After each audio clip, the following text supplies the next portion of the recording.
Hello everybody.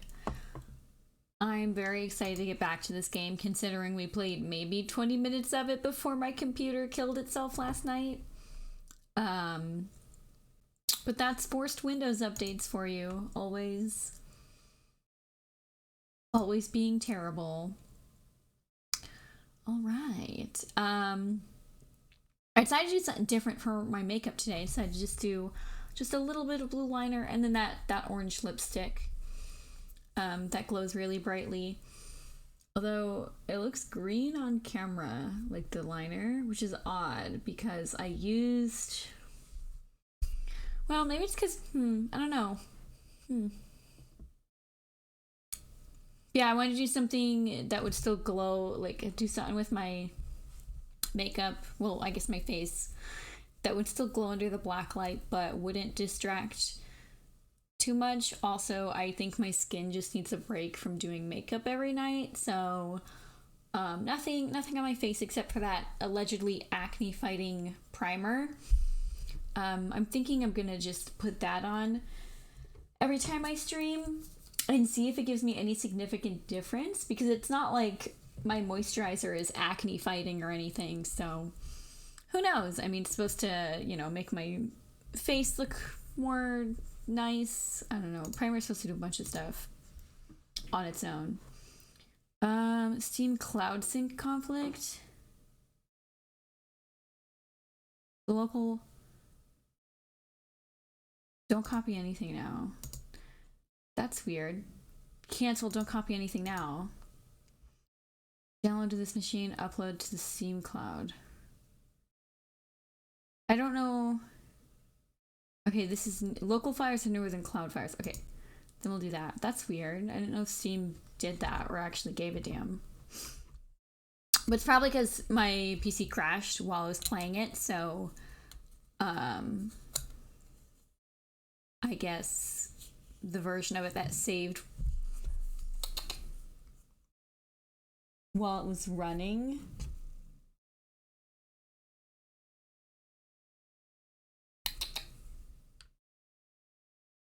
Parsnip is having a field day in the living room.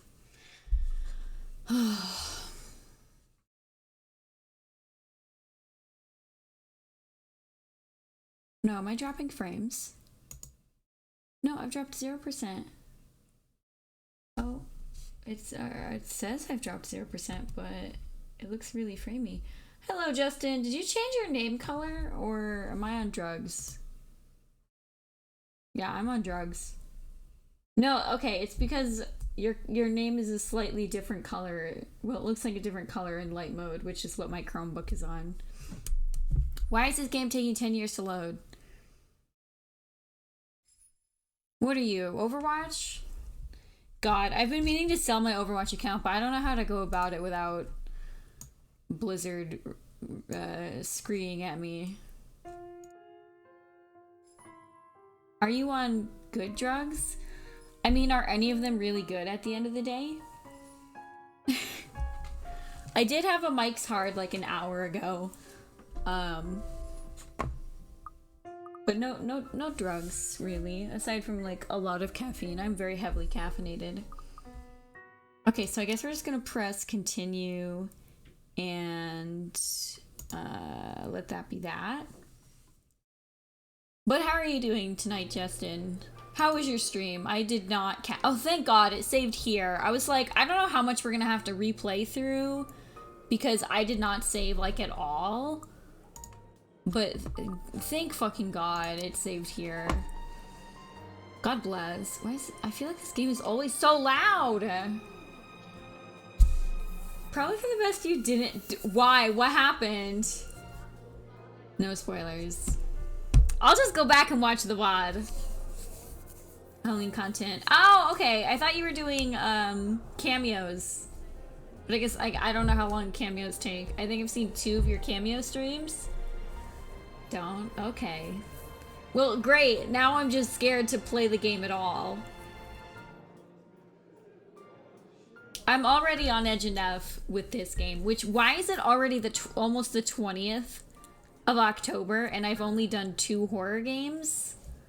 Come on, what's wrong with me? I'm gonna have to bang out some games. Donor didn't give any info for cameos, so I just made... Oh. Well, just pop some mac and cheese in there and I'll consider it done. Only 2, because he's sleeping. I literally was sleeping. No, wait, maybe... No, I wasn't sleeping. Well... I got up around sometime.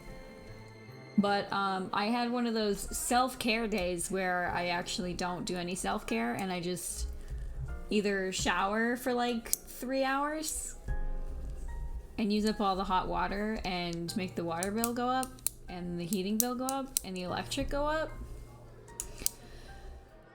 And don't get anything done. I didn't do anything productive today.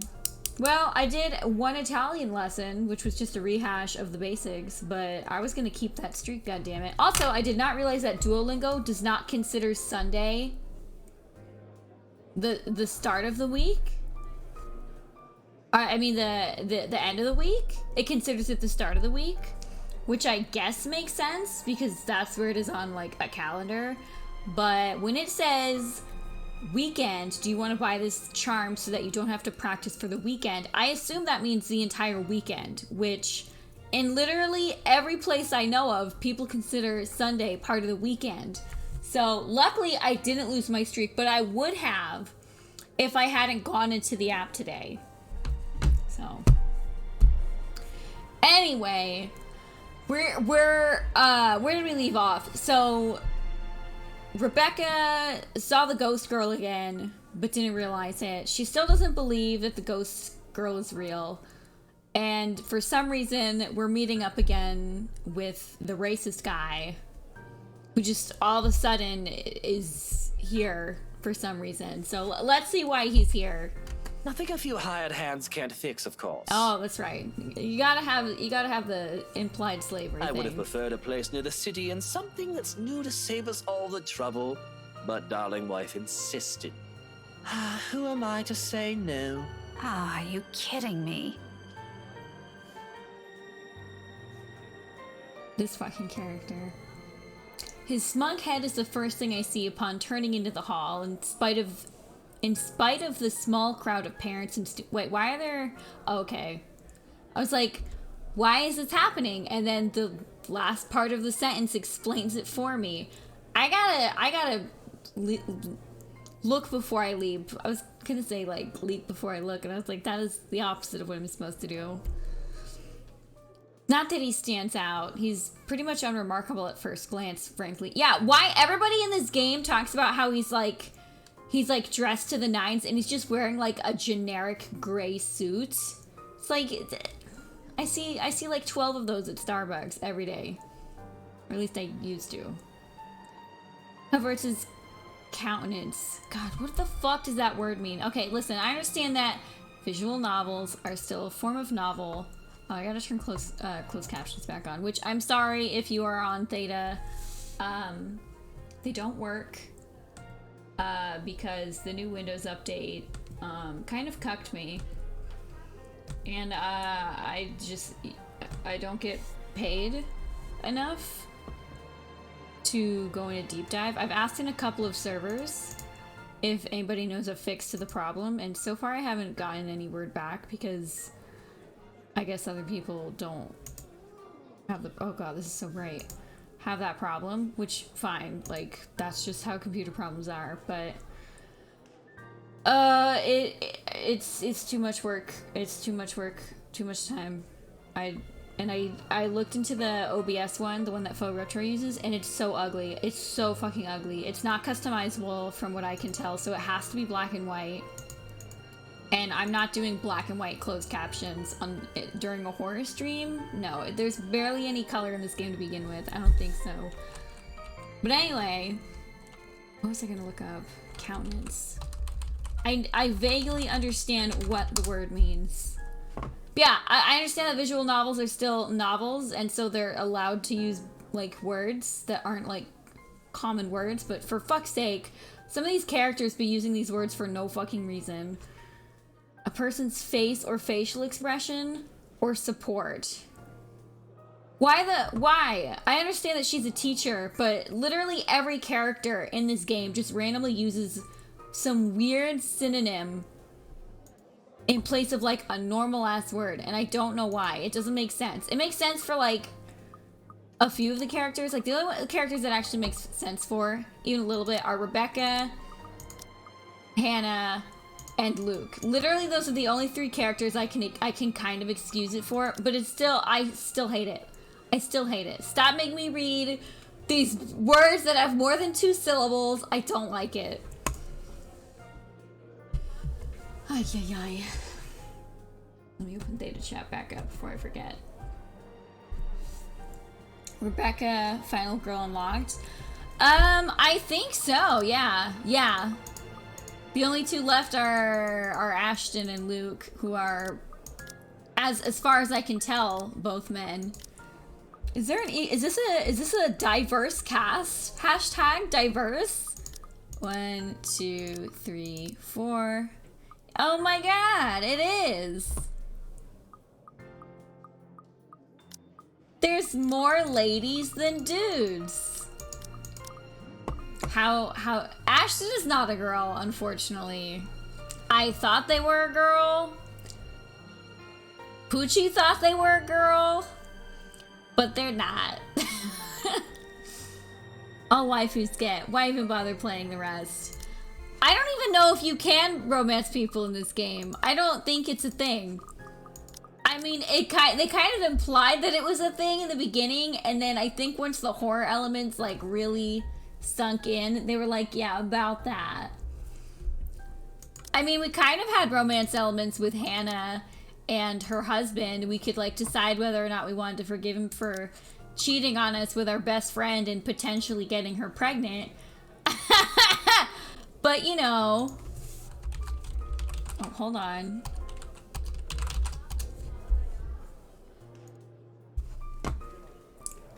Listen, all I'm saying is if Rebecca here doesn't get over herself and just tell Ashton how she feels by the end of this, I'm giving this game a negative review. Quote me. Quote me. Quote me. I'm willing to make a bet he's also enjoying the attention it garners him, especially when it's coming from the women. What an ass. They gotta hammer in that he's not gay. I was really hoping that he was secretly banging the butler, but the butler, who is gay, is actually married. So, unfortunately, he really is a terrible character, and I'm very intrigued to see how they try and convince us that he's not when we get to play as him. A single glance at him and I know immediately that, one way or another, if we ever bump into each other again, my day will effectively be ruined in some capacity. He also exudes that air. What air? That sort that makes you want to run him over with a lorry? Okay, that's not even a big word. And I don't know what that is. Is that slang? No, it's a real word. Oh, it's British. Lori. Okay, that's why I don't know it. Okay. I thought I was just unintelligent. Which... but not this time. A large, heavy motor vehicle for transporting goods or troops. A truck. You could have just said a truck, but thank you, Google. With him, it's either you want to punch him or let yourself be charmed. There's no in between. Okay. I'll gladly do the honor of the former myself, but alas, there are people around us. I admire her urge to fight people.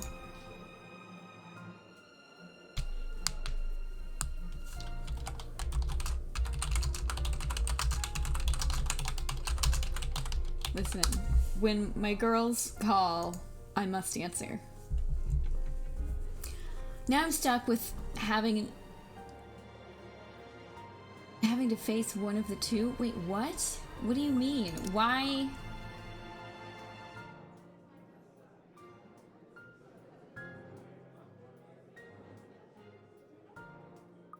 I'm confused. I shouldn't have volunteered. At the time, helping out sounded a good idea. I've no classes left today until lunch. I could have opted to stay at the teacher's lounge and work on my lesson plans, but that means being left alone with our deputy head and his chatter. Oh, like him talking. I'm fucking stupid. He's a good man, but Crivens, he can talk anyone's ears off. So the moment an opportunity arose, I jumped on it. It's a simple task to boot. Just deliver a whole box of materials and a few posters for the event. Maybe stay around to assist if time will allow. Why is my keyboard so close to my mouse? I just wasn't expecting him to show up here. Out of the frying pan and into the fire. Had I known, I would have stayed and suffered through our deputy's impromptu speeches about his life crisis instead. But what's done is done. I mean, you could just ask another teacher to bring the box wherever it needs to go. Going back is also out of the question. With how unexpectedly heavy the load I'm carrying is, I'd hate to lug this for a trip back just because my pride can't take another second of interaction with the guy. He's insufferable, alright, but I've had my fair share of dealings with teens of, more or less, the same temperament. All considerably younger than him, and they listened. Hello there, Zula! How are you doing this fine time zone?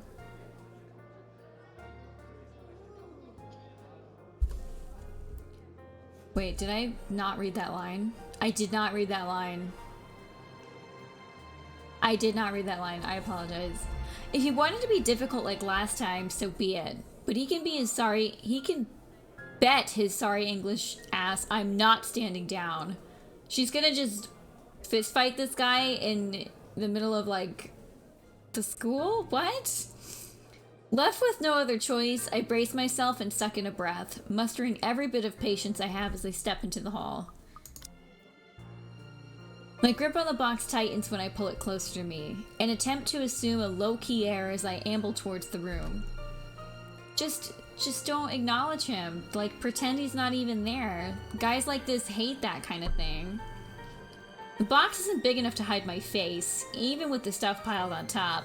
But if all else fails, I can just hit him with it. Still, a small prayer forms in my head. If there's even one listening out there, please grant me enough restraint. Better yet, I hope he doesn't notice me at all. That'll definitely make my life easier. Seriously, how hard can it be? This is padding! This is padding! This is padding! Who cares? What is this setup? Who gives a shit? I just realized that there's literally no purpose for this to be happening right now. I can't. I cannot. He's standing a few ways from the door, and there are plenty of people between us to use for cover. If I'm careful, I can just go in, hand in the stupid box to whoever's in charge, forget every plan of staying longer than necessary, and step out as soon as I can. Easy as pie. But as luck would have it, the exact moment I reach the room's threshold, someone barrels towards me. She latches onto my waist before topping the sudden commotion with a gleeful squeal. I knew it's you! Oh my gosh, what a wacky scenario! Did they like get a focus group, and the focus group was like, you need some more lighthearted moments, and they were like, you know what? Let's just throw a bunch of padding into Rebecca's storyline because she's a boring character anyway. Jesus Christ. I wanna, they've been blue balling us for so long with like the horror aspects and like the actual story behind the mansion. I just want to get there. The force of it nearly throws me off balance, sending the items stacked atop the box tilting dangerously to the sides. With the child's added weight at my waist pinning me to the spot and both of my hands occupied, watching is the only thing I'm able to do. The short seconds in between slows as everything gradually slides off the box's small surface. Wait, I don't remember what the box looked like, but isn't it like a box? Like, like, it's a box. So, like, the stuff is already in it. How is it sliding off of it? I don't remember. They showed us a picture, I think, but it didn't look like that kind of box. Where it's like, you know, like those boxes where, like, they're, like, half open, but, like, diagonally? I don't know. I don't know. Under different circumstances, this would have made for a funny... They're literally acknowledging that this is not the time or the place for this in the story, but they put it in anyway. No, this is not comical. I hate wacky scenarios like this in literally all mediums. I just don't like it. Until another set of hands reaches out and steadies the posters, threatening to take a nosedive right to the floor. Oh, careful now, Daisy. Don't make a mess here. He still calls us... What is this with this guy and calling everybody the wrong name? On hearing his voice alone, an irrational impulse to hit him immediately bubbles up. But before my limbs can catch up with what my brain is currently screaming at me, he moves to take the burden off my arms. Irritation gives way to surprise, then confusion. It's in that moment when instinct finally kicks in and I tug the box closer to me before he can fully lift it off. What are you doing? What does it look like?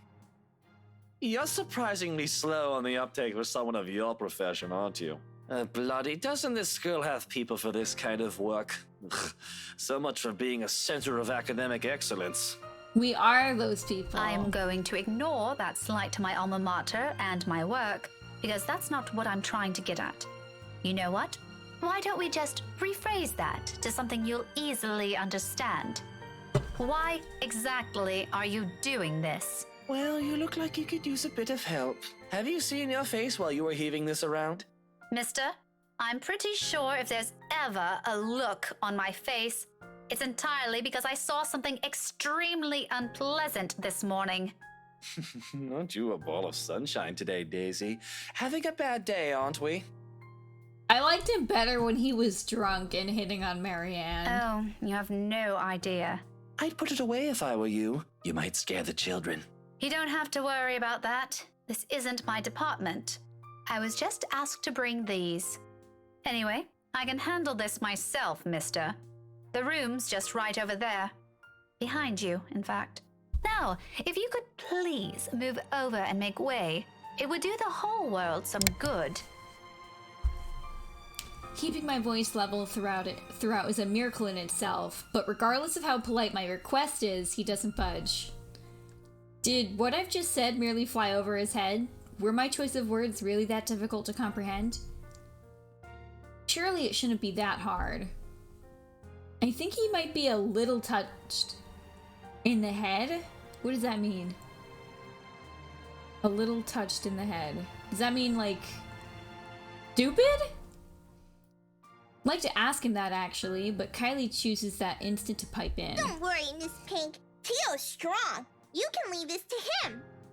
My papa does it lots of times, but I'm not allowed to talk about it to anyone. Wait, what? Tio says it's Confidential? Confidential, Munchkin. That's right. Tio's smart, isn't he, Miss Pink? Oh yeah, the smartest. I'm still of the opinion that he's a piece of shite, but I must admit, his goddaughter's excitement is contagious, as always. A smile makes its way to my lips. She's yet to budge from her place, though to be honest, I'm starting to lose some feeling of my stomach with how tightly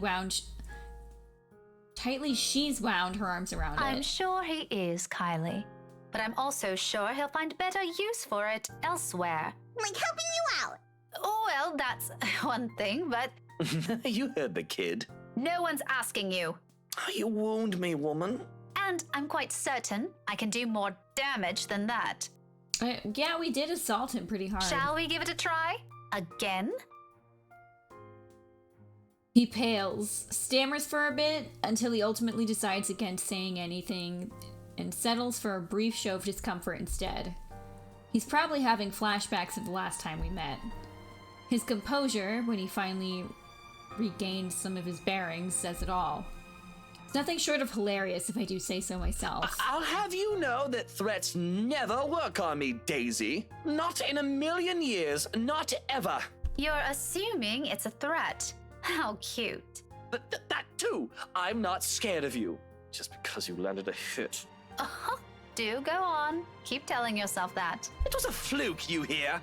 I was caught off guard and your damn book left a dent. I mean, he did catch our hand the next time we tried to hit him. So... If I end up in a hospital because of what you did, I'm sending the chief of Luxburg police after you, woman. Isn't this after the party? Or is this the day of the party? Because, like, I would not be friends with this dude anymore after what happens at the party with the whole, oh yeah, you slept with my wife and potentially got her pregnant. Let's stay friends. No. You don't say. Just give me that bloody box. He snatches it out of my arms before a single word of protest exits my mouth and quickly disappears behind the classroom. Not that it matters who brings it in now. My prior irritation has already melted into amusement. He's not so bad once you figure out how his temperament works. It's almost similar to a child. Though I still have to ask. Poochie! Good morning. For anyone watching, Poochie has just woken up very recently, so everyone should wish her a good morning right now. Do it now.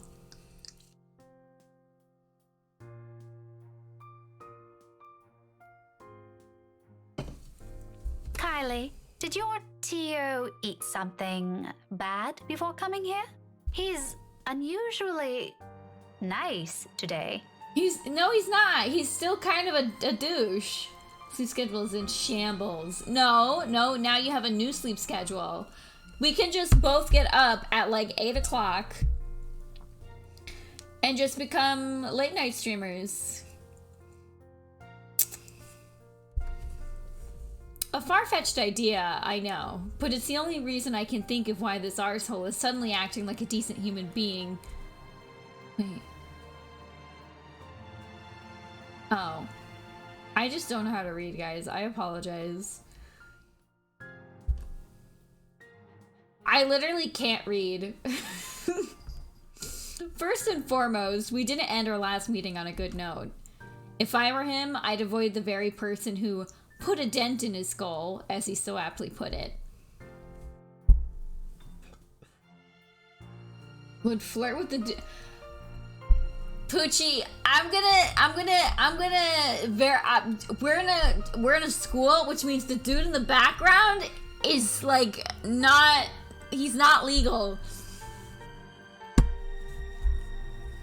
If you're talking about this guy, that is, I hope you're not talking about the racist.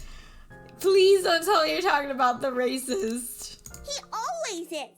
But I made him promise to be extra nice to you since you helped me so much. I think you're gonna be great friends. Now, why is this tiny ass girl in a what?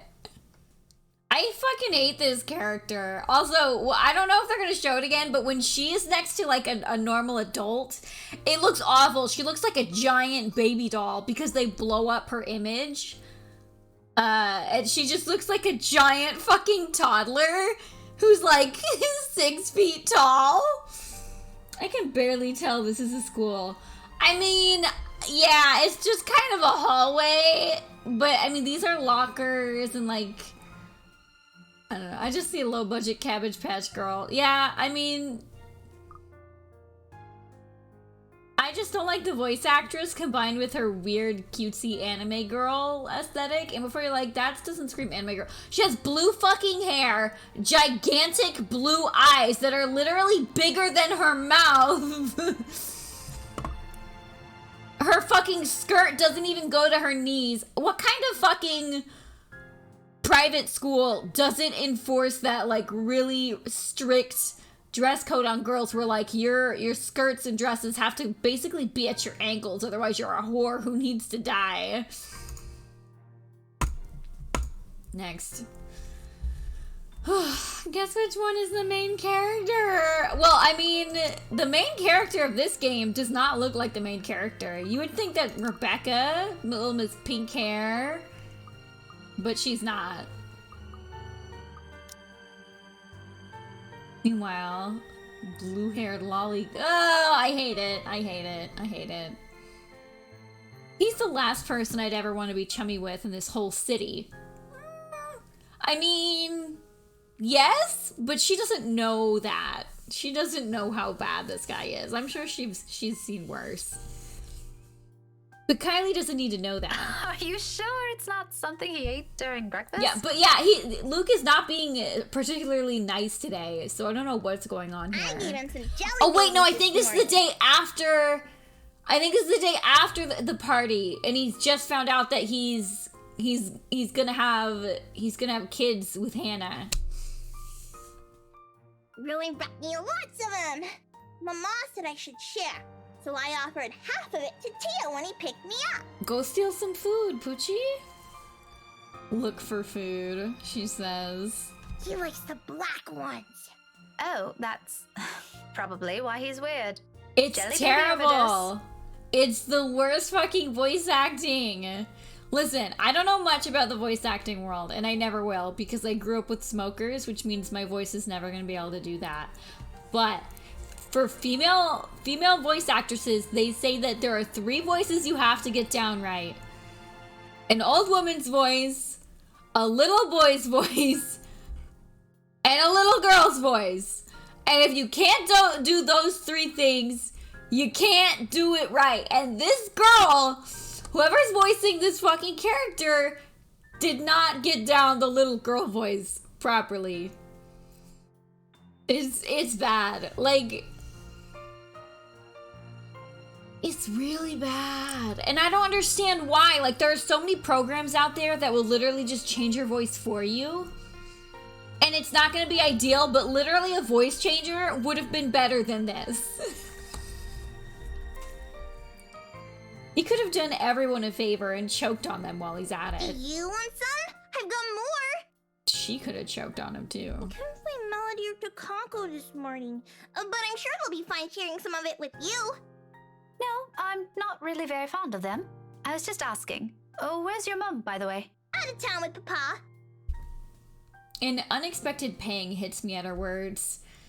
The statement, though innocent enough, unearths a whole trunk of memories from childhood. This bitch and her tragic backstory. Like, we get it. You're upper middle class and your parents had actual jobs. Nights spent eating dinners alone. The number of days coming home to an empty house growing with each passing year. I'm not saying that her childhood wasn't rough. I'm just saying, like, bitch, go to therapy. You can afford it. And sometimes, several Christmas Eves spent with relatives instead of relatives. It's too late to think about it now, but when I remember, the dull ache is still there. Familiar, though lessened by the years now. Beside me, Kylie takes a step back. Oh, fuck me. Having gotten tired of clinging to me. There's nothing but but cheer in her. She doesn't seem too affected by the fact. Although it makes me wonder how much of it is real and how much is there to mask the loneliness, if there's even one. She's like 5 years old! She probably doesn't even realize that other kids have parents at home the majority of the time. What a lucky child. Weren't they informed of career day beforehand? Yeah, I told them all about it. Mama was looking forward to it. And they still left? Uh-huh. It's important business, so it can't be helped. Business they're not gonna say because that would require, like, actual thought. They promised to tell me about it when they come back tomorrow, though. Papa said he'll give me a gift if I behave. I've been a good girl, right, Miss Pink? You always are. But they asked they asked your Tio to look after you? For this? Nope, they didn't. No? Then how? It was supposed to be Tia. Mama likes her better than Tio, so she asked her, but she's sick and had to visit the doctor today. Oh yeah, that's right. She kind of had a mental breakdown. Oh, that's supposed to be a secret, by the way. Oh, but I think it's a bit confusing because Tio said she also went shopping. That's unfair. Don't you think so, Miss Pink? Mama doesn't allow me to go out when I'm sick. It's still okay, though, since Tio always buys me sweets before we go home. I'm gonna ask for a parfait today. Extra large. Don't tell Takako, okay? I don't know who Takako is. I think it's her brother, but I don't remember. Listening to her like this, it's easy to get a picture of where Kylie's fondness for the guy comes from. She's far from the demanding child, unless you've made a promise for some sort. She never forgets those. She'll make friends with anyone wherever she is. Buy her a few things and voila, you're settled. No wonder she's so attached to the man. The douche probably showers her with gifts whenever he can. Can't say if the sentiment's the same for the latter, however. He doesn't seem the type, and probably just does it for the sake of getting some peace and quiet, whenever he's with the girl. Classic techniques. But before that, I'm gonna show him to everyone first. It's gonna be great. No one else has a gazillionaire fairy godfather. Also, when I grow up, I'm gonna be exactly like him and marry someone really handsome. Oh, jeez, this poor fucking kid. Why am I yawning so much? Jesus. Like Tia did. That way, I can be awesome too. There's some sort of misguided logic in there that I'd like to correct. But before I can say my piece, douchebag steps in, fresh out of the commotion from the classroom behind us, and plows into the conversation with every subtlety a wrecking ball has. I meant to cover my mouth, but it didn't happen. I apologize. Got me some leftover pad CU. Is that like a thing, or is that spell check? Also, welcome back.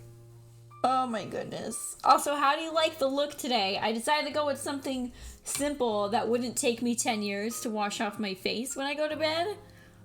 And it's already transferring. There's like a small amount of transfer on... Damn. I can't believe... Like, a little bit of transfer underneath the eyes is fine, but above? Bitch, are you kidding me? Oh, that's really frustrating. Is this... yeah. Pan-fried noodles, long story short. Gotcha. I'm still on mobile. Can't really assess. Don't worry about it.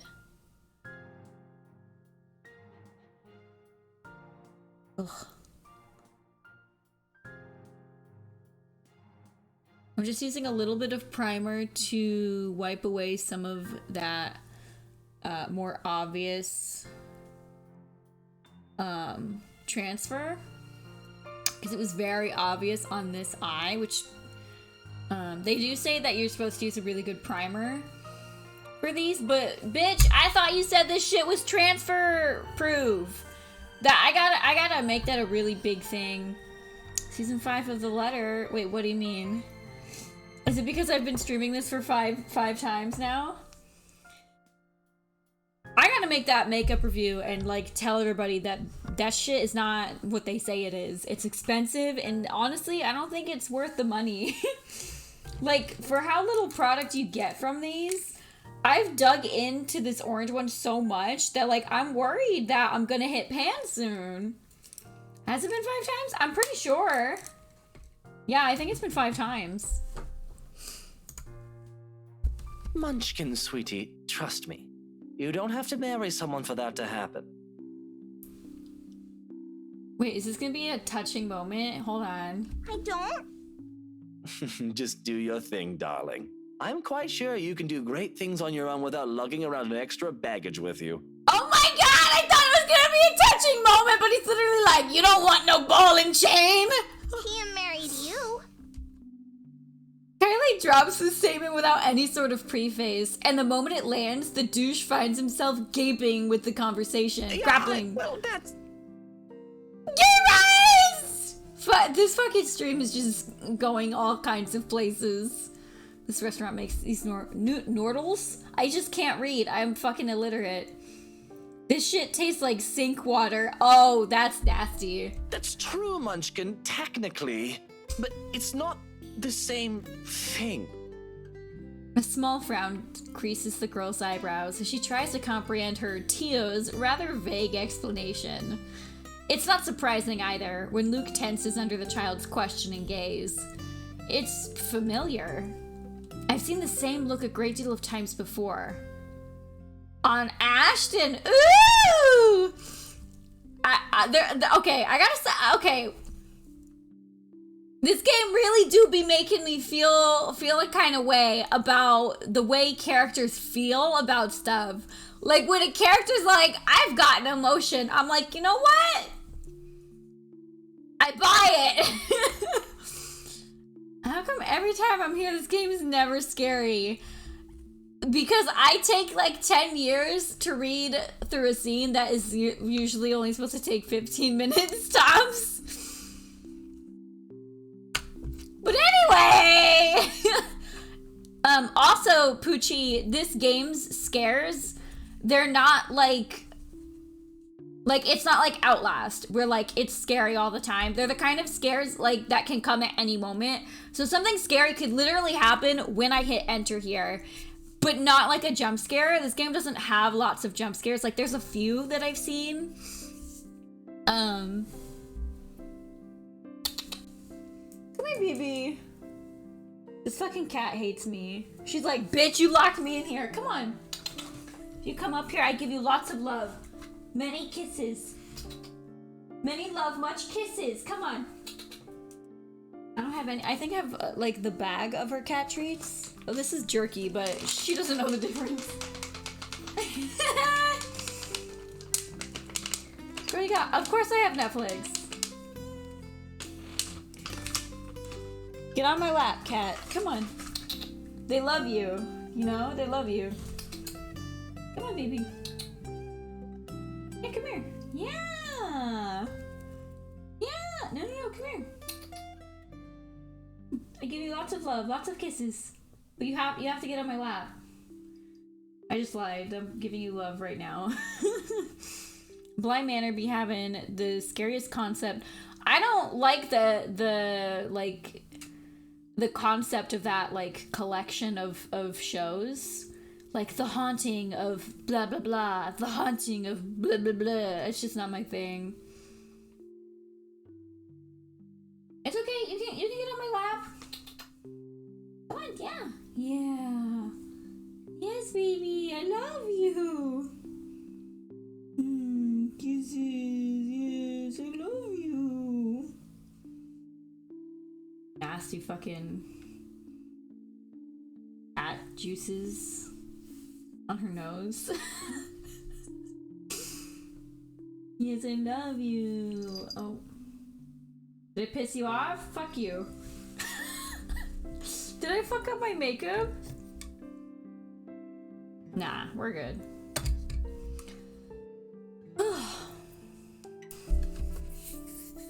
Another second passes before the douche moves, kneeling in front of Kylie and placing both of his hands on either sides of her shoulder. Kind is the last word I'll ever use to describe the man, but in this minute, there's a smile on his face I can't place.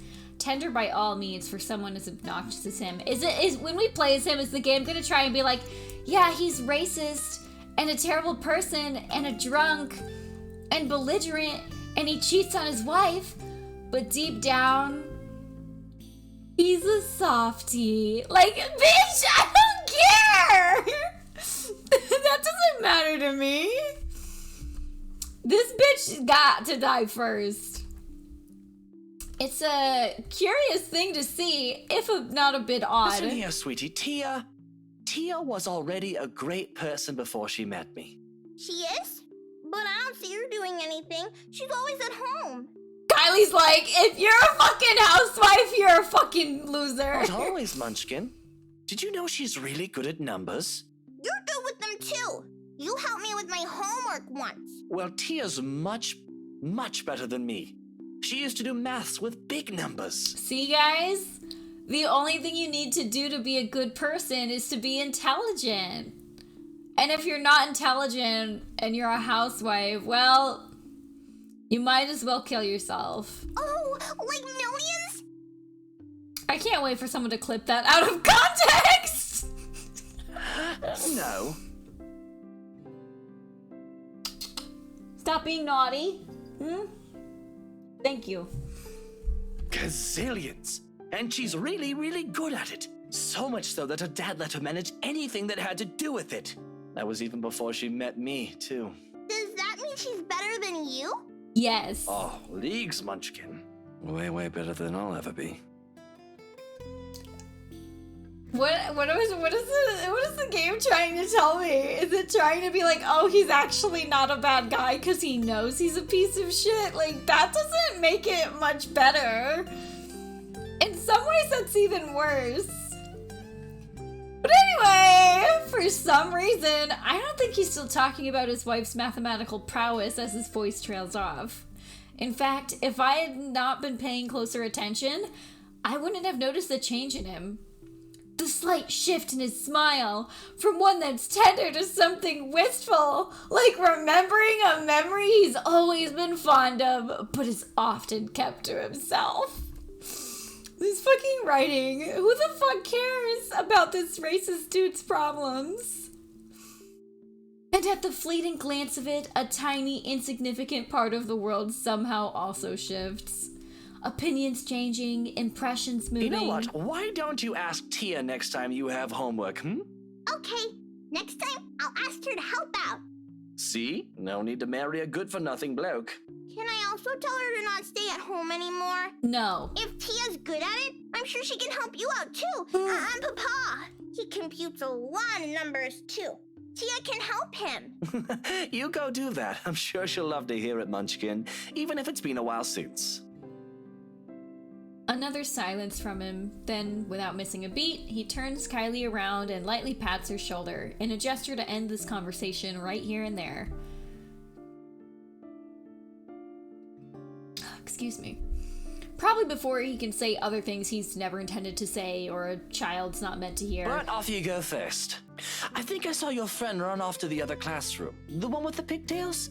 Go say hi to her. You still have those jelly babies to give her, yes? All right, but wait for me, okay? I've got loads more to show you. Don't leave me alone with this fucking dude, He put up my please. drawing on the bulletin the other day. I'm gonna take you there later. I'll be back.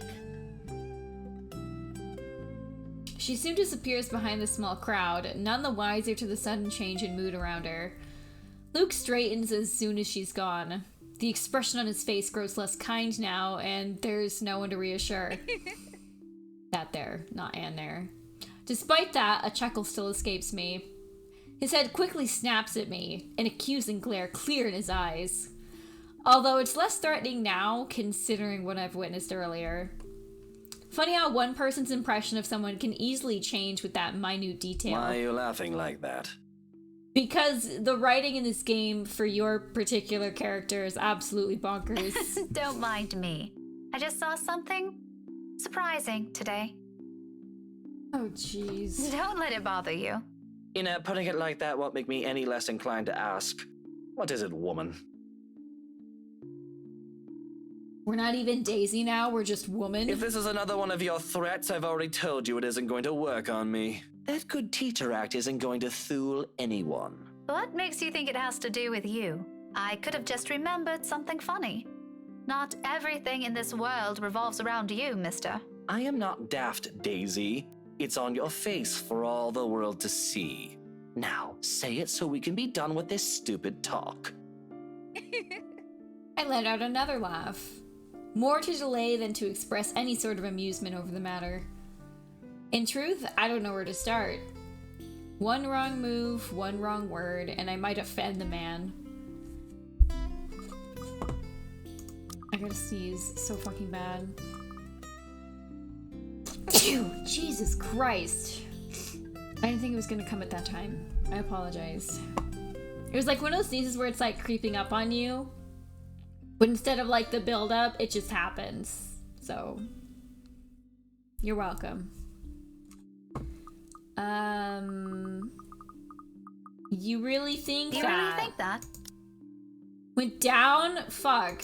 I don't really care about making this guy happy, but I'm worried that this is the kind of game where they're like, if you're not best friends with everybody by the end, you get the bad ending. Who the heck says handling? Like, you're good at handling her. It's not a fucking, like, dog. It's a person. Whatever. Oh well, regardless of how he reacts, it's not like it'll have an impact on anything between us. I have no plans of getting too friendly with the man, though he might have some good points. Emphasis on might. The best treatment I can hope for I can hope myself to give him is to stop thinking of him as a sleazy douche. But that's exactly what he is. Besides, after seeing that look on him, I figure someone like him can use a little compliment here and there. He probably doesn't get it much considering how coarse his own language can get. Can't you act a wee bit polite for even a second of your life? It won't kill you.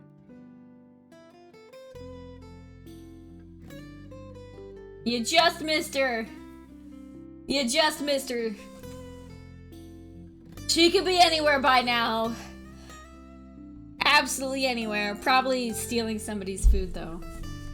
You'll easily get answers that way, you know? Instead of demanding things from people like a temperamental man-child. I'll be nice when I want to be, woman. Don't tell me what to do. And here I was just thinking how you're doing a brilliant job as Kylie's guardian. Was I mistaken? Was I mistaken?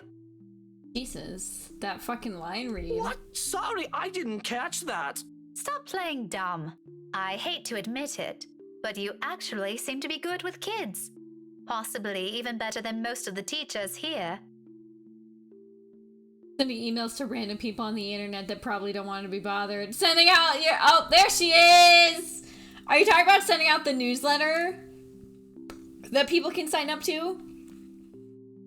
See, every time I sign up for a newsletter, I think that I want to hear about it, and then I get so annoyed that I mark them as spam. But, like, the problem is, it's not the ones that I actually care about that are the problem.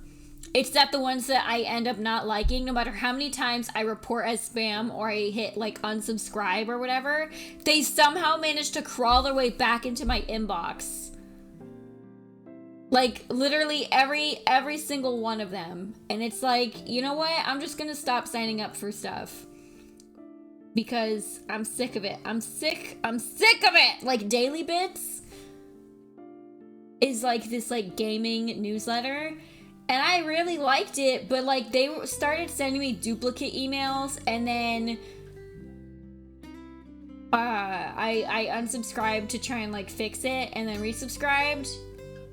And they just stopped sending them. So I talked to them about it. I was like, hey, the problem, blah, blah, blah, blah.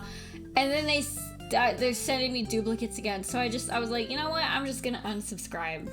I'm just done. I'm a boomer. I don't like my if I get more than 100 emails a day, somebody's getting blocked. Not the newsletter? Oh. So I just went on that rant. For no reason. I'm hunting a very weird old piece of tech from my childhood. I want a nostalgia oh, gotcha. I should send out another newsletter. Do it! Make them remember! I don't know what they need to remember, but probably something. Me managing like 6 different emails. 6? Girl, I've got like 12. I've got more emails than teeth. Oh my god. I need to set up my humidifier. I'm starting to get all nasally because I haven't had my, what are they called? What are they called? I don't know, I just haven't had it on all day. Hello there, the Percocet. I still don't know if I'm saying your name correctly. Send me emotes? I don't think I actually have any emotes. Because I'm not, can you have emotes without being affiliate? I don't even know. I don't think I can actually give you emotes. I don't think that's a thing I can do. I can try. Let's see, give item. That's not gonna work. I gotta do it on my PC. Now why you got, girl, what do you mean? Poochie, you're probably even better than me at like deep diving into people's information. Why wouldn't I have like 12 different emails? Why wouldn't I have that many emails? Like, you should be like, only 12? Let's see. I don't think I don't have any emotes to give you. I'm sorry. I think that's a thing you can only do if you're like an affiliate or a partner. But,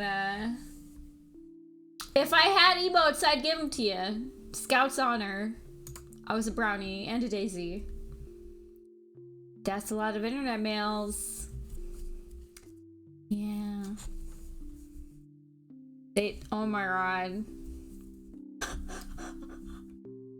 Poochie, you can't say that! You literally cannot say that! Even though you're right, but like... on Theta, emotes aren't like free stuff. Like, it's not like the loot. Like, you gift people emotes so that they can use them in other, like, channels. Like, it's like...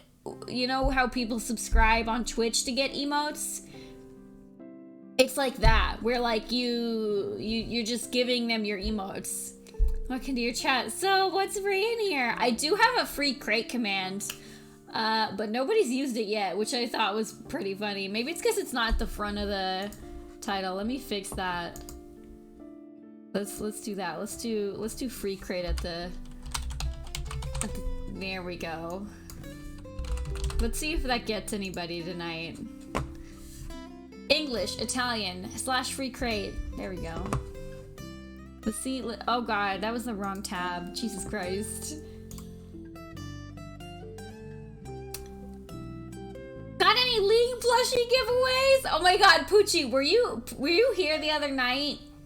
I think you were here. I don't remember. But this person in my Theta chat was like, I'm trying to win a plushie from every single streamer so that I can sell the plushie and give all of the money to the streamer. I don't know why people want free shit. It's literally worthless. I mean, there's a lot of stuff in this world that's technically worthless, but like, if it brings people joy, it brings them joy, you know? I like the system that Theta has, but the people that the people that are a little too obsessed with that kind of stuff is a super big problem with the platform. So but yeah, this person was like, I hope you give away a Poro soon so that I can win one. And I was like,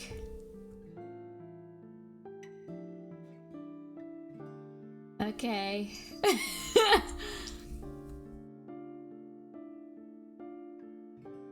Okay. Like, how am I supposed to respond to that? I don't... Like, I have no hard feelings against this person, but like, what... You're basically just begging, for a Poro plushie in like the least douchey way possible. Well, not the least douchey way, but it's pretty low on the douche level, but like it's in a weird way that just makes it awkward for everybody, because it's like, what's gonna happen when I give away 2 Poros and you don't win? You can be mad at me like the one time you got mad because you missed a giveaway for a thing that you didn't even want. I don't know, man. If you're on Theta, listen, if you're only here for the free stuff, I have no qualms with you. Not even a single one. But don't be that guy that comes in asking for free crates or free T fuel or free G fuel or free Poro plushies or whatever else there is, because like I don't even like, there's a bunch of stuff. What is there? Let's see this. What? Yeah, there's all kinds of stuff. All right, I any of the giveaways. Yeah, we have G Fuel stuff. I gave away a tub of G Fuel. What was it, like sometime last week? I raffled it away to my chatters. I think the next thing I'm gonna do, it's gonna have to be a minimum level of 5. But I don't really have that many people chatting in my chat, so I don't even know if there are any people who are level 5. I don't even think Poochie's level 5 yet, so forget about that streamer. I want pointless arbitrary rewards. That's why I like that there are like chat levels, and that the potato bot does have a few things for like only people with a specific chat level can even participate. So like instead of Twitch where it's like the different tiers are VIP, I mean, follower, VIP, and sub, usually. We're like, those are like the 3 tiers of like loyalty, basically. Instead of it being, you know, based on money or favoritism, it's literally just based on how much you interact with a streamer. So like, if you never chat, but it's your favorite streamer, unfortunately, you're not gonna have a very high chat level because you're not participating, which is a little bit, I mean, I'm a lurker. I don't have any problem with lurkers, but if you lurk, you're not gonna get a high chat level on Theta.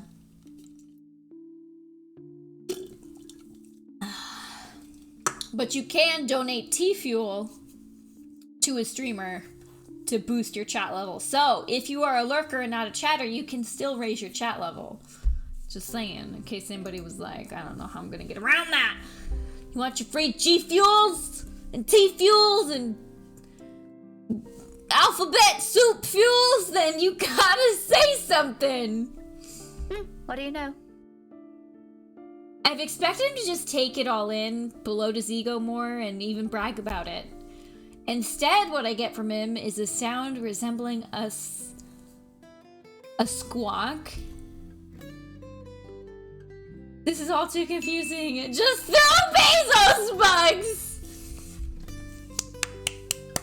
Get a nice little golf clap going. Thank you for the 100 bits, Justin. It's really not that confusing. We're all just used to the way Twitch works. That's all it is. I like Theta, but those racist motherfuckers who wanted their free shit needed... If Tomasina hadn't been the one that gifted me my stream key, I probably would have just flat out been like, you know what? This ain't for me. But here we are.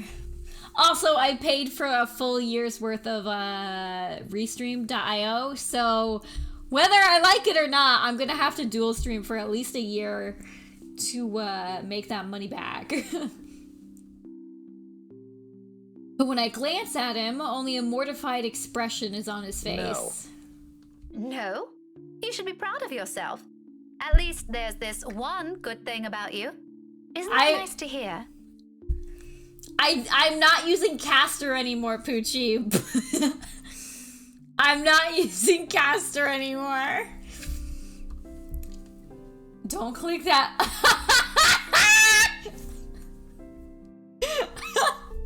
You know, I'm just gonna delete that so that nobody's gonna die from it.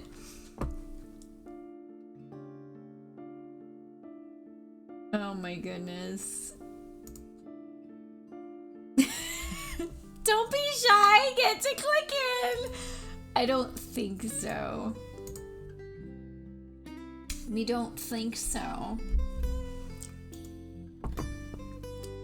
If you have BTTV, you can still click it, but them mobile bitches gotta suffer. Pretty sure not a lot of compliments get thrown around about you, knowing how you are. Why are we simping for this man There all of a sudden? are a lot of good things about me, Daisy. Oh, ew, shut up. Get this man away from My me. hair, for one. There's also my extraordinary good looks. Wax lyrical about those all you want. I'd be happy to hear it any day. Next thing I know, they get my IP address and I lose important stuff. I mean, what is an IP address at the end of the day? Just use a proxy server. Praise anything about me but that. What is so repulsive about it? Even Kylie likes you. Shouldn't that tell you anything about yourself? Kylie is one kid, not even my own. I mean, she's basically your kid. Like, when you agree to be somebody's godparent, you're agreeing to be their parent. Like, her actual parents could die at any moment, dude. Trust me, you do not want to see me bring a spawn of my own into this world. This will be an abomination. This is not so... Okay, I'm really hoping that... Okay, let's look at the timeline for a second. Hold on. What day is today?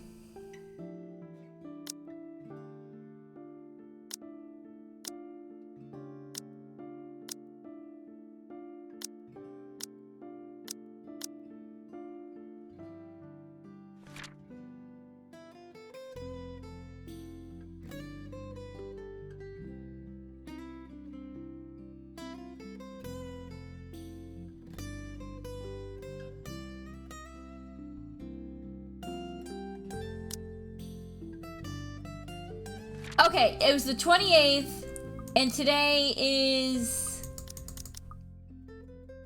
I don't even fucking know, because this game's, like, timeline system is so fucked up. I don't know, but he's having a kid, and I don't know if he's finding this out before or after. Saying this before or after he's found out that he's gonna have 2 kids, but he needs to go to therapy and get a divorce. Is that what you keep telling yourself? Maybe.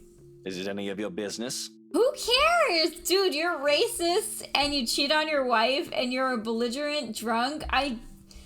Why is the game suddenly trying... What if he's a good guy? What if he's just... Bitch...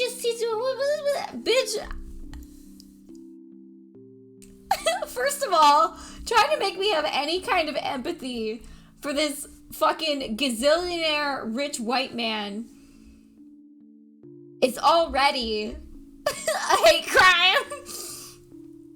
But then actually trying to give him some kind of tragic backstory, because that's what this is all leading up to. Everybody in this game has a tragic backstory. Everybody in this game has a tragic backstory.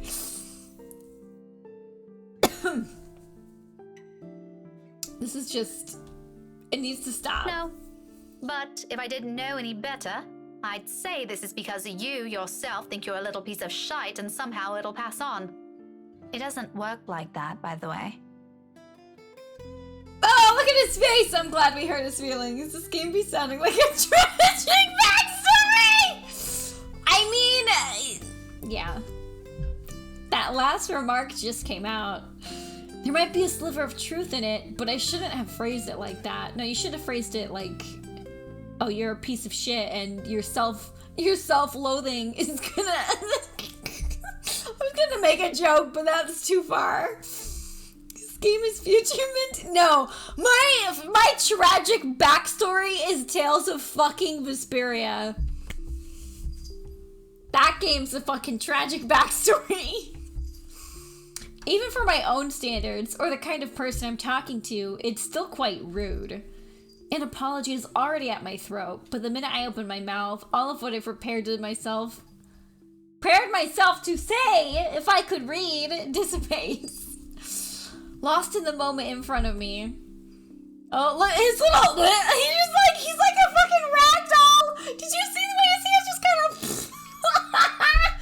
This game's fucking amazing. I can't. He has turned gaze outside. See, okay, this is why I always fuck up reading in this game, because I never know if a line is gonna be functional English or not. He has turned his gaze outside, staring at some point past the buildings, blocking the view of the sky, equally lost in his thoughts. We do not acknowledge Vesperia's...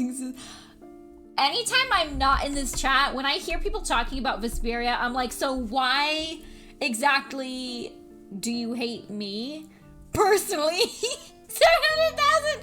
No, girl, you're saying it wrong. You're saying it wrong. That's how you say it. Watch it be like 700,001 words. Oh my god. This game's actually trying to make us feel bad for this guy. I can't. This fucking cracker needs to get shot. I hate him. He's a vexing man under so many standards. However, in this moment, the morning light streaming from the window's lenses features a certain air. 700,002 words. Softer, less severe than what he often flaunts. Bitch, you've seen this man twice. I might as well be looking at a different man. I like how they couldn't find a way for us to get into his character development from somebody else's perspective that's a stranger. So they're like, you know what, Rebecca's storyline is boring. Let's just make her simp for him. Nevertheless, it reaches my ears, unintentional as it may be. You're right. She deserves someone far better than me. Ay. All right, Justin. Thank you for stopping by, and the biddies. Don't fall in. All that talk about self-worth makes some sense now. It isn't some profound knowledge he pulled out of his arse. It has come about because he's already been there. Likely still stuck in the middle of it. I can't. This fucking game. This fucking game! Preaching about your own personal experience is easier after all. Less room for mistakes. More for a dose of self-loathing. There we go. What a complicated man! This complex white man with so much money, and he's racist and drunk all the time, and he cheats on his wife. He's so complex. I can't. He's just so fucking complex. So complex. So complex, I cannot even comprehend how complex he is. I'm gonna die. During this fucking game.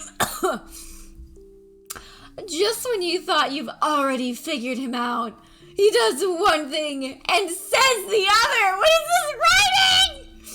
People like him are the most difficult to gauge. Far harder to understand. Yet, it might be exactly for this reason why some are so easily charmed by him. We've seen this motherfucker twice, and this is our internal monologue about him. It's the mystery that catches them of wanting to find out what's underneath that bravado. This is ridiculous. This is absolutely ridiculous. We have met this man twice. And had interactions with him lasting a total of less than an hour. So in less than an hour, we've gone from, oh, he's clearly a pedophile and a predator, to he's a complex man. I can't.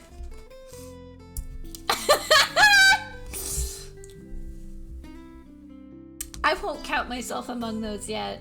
His witty personality isn't exactly my cup of tea. But sometimes, once you get a glimpse of what's beyond that machismo, that's what it is, right? Empathizing with the man isn't such a steep hill to climb. I gotta write this in my fucking notes for this game.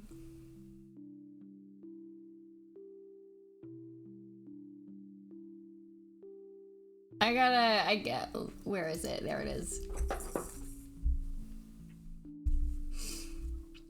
Oh my god.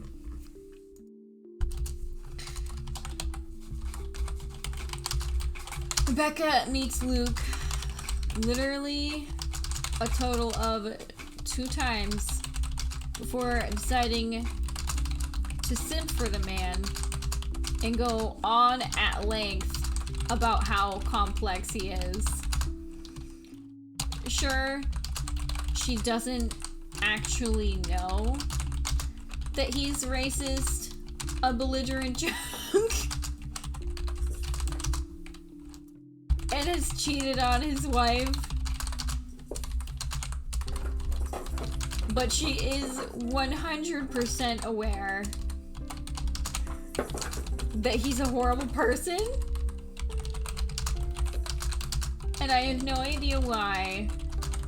The writers just decided to make her simp for him after literally less than an hour's worth of interaction in public.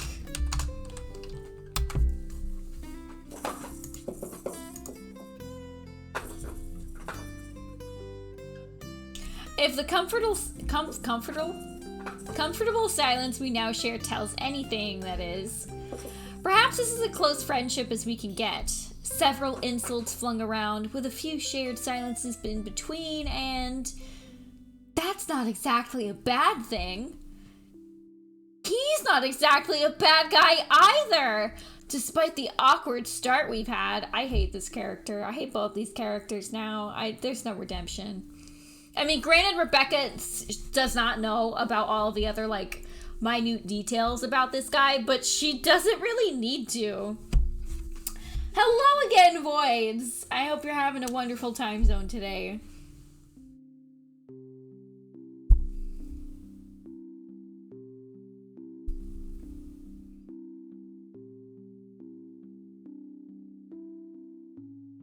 Voids, we were all rooting for you.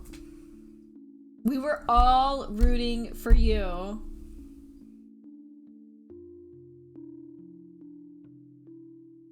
Voids.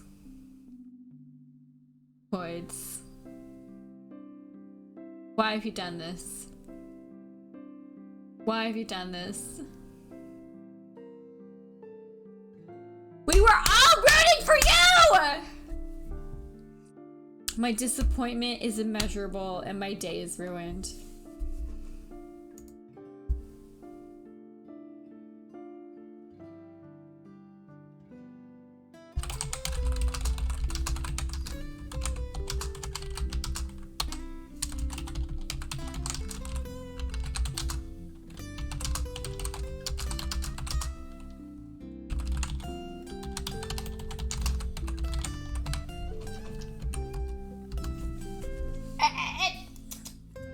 Stop it! Turtle! Turtle is wanting to leave the room. Turtle! Come here! Come here! I know you want to leave. You want to go play with the kitten.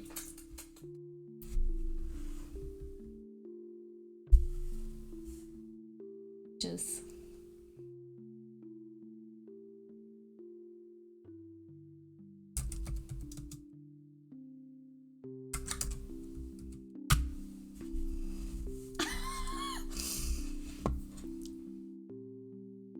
You know, Luke, you're not such a bad person. Oh, Rebecca, you're literally awful. She talks such shit in her inner monologue about all of her friends, but when it comes to this random fucking stranger that she initially thought was a pedophile, she's like, no, he's fine. He's not that bad of a guy. Is that supposed to make me feel better?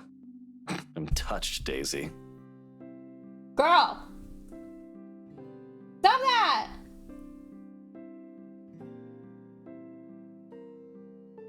She just wants my attention, but she's not going about it the right way. Take it how you will, but a little attitude change would help.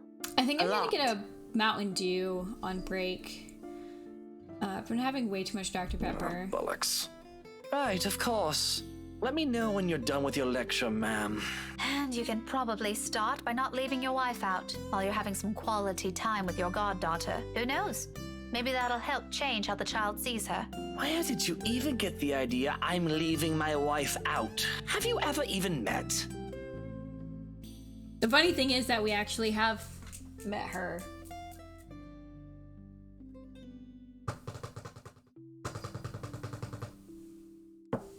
Please just like come over here so I can pet you.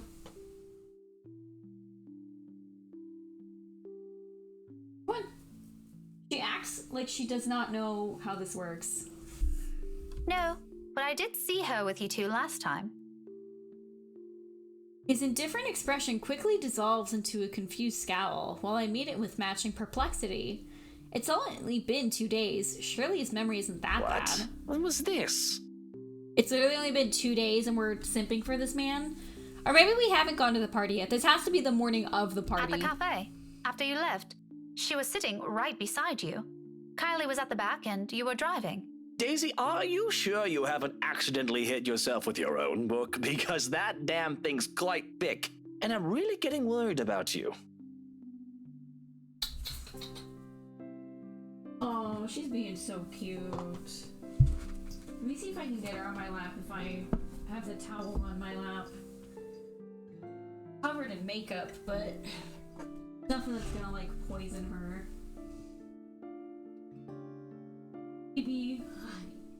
Oh. Ugh. Oops, sorry. That kind of probably made you really uncomfortable. It has only been a few days, and concussions can be dangerous. I suggest you have that checked. Well, you asked. I just answered. It's pretty rude to make her wait like that, by the way.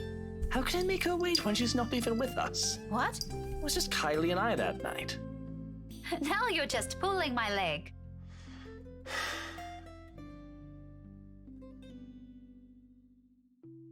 Luke exhales, long and drawn out, his impatience rapidly changing the compassionate air around us.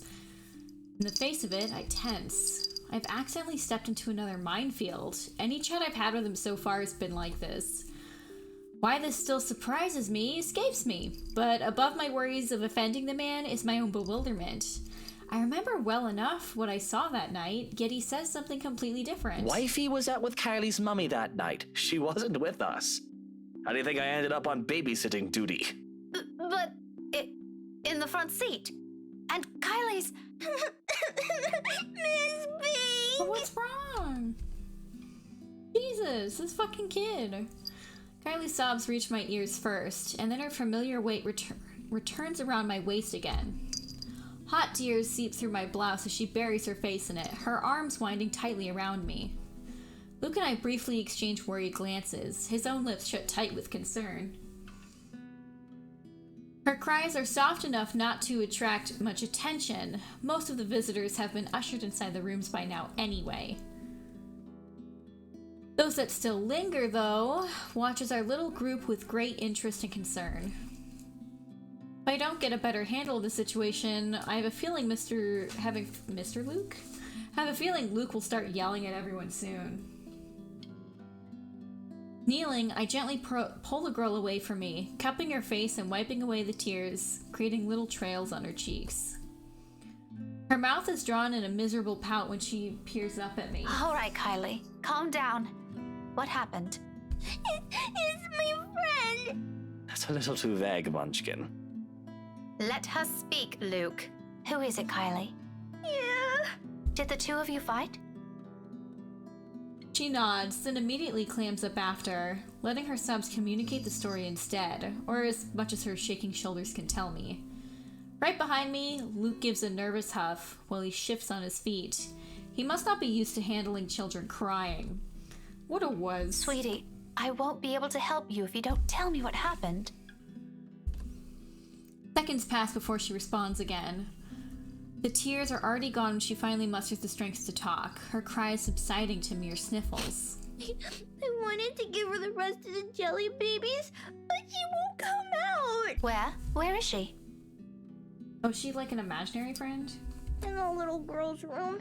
Oh god, this is gonna be a fucking jump scare. Is she still there? Another She nod. won't say what's wrong! I kept asking her, but she told me to go away! Career day's going to start soon! I saw the prizes Miss Alice will give us if we're good! She's gonna miss it! Is that what you told her? Yeah, she won't listen! She won't even take the jelly babies! After I saved it for her, too! Tio Luke wanted to eat the red ones, but I told him it's not for him! Miss Pink, can you talk to her? Tell her to come out, and I'm really upset with her. Just a little childish argument then. Times like this, I'm glad I teach teenagers mature enough for petty squabbles. I feel like that line needed a rewrite because that doesn't really make sense. I do love being around children and won't mind having one or two of my own in the— get off of the Chromebook, one or two of my own in the future, but it takes a whole different level of patience to teach several of them. I honestly admire my colleagues who willingly took the challenge.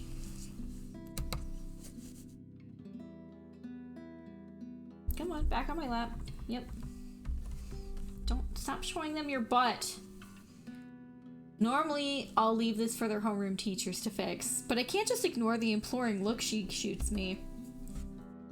That's another weakness I'll have to steel myself against before I ever think of having one of my own. For now, I give in to it. Okay, tell me where she is, sweetie. She just said where. Sighing, I stand up and gesture for her to lead the way. Luke trails quietly behind us. Even with the small distance in between, his apprehension is palpable, understandably so. No one wants to be caught in the middle of a children's spat, but in the end, this is all just part of my job. Can't just shy away from it, can I? Kylie escorts us to an adjacent hall. Are you trying to get the fucking fried chicken? Get out of the trash. At this hour, the corridors and the rooms lining its sides are empty. save for the gentle rustling of leaves, the twittering of birds outside, and the tapping of our foot against the floor. You mean feet? The whole area stays eerily quiet. Not unusual, though. This is the part of the building reserved for club activities at the end of the school day, and with the rest of the school busy with another event, it's only natural for it to be this deserted. Come afternoon, right after class, it'll once again be filled with people. For the time being, I focus on the toilets at the far end, heading straight for it. Nope, you're staying with me. You're staying with me. Something spooky's about to happen. I can feel it. Luke stays behind, opting to wait for the end of this drama instead, obviously not wanting to deal with another person's kid. Meanwhile, Kylie follows right after me, unusually silent as we approach the ladies' room. Sometime before we made the turn down the hallway, she stopped sniffling and started singing a tune under her breath. London Bridge is falling down, falling down, falling Probably to down. brace or calm herself, or maybe this is her way of preparing to pull her friend out of the soul. Why are you trying to get off all of a sudden? I think she knows that I'm freaked out. It certainly reminds me of another person. I make no remarks on it, however. I'm sorry, Turtle, but I'm very scared, and you are staying on my lap. So you can either accept my pets and cuddles and snuggles and scratches, or you can sit here and suffer. It'd be easier with Blue. Well, no, Blue's too heavy, and she's very fidgety. It's all part of growing up, they say. Let her learn. The door is slightly ajar when we get in, and from inside, the sobs of a girl echo weakly, barely audible even in this kind of hush. Turns out Kylie's not the only one upset about this. Despite the situation, a smile forms in my lips as I call out to her friend. Hello? Hello there? You're Kylie's friend, aren't you? Up. Melody, is it? She's looking for you. Children can be so amusing sometimes. Granted, they can be exasperating, especially around this age, but the endearing things about them outweigh those. All you need is enough level of patience. Career day's about to start, too. You'll have to come out, or you're going to be really late for it. Miss Alice won't be happy if one of her kids isn't there. I heard she brought little gifts for everyone who'll behave. Don't you want to receive one? However, her cries show no signs of abating. They only grow louder. Not close to a wail, alarming regardless. Are you okay? Get out of the trash! Get out of the trash! My God. From where I'm standing, it sounds almost like she's in some kind of pain, and it's not impossible. They do that at times, hiding what ails them for fear of reprimand. If it's like that, coaxing her out might be useless. It also makes sense why she chose the loo furthest from their classroom. Please don't get on my desk. You're not as bad as Blue, but you're still pretty bad. Nope. You already stepped on my keyboard. You're not getting on my desk. Wasting no time, I gesture for Kylie to wait and amble towards the door, calmly so I don't alarm her. At the same time, a distinct sense of deja vu hits me. I've been in this position before, behind a door with someone crying on the other side, and calls ignored as their cries grow into a wail. This is Peck weak, actually. Even so, being in the same situation before doesn't bring any comfort. I'm putting up for the child beside me, I know, is the thick undercurrent of worry trickling into my stomach. I take one last breath, then, what are you trying to do? Then I nudge the door, open the door. It all happens in the span of a second. I don't make it past 2 steps into the room. Her cries abruptly stop. Light footsteps shuffle behind me, coming to a halt at the door. My heart skips a beat, and when I turn... Kylie? Ugh. Miss Pink? Miss Pink? Why didn't you help her? My whole body becomes motionless at the sight. Words catching my throat and heart pounding rapidly against my chest. This is Kylie. Calm down, calm down, calm down. Not that bad. Yet nothing in the manner she speaks, or the way she tilts her head in question, carries the youthful, innocent vibe she always brings with her. As if I'm merely looking at a dead, hollow imitation of a Can't child. you hear her? She's asking for your help. But it's not those that trigger a memory. It's those chilling eyes calling, beckoning. Why won't you listen to her? All at once, the memory returns to me. A tide that has receded and now returns to shore with an overwhelming force, carrying images of a single moment from days ago. A world passing by in a blur, and of features I can barely discern under the little light there was. Not even a week has passed. And this minute, while I keep my eyes trained on the trail before me, they return with such unbearable clarity. There are no horrid words this time, no blood streaming down a pale face, thank heavens. Just lips contorted into a small twisted smile. They brim with venom I've never expected to see in a child, sending tiny pinpricks of dread crawling up my limbs and winding up my neck. You're a bad person. People like you deserve to die. I can't breathe. There's whispers and laughters again, judging, mocking, taunting. Each scathing word ringing sharp and true against my ears. My throat closes in, my whole body tenses. A chill settles at the tips of my fingers, every digit gone rigid from the cold. With every single draw of breath, any struggle for air or freedom, the coils wrapped around my body tighten, dragging me down. Yeah, kind of, Poochie. A gradual, torturous descent into another bottomless abyss. On and on and on, until I lose touch with myself and the world. Help me! Until darkness claims me and, unexpectedly, a note. In the distance, harsh and piercing, cutting through the thick stupor and shattering the haze without Are warning. you ladies done with your business here? I don't have all morning to wait for you two.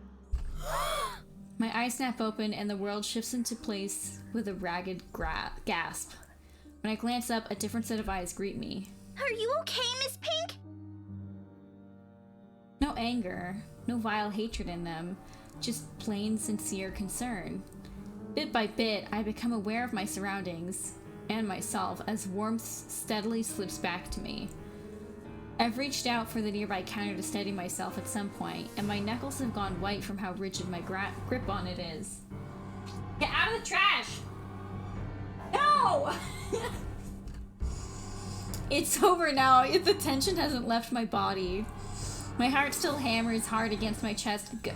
This game, bitch! Who the fuck wrote this game? You do not need 17 lines of fucking description to tell me that a character is scared. It brings me out of the immersion when you have me reading for 5 minutes just for something that could have taken 20 seconds maximum to explain. Before me, Kylie fumbles with her hands, utterly unsure of what to do to an adult in what's probably a laughable Did state. you get sick? I'll call Teal, okay? Stay here and don't move. No. No need. Just... Welcome back, Valerara Merev. I'm pretty sure that's how it's pronounced. We've had this discussion multiple times, and I it's not that I don't care, I just don't have any brain power. Just leave me alone. Teal will know how to fix you. Oh, wait, okay? I wish I could speak reassurances to her, but I can't shake it off. The dread is there, twisting at my insides in anticipation. Of what? I'm no longer sure. Pushing myself off the counter. If you're in that fucking... Get out of the trash can! How the fuck did she even open this? My god, I hate you. I literally cannot fucking stand you. You're always in the fucking trash.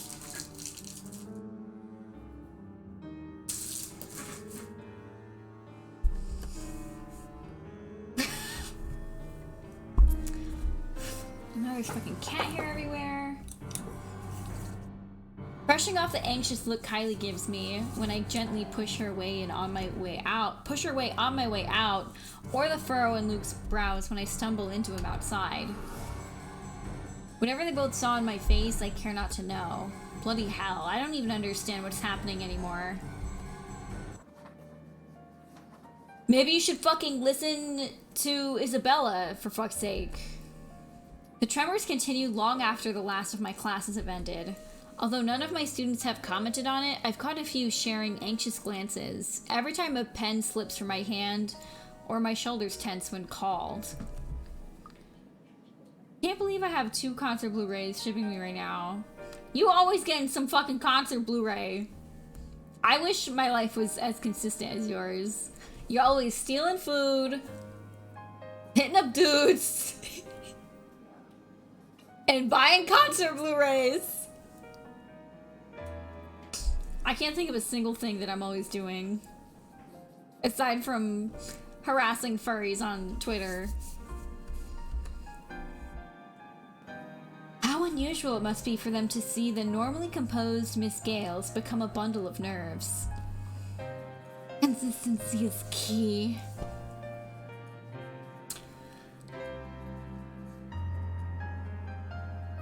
Even the most boisterous ones have given me less grief today. Bullshit. Bullshit. What the fuck is this? Beer and mold? You'd think being on my 4th cup of— oh. It's— it's tea. Is having 5 cups of tea a lot? I drink like 10 cans of soda a day. That's a bit much. Actually, I don't normally drink 10. That's weed. It looks like mold. Egad. Does anybody in chat know a British person? Do they actually say egad? Like, unironically? Because this bitch is always saying egad, and I don't know why. I mean, she's technically Scottish, but whatever. The fact that I can't easily shake it off this time should tell me something. Just before— hi, Justin! When's the emote coming? When's the emote come? I think that's actually too long for an emote. I think they won't let you do that. The last time this happened, I passed it off as some lapse in my part after having been sick the week before. And it is a natural conclusion. See, this is what I don't understand. Like, Ashton— hold on. Ashton not believing the ghost is real, I can buy that, even though it's stupid, because he's a detective. He goes based off of evidence and facts. Little Miss fucking history teacher is like, nope. I'm just realistic. I'm just super realistic. I'm just super— bitch, you're a history teacher. You should know better than anyone that not everything is as it fucking seems. Fuck this character! I hope all these bitches die. I don't think I like any of these motherfuckers. This is why the ghost bitch is trying to kill— well, okay, I actually don't hate Zachary. But this is why the fucking ghost bitch is trying to kill everybody, because they're all fucking terrible people. Next emote slot isn't for another 28 subs. Just start streaming. Make a game, have a giant streamer raid you with their wealthy viewers, and hit 50 subs in one day. Easy. Did that happen to you, Justin? Or are you just memeing? Because I was about to be like, congratulations! Good job! But anyway. One of my Dawes books even went as far to describe them as a strong part of Isabella's culture. Tree giants. Women who feed on unborn children straight from a mother's womb. Or hell, there's even that one story about a demon baby. When did we get to demon babies? Streaming is in the past. Oh. Oh, congratulations! Oh, that's how we got Joy's? Got it. Poochie always quitting, but she always comes back. She always comes back. Hello, welcome back, J-Ben. Hope you're having a good time. This fine time zone. After October's over, I'm going full fucking coding mode, and I know that I'm gonna become one of those— I'm gonna be on streamer fails like weekly. People are gonna be like, watch this person have a mental breakdown because they don't understand how math works. See y'all in 2 years when I rebrand to It's Poochie. Bitch, please don't. Please don't. What are you, fucking Bratz doll spin-off? Get out of here. Get out of here. Bye. Just poo for— bye, Poochie! Ay, ay, ay. All folklore that never had a smidgen of truth in it. Most probably— why did that line look wrong to me? Probably told to scare off the natives. The natives? Much like every other one in their place. The world is more universal than people care to think. But looking at it from where I'm standing now, after staring right into the eyes of that woman, after all the things I've been hearing and feeling, perhaps, Perhaps there's really more to that bloody letter than some awful Halloween prank. Only good thing to come out of stream career was a server full of adorable emotes. You can have that without streaming. Perhaps Isabella's right all along. Oh my god, so all it took was talking to the fucking racist dude to make your eyes open? A terrible thing, if true. Big, if true! Though, that thought doesn't linger long, thankfully. Where are you? Oh, she's bathing herself behind me. Okay, you're not wrong, Poochie, but, you've also had a string of, like, creepy men in your life who should probably be reported to the authorities. Though that thought doesn't linger long, thankfully. Soon the ring of my mobile takes my attention away from it. You know I'm right! An unfamiliar name flashes before me once the screen lights up and my brows knit together.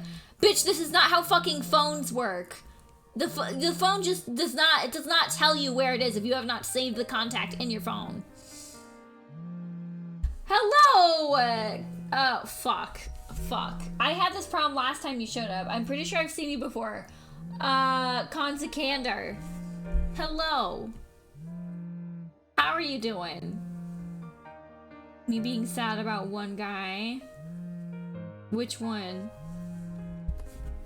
Marianne McCullough. You've met this person before! Staring hard at the screen to try to remember where I've entered this person on my Bitch, it's barely been a week! It takes a moment, but when it clicks, my eyes zero in on the book lying wide on my table. Loaned out from the library almost a week ago. Literally less than a week! Not gonna get into detail, because men are replaceable! I was gonna make a joke, but I don't want that on stream. I'm just gonna send it to you on Discord.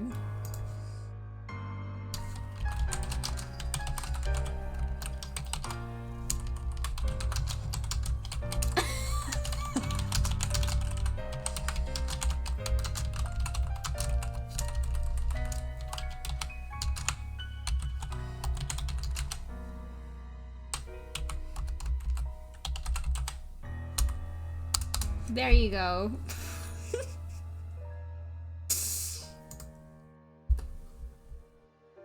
We were after the same book, but in the end... You know it's true! You know it's true! I'm not wrong, Poochie. You know it's true. You know it's true.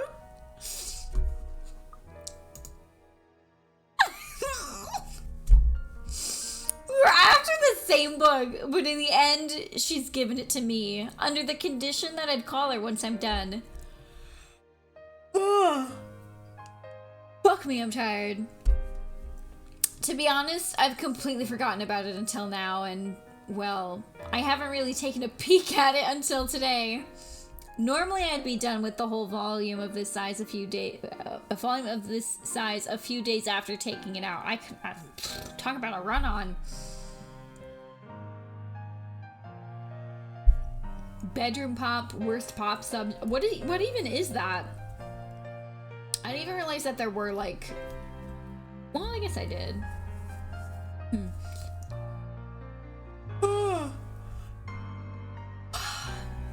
But finding a chance to sit down and read through it has been more difficult lately than I anticipated. One moment, I'm busy simply grading worksheets, attending movies premieres the next, then somebody's suddenly inviting me out for one reason or another. Days later, a friend stops showing up in her flat, right after worrying reports pop up in the local news. There simply isn't enough time to breathe and get a grip on things. I have been flipping through the pages of said book moments ago, though never really reading anything and merely hoping for a distraction. To no avail. My phone gives out another ring, and this time I don't hesitate to answer. Marianne? Hello. Here I was starting to wonder if it was a bad time to call. Is it? No, not at all. Two terrible people having a phone conversation together. I dismissed my last class a few minutes ago. I'm pretty much free for the rest of the afternoon. Unless something comes up. Is this about last time? The book? Not really. I was hoping to ask you about some other thing. Oh, sure. What about? You grew up in this city, didn't you? Wait, did we? It's a peculiar question to ask of someone you've just met, but I answer her nevertheless. I'm more curious where she's headed with this by starting. Fuck! If I fuck up that many times, we're just skipping the line. Why is career day run by a skeleton man? Oh my god! Born and raised. Oh shit! Third generation migrant. Hold on. I'm just gonna steal this artwork with the clipping tool. And I'm posting it. I'm just gonna post it in... Poochie, why would you say something so fucking cursed? I'm just gonna post this in every server that I'm in, and I will let you guys know what everybody says. Oh, I can't post that in an art channel. People will think that I did it. Let's just put it in this weeaboo channel and see what they say. Bitch, I will let you out in half an hour. Get over here. Look, I have beef jerky. Yeah, you can't have any of it because it'll fucking kill you, but I have beef jerky. Bitch. I'm talking to my cat. You guys can't see her, but she's there. Alan! I already made that joke, Justin. You can't make it again for me. I already made that joke. I think I'm just gonna put it in the memes channel everywhere and just see what happens. Disaster movie. This fucking... So, like, she keeps trying to pull toys from under my door from the other side. And she's like... on the door. Don't mind me just posting in my own server that nobody fucking uses. I don't even mind that nobody uses my server. I'm not really big on talking in servers because I feel like I'm always getting to the conversation 7 hours after it happened, and it's like, why does anybody care about what I have to say now? But at the same time, if a server is too active at any one given time, I mute it for like a week. Because I can't handle the notifications. What kind of fuck, what server am I in? I picked... They don't have a meme channel. Where am I supposed to put this? Car porn. That's... Oh, we'll just put it in media.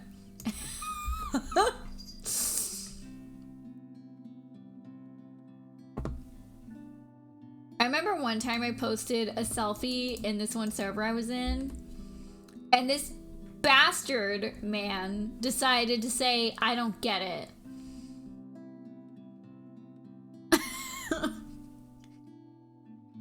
And I was like, it's a selfie. And they were like, okay, why'd you post it? And I was like, okay, so that's how this is gonna be.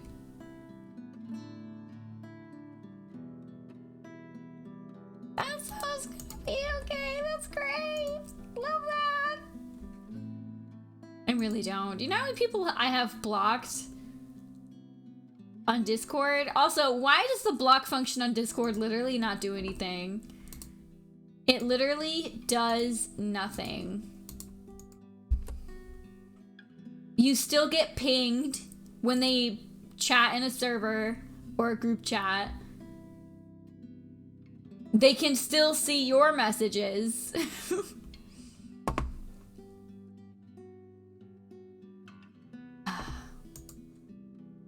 Why do you ask? Anyway, back to this riveting gameplay. So, you must be familiar with the local lore. The, stories? Quite. Not at all. If I'm going to teach about history, I'd like to think I am, yeah? You know, for a fucking history teacher, Rebecca is a fucking dumbass. But a family friend would be a better person to ask. If you want, I can contact him for you. She must be talking about that douchebag professor guy that we talked to during Zachary's plot. No, let's just keep this thing between us, okay? It's nothing too big.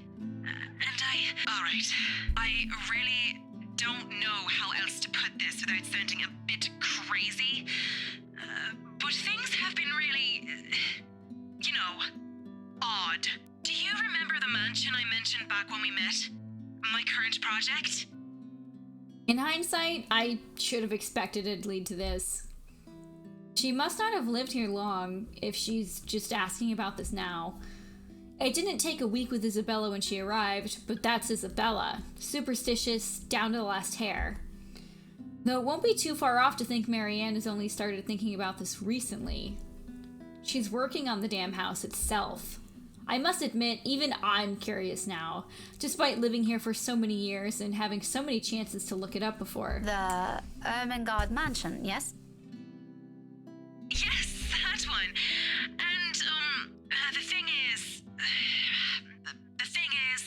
Oh dear, this is a bad idea. You know what? Just forget I ever called you about this. It must have been the sunny weather. It's making me sick and see stupid things. No, wait. It's all right. I don't mind. There's a moment's pause before she responds again. I think the only thing Marianne has seen, since she hasn't gone into... Yeah, she hasn't gone... It's not the party yet. The party's tonight or tomorrow. I don't know. But the only thing she's seen is the weird thing in the mirror. And I think that's it. I won't blame her if she hesitates. I can't believe I'm asking you about this. It's fine. Why don't you just think of it as some form of research? Well, all right. But after this, we're going to forget we ever had this talk. My lips will be sealed. Now, what is it about the mansion? Just, what do you know about it? The general gist. The place's past. What happened to the owners? Anything you can give me. Let's see. To start off, I do my best to give her a concise summary, from the time the house was commissioned 400 years ago and who had it built, up to the point it got deserted after the last heir's death and the deed was passed on to the Ermengarde's nearest relatives. Frankly, if it weren't for those urban legends persisting, the house would have already faded into obscurity long ago. Demolished, even. These are all nothing she probably hasn't heard of before, yet there's dissatisfaction in her tone once I finish. That's all there really is to it? as far as I know. There's this little bit I forgot to mention about Lady Charlotte Ermengarde's death, but most of those are just theories. Aside from that, this is really everything we've been teaching all these years. Should there be anything more? No mention of any other weird stuff? Other crazy stories? Hey! Stop that! Jerky! Jerky! Jerky! Or a letter of some sort? My blood runs cold. Any warmth and comfort the tea I've drank has given me prior has instantly been drained out of me. The phone creaks softly as my light? Oh, Alan, I'm not giving her the jerky! I'm not giving her the jerky! This has, what is it? It has onion powder in it, which is, you can't give cats onions.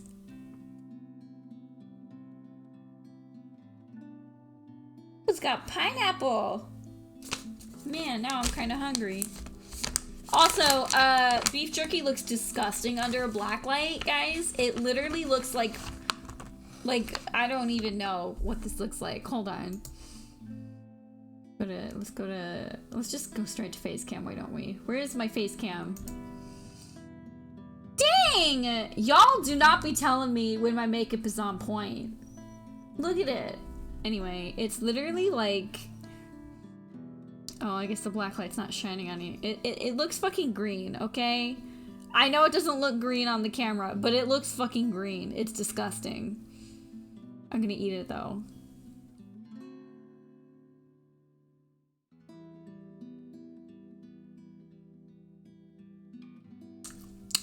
It's okay, Jetson. You can say that this is the best my makeup has ever looked.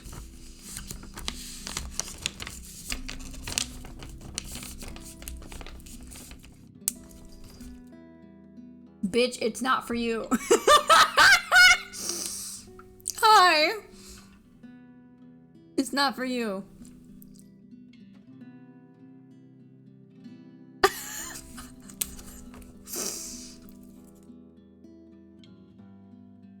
Oh, you're still here?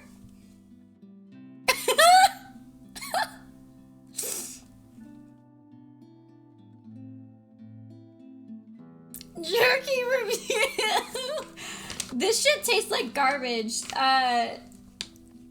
So I ordered from Instacart and I asked for the original, and I guess they were out. So without my permission, even though I said do not replace, they replaced it with the sweet and spicy flavor.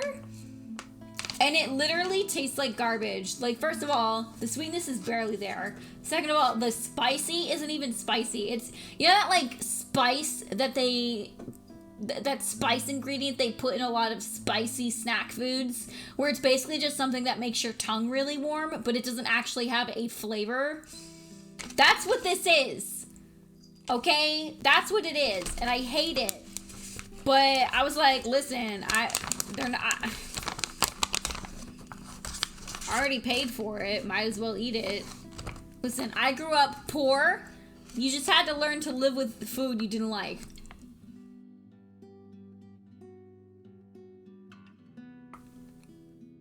You mean sea salt caramel is not the same as plain regular solid bar of milk chocolate? Girl, I've got jerky. Come here. Jerky. Jerky. Oh, she knows it's not for her anymore. Okay. I gotta let her out and kidnap Blue or something. I'll be right back. Let me turn the light on. Fuck me. God.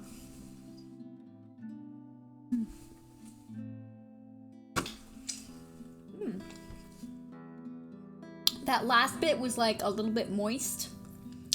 It's kind of good.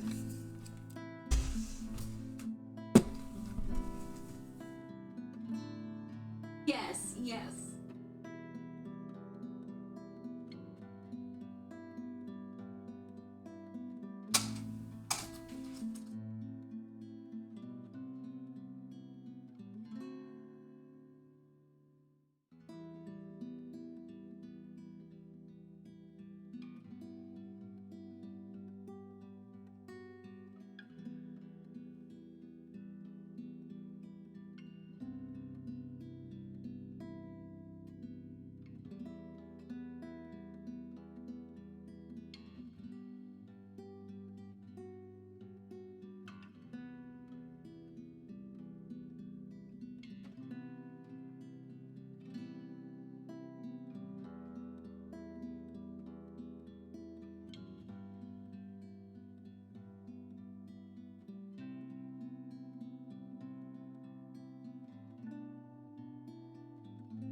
Hello.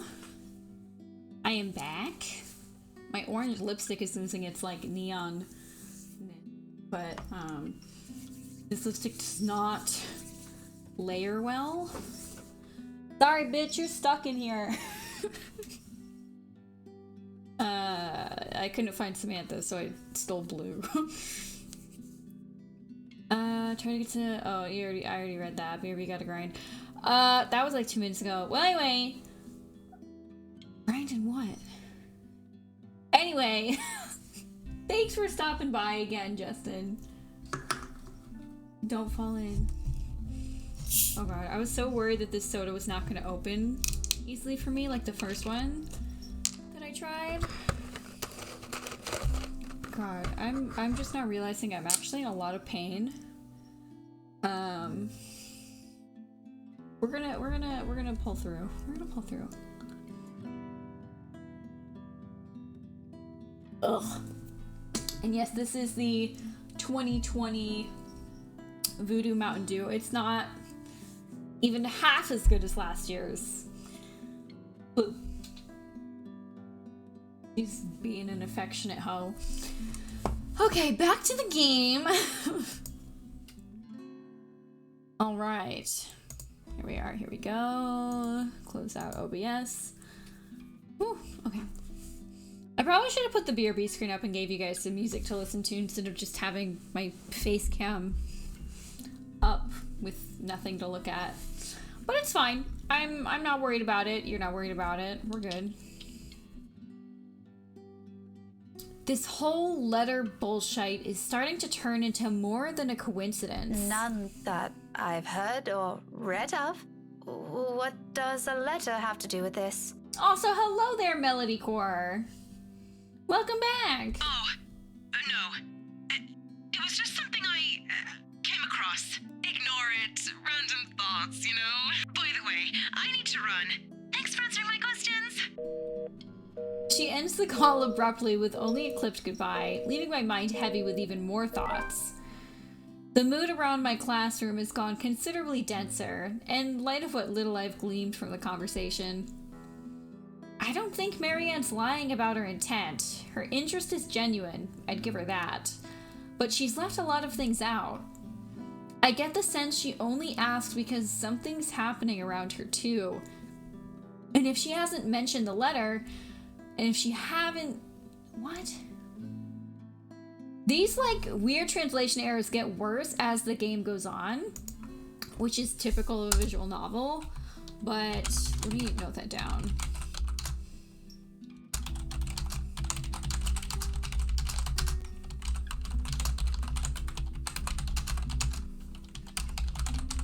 The translation errors start off small and almost unnoticeable, but eventually grow to be consistent and distracting. It's not just the swapping from past, present, future tense, but also just plain using the incorrect, incorrect is not the word I meant to type, incorrect words that probably translate correctly that don't actually make sense in the English context they're used in. Okay. And if she hadn't mentioned the letter, I probably wouldn't have made the connection. Just what the hell did we get ourselves into? Of course, there's still a lot of confusing details in this. All of these are just assumptions. No concrete conclusion to be formed with what we have. And if we want to find out what we're really dealing with, I think... Oh, hold on. Okay, sorry. I think Marianne's right. There might be something more to those stories. As absurd as it sounds, the very place that gave us the letter might tell us something beyond what we know. Or you can go talk to that professor guy who seems to have left a lot of information out because he thinks the people who get cursed deserve it. And tomorrow night, I have a few hours of that chance at the housewarming party. Totally not an exciting thought, since the place is privately owned now. I can't just wander around. But it's enough reason to keep the dread at bay. As I step out of the room, ready to put an end to the day.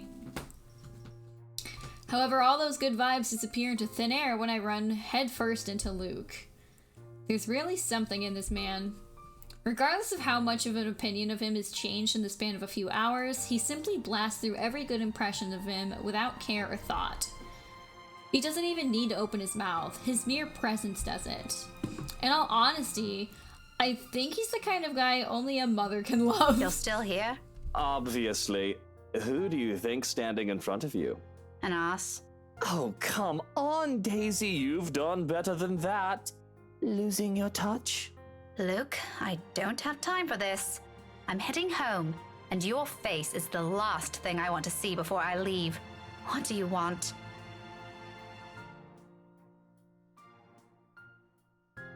Belatedly, I notice his hand. What about it? Partially raised, almost poised for a knock.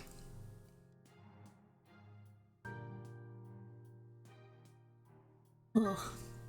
Not only is the flavor bad, but I think that bottle is, like, flat somehow already. At a slight lift of an... Oh, hold on. Actually, I gotta check something. I'm a professional.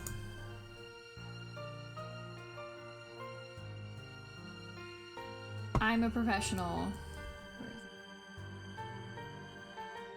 These motherfuckers.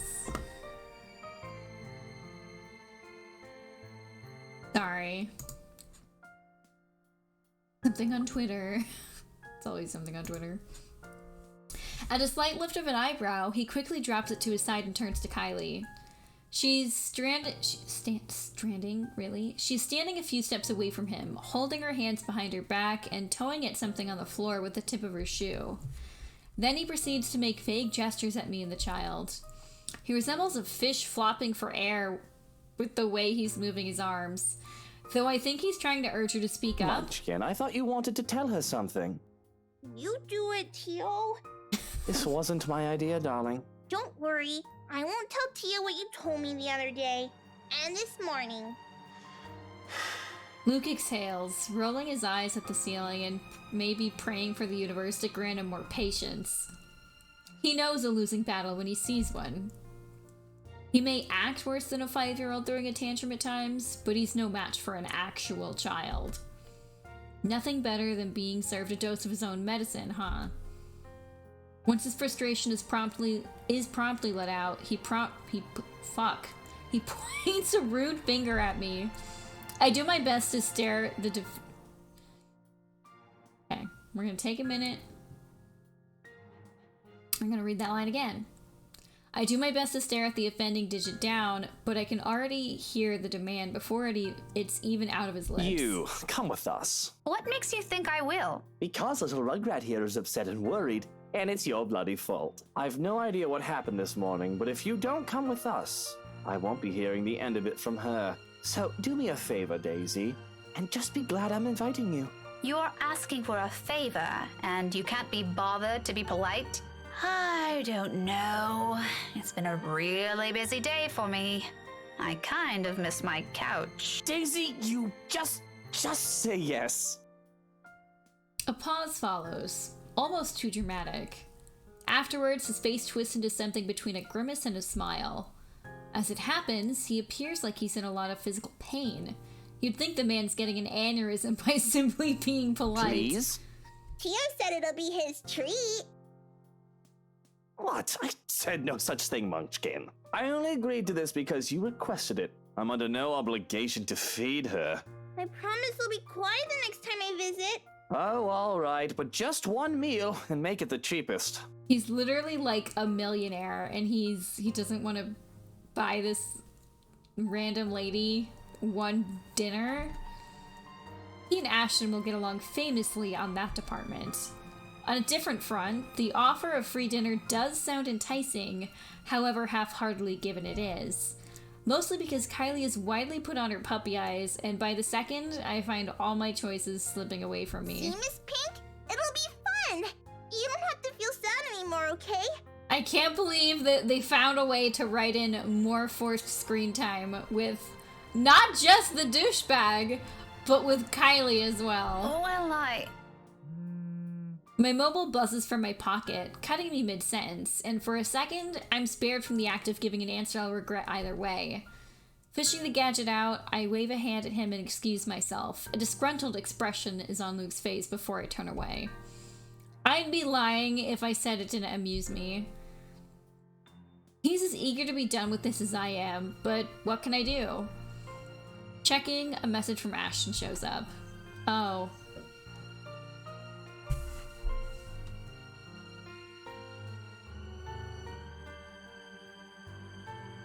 Parsnip's outside my door. She wants to get in, but I'm not letting that goddamn getting in.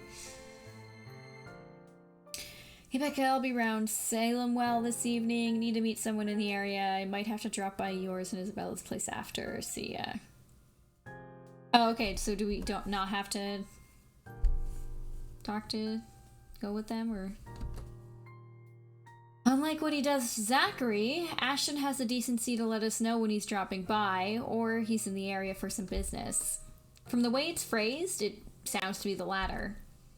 Either way, I'm glad he's at least aware of that boundary. Not that Isabella's ever going to let him leave the building unscathed, if he ever pulls the same stunt he does with the other man.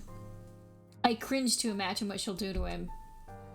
Sighing, I slip the gadget back to my pocket. But looking up to see Luke's utter impatience on his face, I now face a different dilemma. The two of them are still waiting, and knowing the kind of person Luke is, this is already a grand gesture of goodwill coming from him. All to please his godchild. His denials aside, it's easy to tell he's really fond of Kylie from his actions alone. I kinda hate to ruin that. Well, Daisy, we're waiting here. Wish she'd stop doing that. On the other hand, there's Ash. His message doesn't exactly imply he's going to wait, or he's expecting me to be there, but there are matters I hope to discuss with him in person, to put it simply. Housewarming party matters. While inviting Isabella out of the question... Wait, what? It says with, not while. With inviting Isabella out of the question, I only have Zachary and Ashton. Although the former has already made it clear he'll be busy this week, and well, Ashton has been my first choice from the start. Even if he detests attending gatherings like this. It's company that counts. We can be miserable together. But that's the problem, isn't it? He hates them, and it's very likely his answers will be a flat no. I'd rather not hear that. If by some miracle he agrees to it, he'll probably be sulking the whole party. Not really a tough choice when you put it like that. Still. Okay, I don't even know what this is talking about. Is she implying that... I thought the party was tonight, so I guess it must be tonight. Is she implying that if we don't go wherever Ashton is tonight, he's not gonna go to the party? Or... I'm so confused. Let me do this first. Let me see what that does. Okay, literally just goes down with Luke. So, load.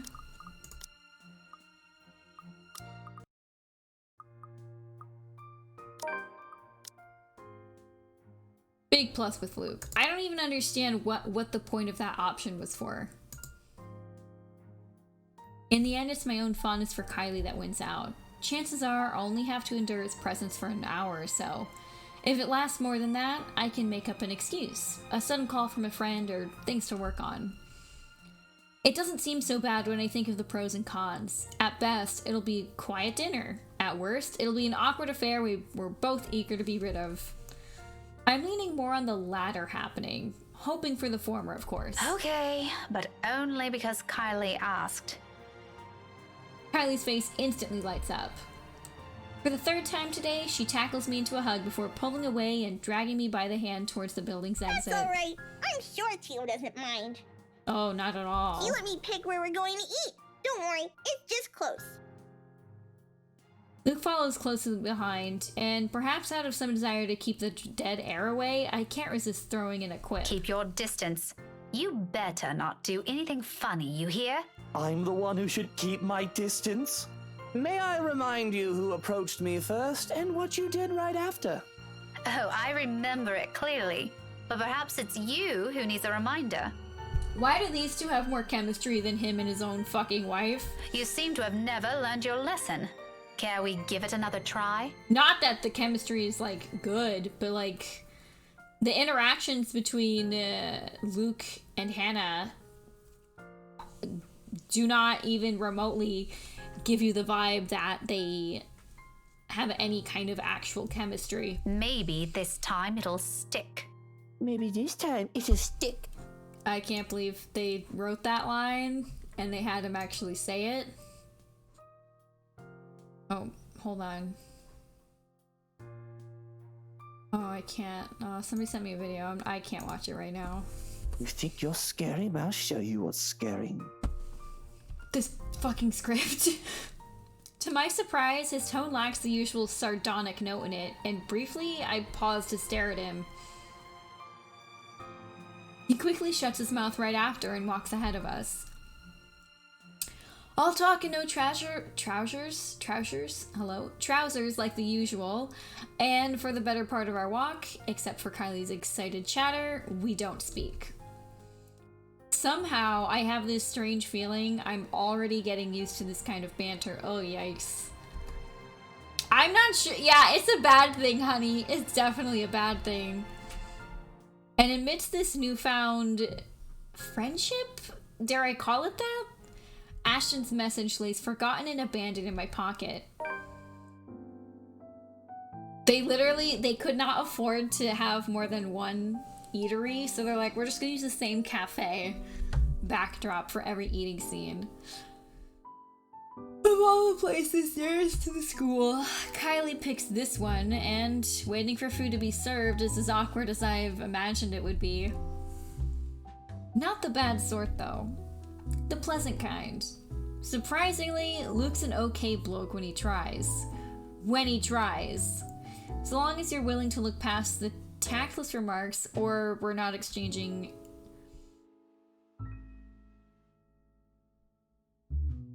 I don't know what that word means. I'm just a complete fucking simpleton. Jesus, that's right. Acerbic. Acerbic, especially of a comment or style of speaking, sharp and forthright. Archaic, tasting sour or bitter. Acerbic. Oh, interesting. Acerbic quips make sense now. It's clear he's making an effort for this to be as fun as possible for the 6-year-old by being chattier, even going as far as to laugh when Kylie's stories call for it. It's an interesting thing to hear from the man. More than once, I catch his frequent cheesed-off expression easing whenever he looks at the girl. And your friend? Did you make up with her? Yep. She said she just saw something she didn't like. She didn't accept the jellies, though. She told me to give it to you instead. She knows you like the red ones, too. Very well. Hand it to me later. I'll bring some of them home. I think your Tia would love to have some. What a terrible liar. He says he dislikes the idea of having children of his own, but it's easy to see some part of him genuinely wants them. Not really. Nice try, though, developers. What's stopping him? Once Kylie wanders to the nearby bookshelves after having lost interest in the conversation, however, we both revert back to silence. On our own, we have little to talk about, aside from a few questions about the others here and there. At one point, it does veer on local politics and history. He's surprisingly versed with it that he can hold a decent conversation without throwing a jibe. Nothing too personal is ever mentioned so far, though. It's too early for those, and besides, I don't like him enough to speak of every minute detail of my life. Better keep it strictly between the silence and the casual repartee? How many times am I gonna have to Google words tonight? Jesus!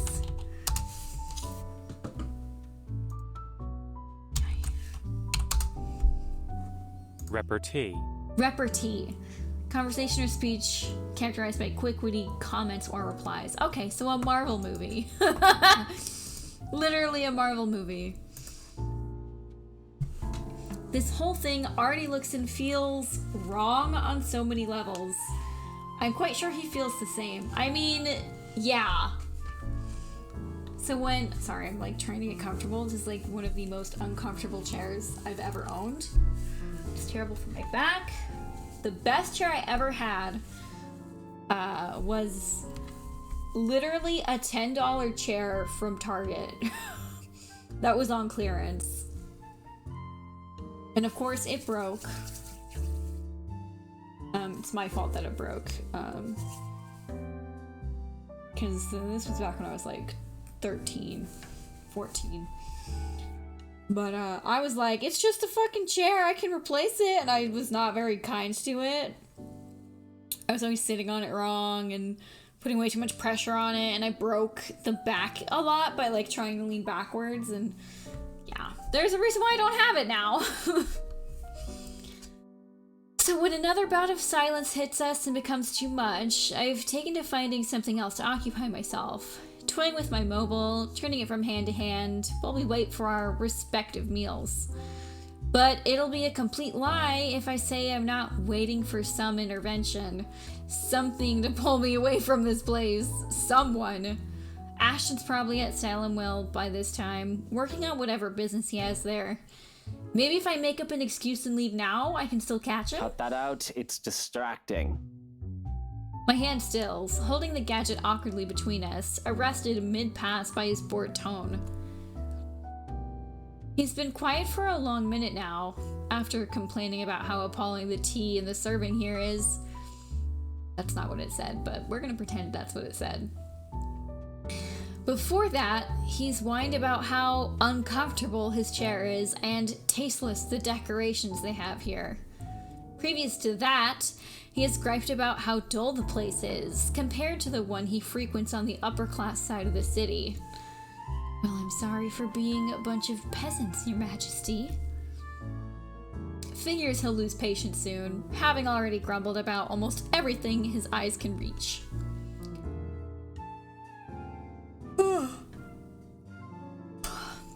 It's just unfortunate he's turned to me now. Why don't you just look somewhere else? I can't. If I turn elsewhere, I might end up looking at the bobfuck right behind us. Bobfuck? Do I even want to ask? I don't want to hear it. If it's coming out of his mouth, it can only be either rude or offensive. Not what you were saying earlier. Regardless, he continues. Everything looks good. But have you seen the face? True horror. What is wrong with you? You know, I frown about this in practice, but that mouth needs to be washed out with a particularly potent soap. Preferably by your own mum. A shame she isn't here, For whatever reason, that puts an end to that talk right away. He returns to watching his godchild, who's found a particularly interesting picture book and is now poring over it, while I turn back to my mobile. Still no message. Would it kill him to at least send a message? Check if I were home? Meanwhile, Luke's silence lasts all but 10 seconds. What is it with the damn mobile? Are you on a curfew? He's got the immature act down pat, I'll give him that. Seriously, how old is this guy? Has he somehow been deprived of affection during childhood? And what is it to you? I don't think it's any of your business what I do with it.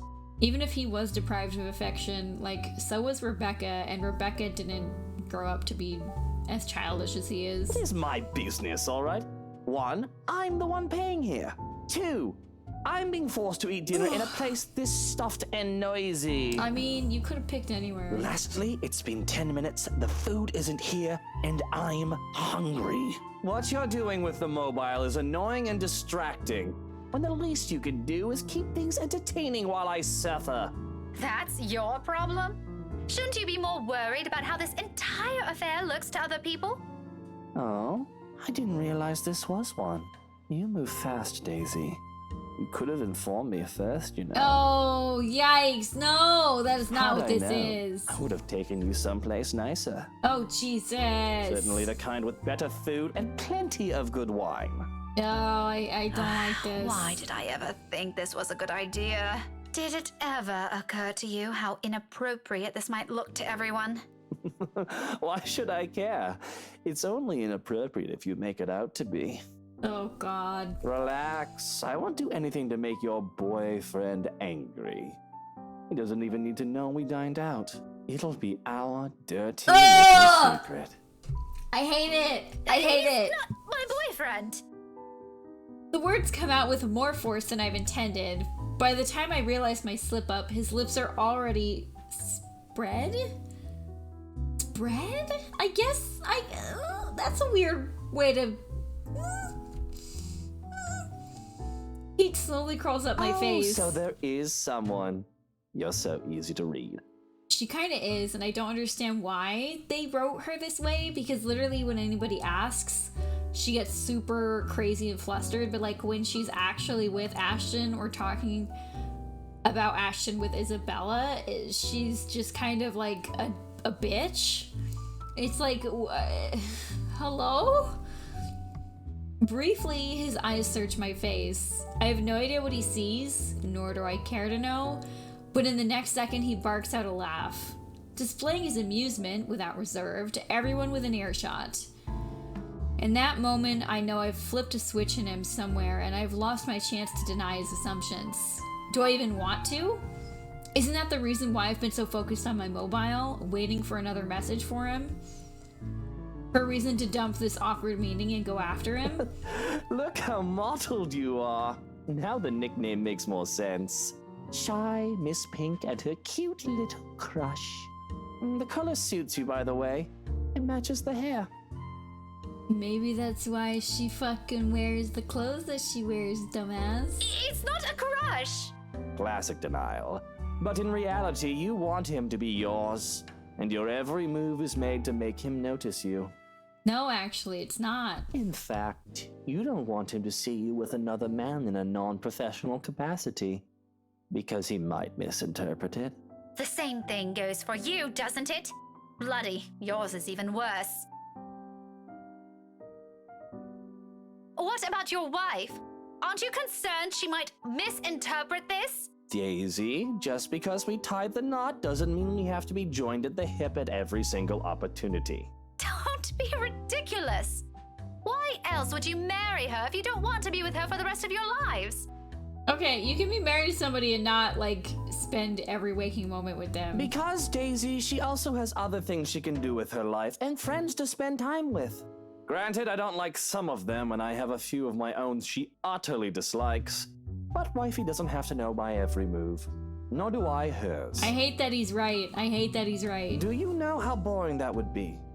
To be with the same person for all hours of the day, losing sleep over the mere fact they're not with you, or putting everything you have aside to please them, to have your whole world revolve around one person. Aren't you just mistaking that for something else? Unlike you, there are other people here who don't share the same jaded outlook you have. Don't lump everyone together just because it didn't work out for you. And you, my dear, are unexpectedly naive. What's so naive about it? If you love each other, wouldn't you want to always see them, be with them, to have them focus solely on you? That's not love. Maybe you haven't been loved enough. Oh, it's that kind of thing for you, isn't it? The love is eternal, love is a strong emotion shite. A starry-eyed girl pining for her dashing Prince Charming. I'm kind of mad that I'm like, I'm not taking his side, but he's right. What's next? Romantic confessions of love? A grand wedding on the beach? Dozens of spawns running around in some picturesque home in the suburbs? How quaint. Are you also expecting it's going to be sunshine and rainbows after? A happily ever after? Yikes. Please. What? I never once said... And is all of that such a bad thing to hope for? I mean, it's not realistic. Woman, I've been married for 7 years, and I'm telling you, it's far from what you have in your pretty red head. Tell me, how long has this song and dance been going for you and your man? Maybe I am mistaken. Averting my eyes from his is all I managed to do. What does this mere 7 years have compared to the 17? Oh, yikes. She's one of these. She thinks being friends with someone for nearly 20 years is the same thing as being married to somebody for 7 years. Okay.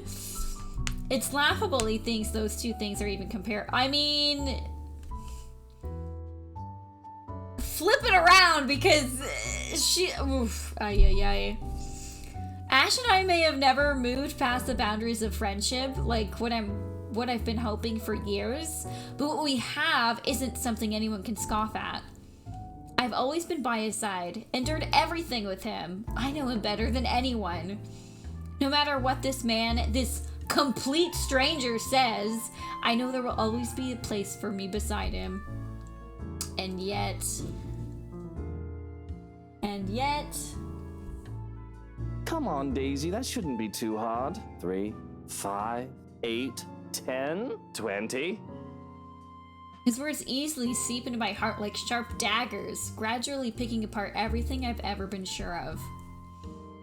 Despite myself, the doubts resurface and my defenses crumble right in front of my eyes. It's no wonder he sees through me, and as expected, he ridicules it. Laughs. Restrained, low and rumbling, a sharp sound striking the air around us amidst the murmur of people and the soft notes of music playing over our heads. His shoulders shake when his mirth becomes too much even for him. He reaches up a hand and passes it over his face, as if to hold his glee close to him. Bloody bullocks, this is just brilliant. Oh, mother, why do I always keep running into these things? This day couldn't get any better. I think I'm gonna need a stiff drink after this. He dissolves into another peal of laughter, but when it subsides, what he has for me are more words, scathing each of them. The urge to run from here has never been this strong. Is everything you said how you plan to act, if that man of yours ever ends up with you? Cling to him? Put him on a bloody pedestal? Let him become the center of your universe? Although with how long this seems to be going on, I think you've already done so. Marriage will just be icing on the top. Like some sort of reward for you, isn't it? For being a good, patient, loyal little girl all this time. Never looking at another man. He must have been having a grand time with someone pining over him this long. I'm a little envious, to be honest. Jesus. Maybe also a little surprised he hasn't suffocated from all your attention yet. Laugh all about it if you want. It's not like you'll ever understand. Luke falls silent. The ridicule in him is gone in an instant, and his eyes meet mine, sharp and imposing. A challenge, but I hold it against him with the same intensity, because if there's something I won't let his opinion trample on, it's this. What does he know? However, he's the first one who looks away, focusing his eyes back to where Kylie is, and for a moment, I believe I've won. Hello there, Allie. Oh, is the blind command not working? Let me see. Maybe Potato Bot's down. Oh, what is it? Oh, it worked. It just didn't show up on my end.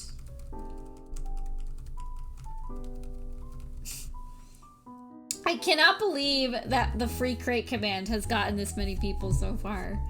It's honestly kind of impressive.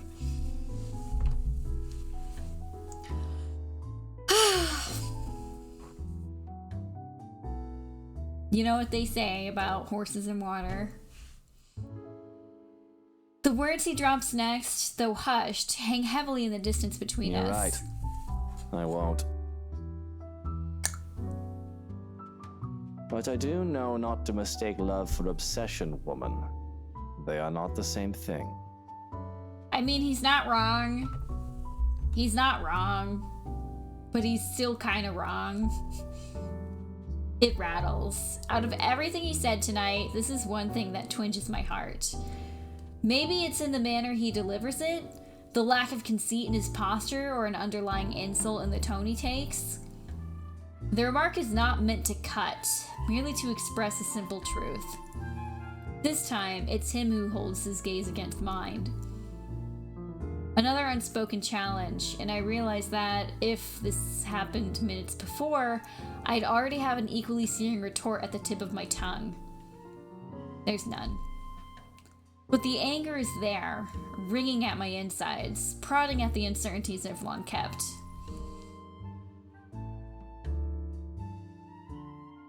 Oh, the free crate command? Yeah, it's definitely impressive how often I've seen it. Obviously not just in my channel, because Thomasina's has one too, but the fact that it can even be memed is the saddest part, though. Isn't it enough? We have the long years we've been together. We have the memories. Whenever he needs me, until the other people come in between us, I've always been the one there. That dedication and loyalty should mean something, shouldn't it? I've always been sure of it, and that one day he'll see it for what it is.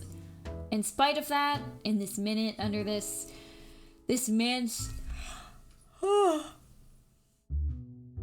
scrutiny, my own heart wavers.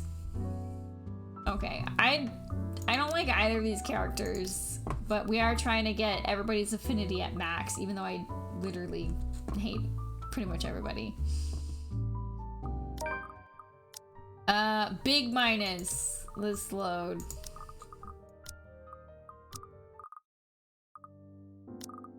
I don't know. I want big plus.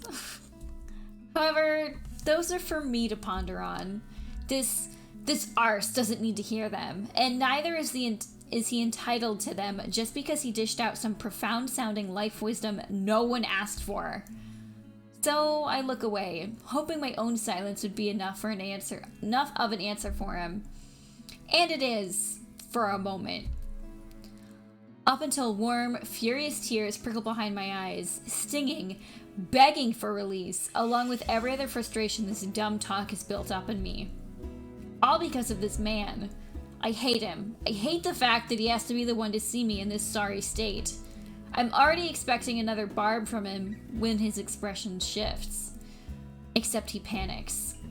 In the span of 3 seconds, his expression changes from indifferent to concerned to utter panic. Probably would have been funny if I weren't so irked by the sight of this blanket. It's gotta be a slang thing. Hey, are you crying? Are you going to cry? Wait, what? Stop that right now, woman, or I'll... Will you shut up? He clams up almost before I could finish. Whether this is due to the sudden force in my voice or how I look, I pretend not to think of it. He seems like a deer caught in the headlights with the way he's making himself smaller in his seat. What? Is he that kind of person where he's like, oh, I'm gonna be mean to people, but if they actually get upset, then I'm gonna freak out? I'm tired, and if I can't punch him, I can at least scream at him. You're an annoying bag of dick, you know that? So much for not looking inappropriate. If I hear another word from you, I'm sewing that bloody mouth shut myself. It does do the trick. Not to the effect I've hoped, but the moment I've snapped at him, the stinging at the back of my eyes melts away, and a strange calm overcomes me. A fragile thing when found in the middle of a busy coffee shop. Nevertheless, it's appreciated considering it doesn't last, immediately broken by the very person that put me in this state with a few awkward pats to my shoulder. Done twice, thrice, and another, until my patience runs out and I'm pulling out the book from my bag, raising it threateningly over his head. I'll surely dent his skull if it slams down at this height. Part of me wants to see that, but I restrain myself. He has the good sense to recoil, though. Shortly, he shrinks back to his seat and waves his hand in the front of him in a gesture to surrender. Watch that book, woman! I already warned you about your little threats. You don't want to see my brand of angry! Then keep your hands to yourself! All right, that's it. People these days, I swear you treat them nicely, and this is where it gets me. Nicely? You're the last person I'd ever want to comfort me. Even if we're the only two remaining people on Earth, don't flatter yourself. She doesn't even know he's racist yet. Okay, have it your way, Daisy. And stop calling me Daisy! I have a name, you know! He mutters something inaudible under his breath, although afterwards he doesn't say anything further. For the next minute, he simply contents himself with making a mess out of the paper napkins, folding them into clean shapes without any clear intent, before crumpling them in his hand when he loses interest and dumping them in a small pile in front of him. Why? First of all, why is he doing that? Second of all, why did they need to tell us that? A waiter serves our meal soon enough, and Kylie makes her way back to our table. But before I can take a single bite, he mutters something. The words spoken in the same tone he's used since morning, all under his breath, whenever the honest part of himself would show. Despite my rather confusing opinion of the man, I stop short of shoving food in my mouth to look at him. His eyes are on his food as he speaks, busying himself with cutting a portion of meat on his plate. But what comes out of him only rings true against my ears, above the din of the coffee house. For what it's worth, Rebecca, I didn't ever think that's all there is to you. Why else would I leave my own goddaughter in your care if you're just some lovesick woman? Fuck if I know. It's just not good. He spears a piece of... Oh, my sock's on backwards. Or I guess upside down. He spears a piece of his food, pops it into his mouth, and that's it. One whole day with this man, and I still can't figure what his deal is. But for what it's worth as well, I don't think he's an entirely bad guy. The writing is all over the place with Rebecca's character as far as, like, her perspective on this dude is. Like, ay, ay, ay. And it would make sense if her thoughts differed from what she said. But her inner monologue is literally all over the place. The rest of our meal slips by in silence afterwards. Aside from Kylie's occasional chatter, the whole dinner goes by without another word exchanged between the two of us. Somehow, we managed to make it through the whole thing without triggering another tension-riddled conversation. A good thing, perhaps.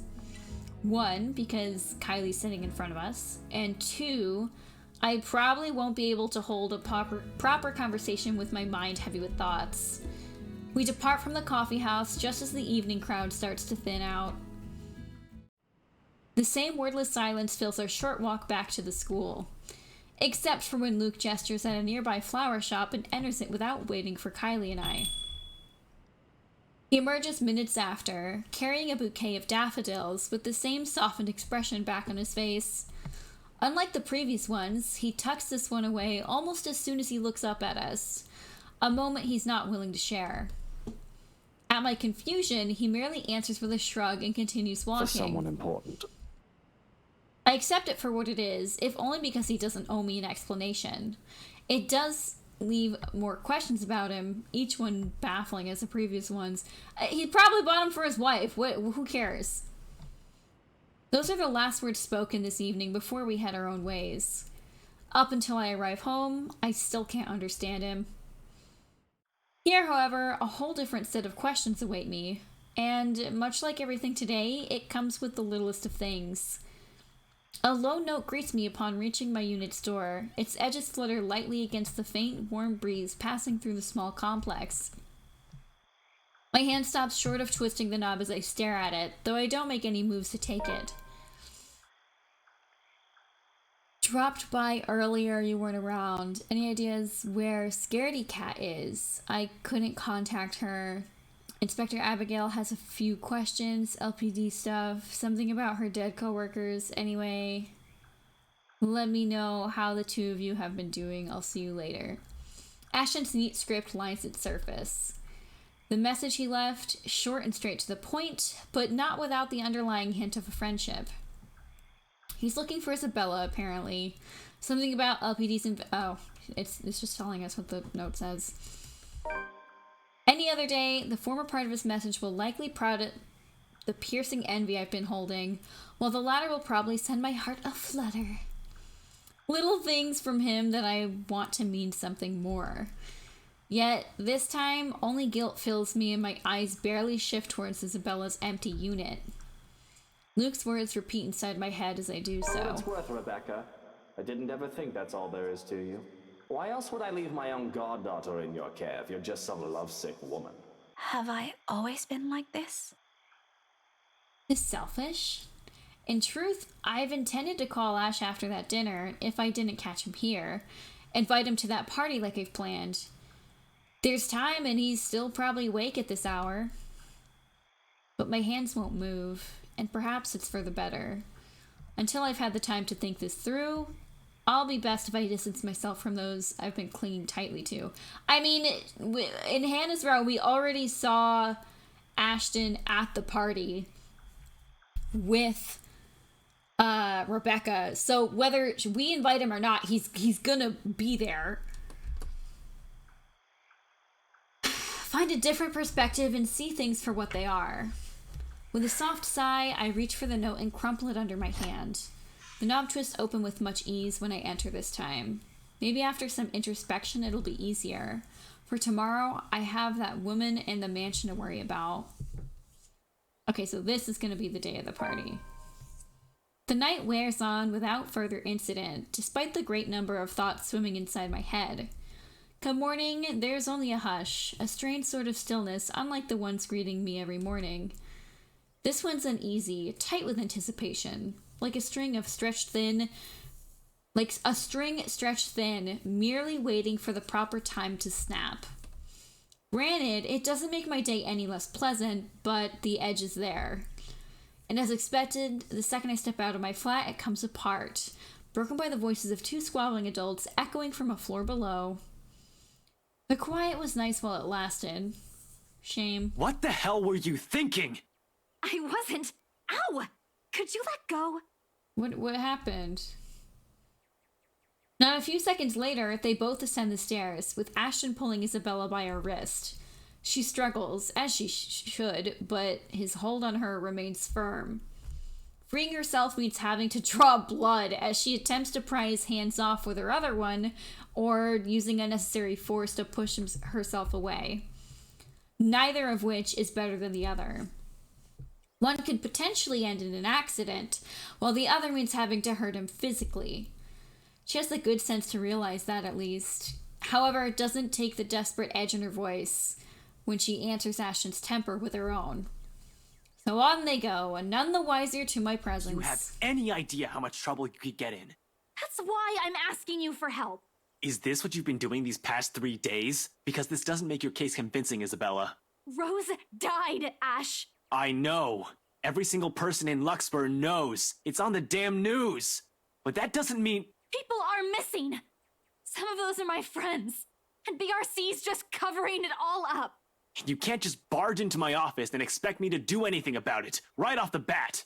This isn't a children's game, Isabella. We have procedures. We have to follow protocol. There's red tape all over this case for a reason. We sure as hell don't investigate things just because some stupid letter spooked us. Ash, you have to believe me this time. If we don't do anything right now, more people will. It's been a whole week. This stupid letter prank is getting old real fast. Okay. I'm sick of it. The timeline is too confusing for me to fucking remember, but I thought he believed us at some point in Zachary's story, but I guess I misread it. It was funny the first time, not so much now. You're the only one that can help me with this, Ash. Even Rebecca won't. All right, you two are awfully loud. What's going on here?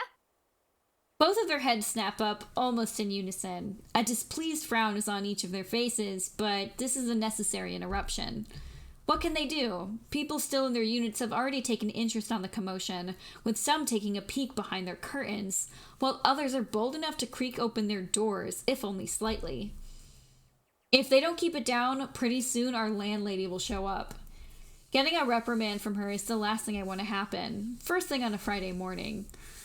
Even if this is hardly my fault. Well, if you want to continue this, you two better do it elsewhere.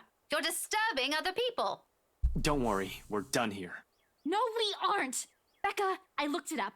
I called them. I visited some of them, and... Which you shouldn't have done in the first place. Isabella, you're going to create more problems for us with what you're doing. A team has already been assigned to it. Leave it to us. Your precious team is looking at it the wrong way. Becca, it's not just Rose. There are others. The last bit strikes a chord, prods strongly at a memory. At that vicious smile already etched deeply inside my mind. The image appears clear enough that, at the mere mention of it, I stumble on my own question. What do you mean? The letter, Rebecca! It's not... It's nothing. If there's really something going on because of that dumb letter, none of us would be standing here. We've all read it, haven't we? But Rebecca's alive, Zach's alive, I'm alive. So for the last time, this isn't a curse. There's a murderer on the loose, and your co-workers happen to be the victims. Give it a rest, Isabella. It's too early for this shit.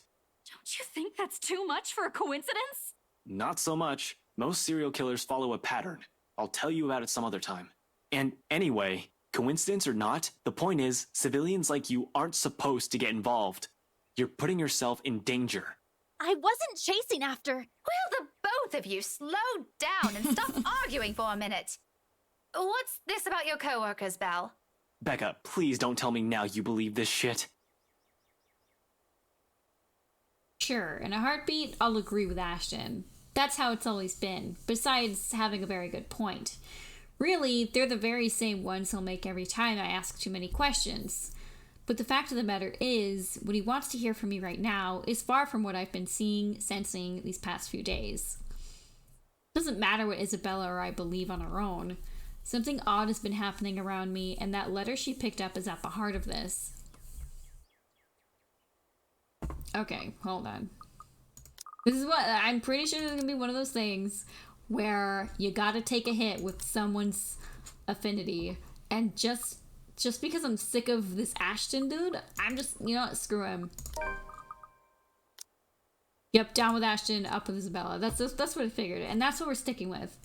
Ashton in particular won't be too happy to hear it. Matching the look on his face doesn't take too much effort. His entire posture shifts the moment my reluctance shows, shoulders tensing, brows furrowing, eyes gaining a sharp edge.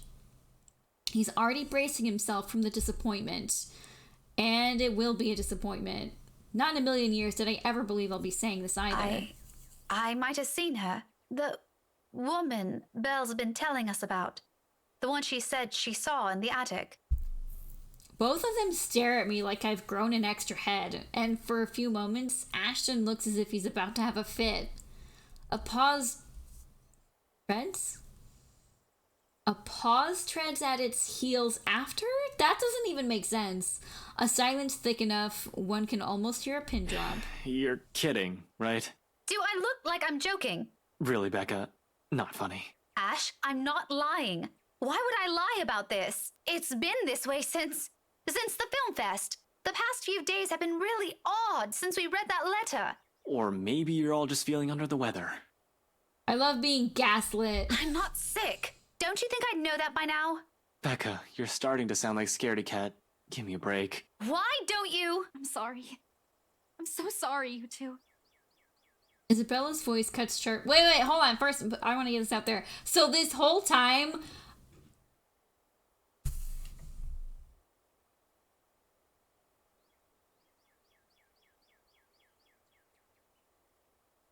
Sorry, I don't know what Parsnip is doing out there, but Christ. This entire time, Ashton has not been seeing anything at all. That's a little weird. It's all my fault. This is all my fault. I was only hoping I could fix this before any of you. before I'm sorry for dragging you all into this.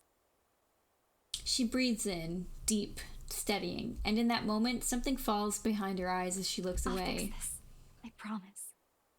A quiet resolve. The same one I saw in her that night from 3 days ago. But this time it burns brighter.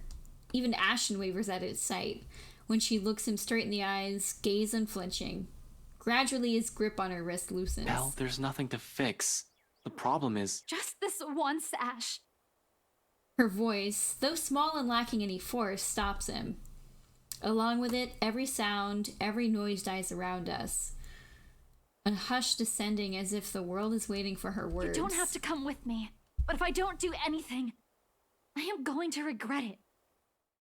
She lays a hand atop his, gentle, pleading, almost intimate if one does not consider the circumstances we found ourselves in. Please. Ashton will never tell a soul, will never admit it even to himself, but it's in that short second that his own resolve breaks. The moment the hard edge in his eyes softens and he relinquishes his hold on her, letting his hand fall limply to his side. Thank you for the follow.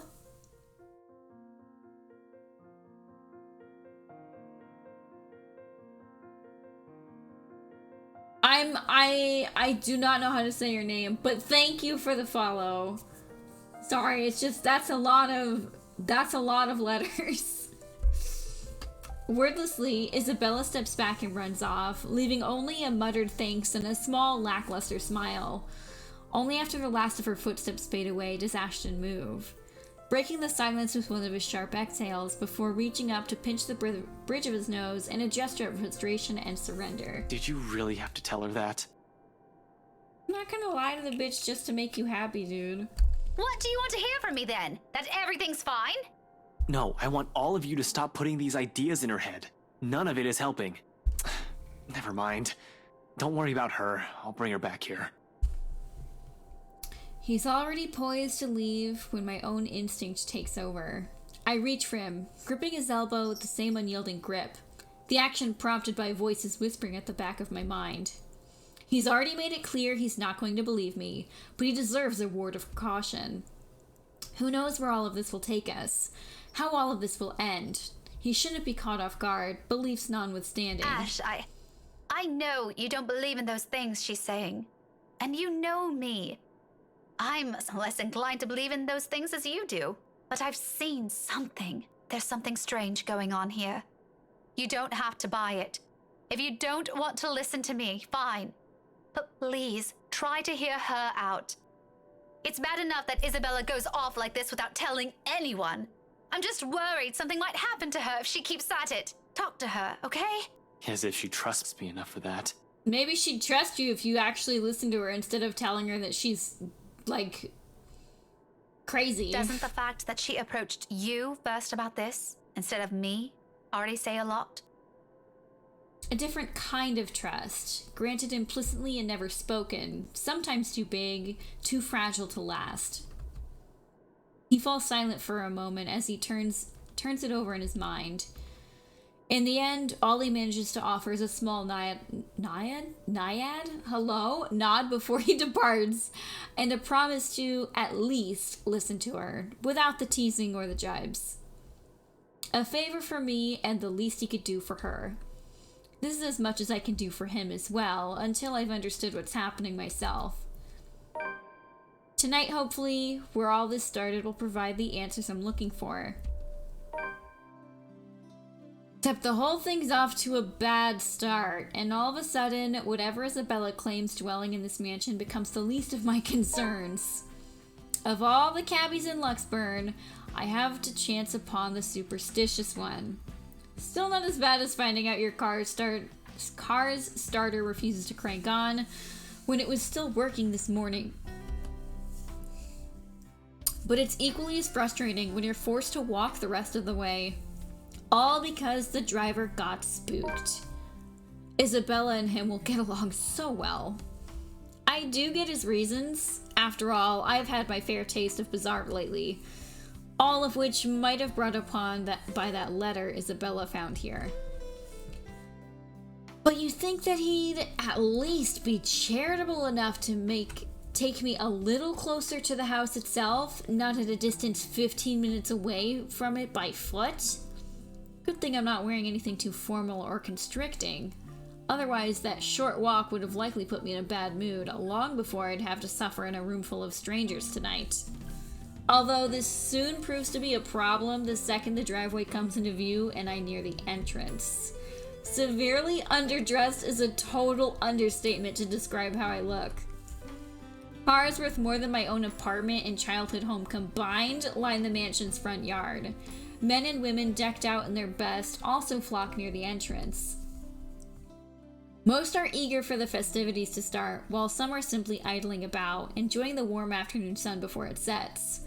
But once the woman standing at the front porch speaks, their undivided attention immediately shifts to her. Oh, Jesus Christ. I forgot how fucking ridiculous her character model looks compared to her portrait in relationships. Jesus Christ, like, ugh. This, despite keeping a far simpler appearance than the rest of her own guests, or not having her husband beside her. A trait worthy of utmost admiration at best. At worst, she's the envy of every woman, the subject of every gossip in Luxburn. Welcome everyone.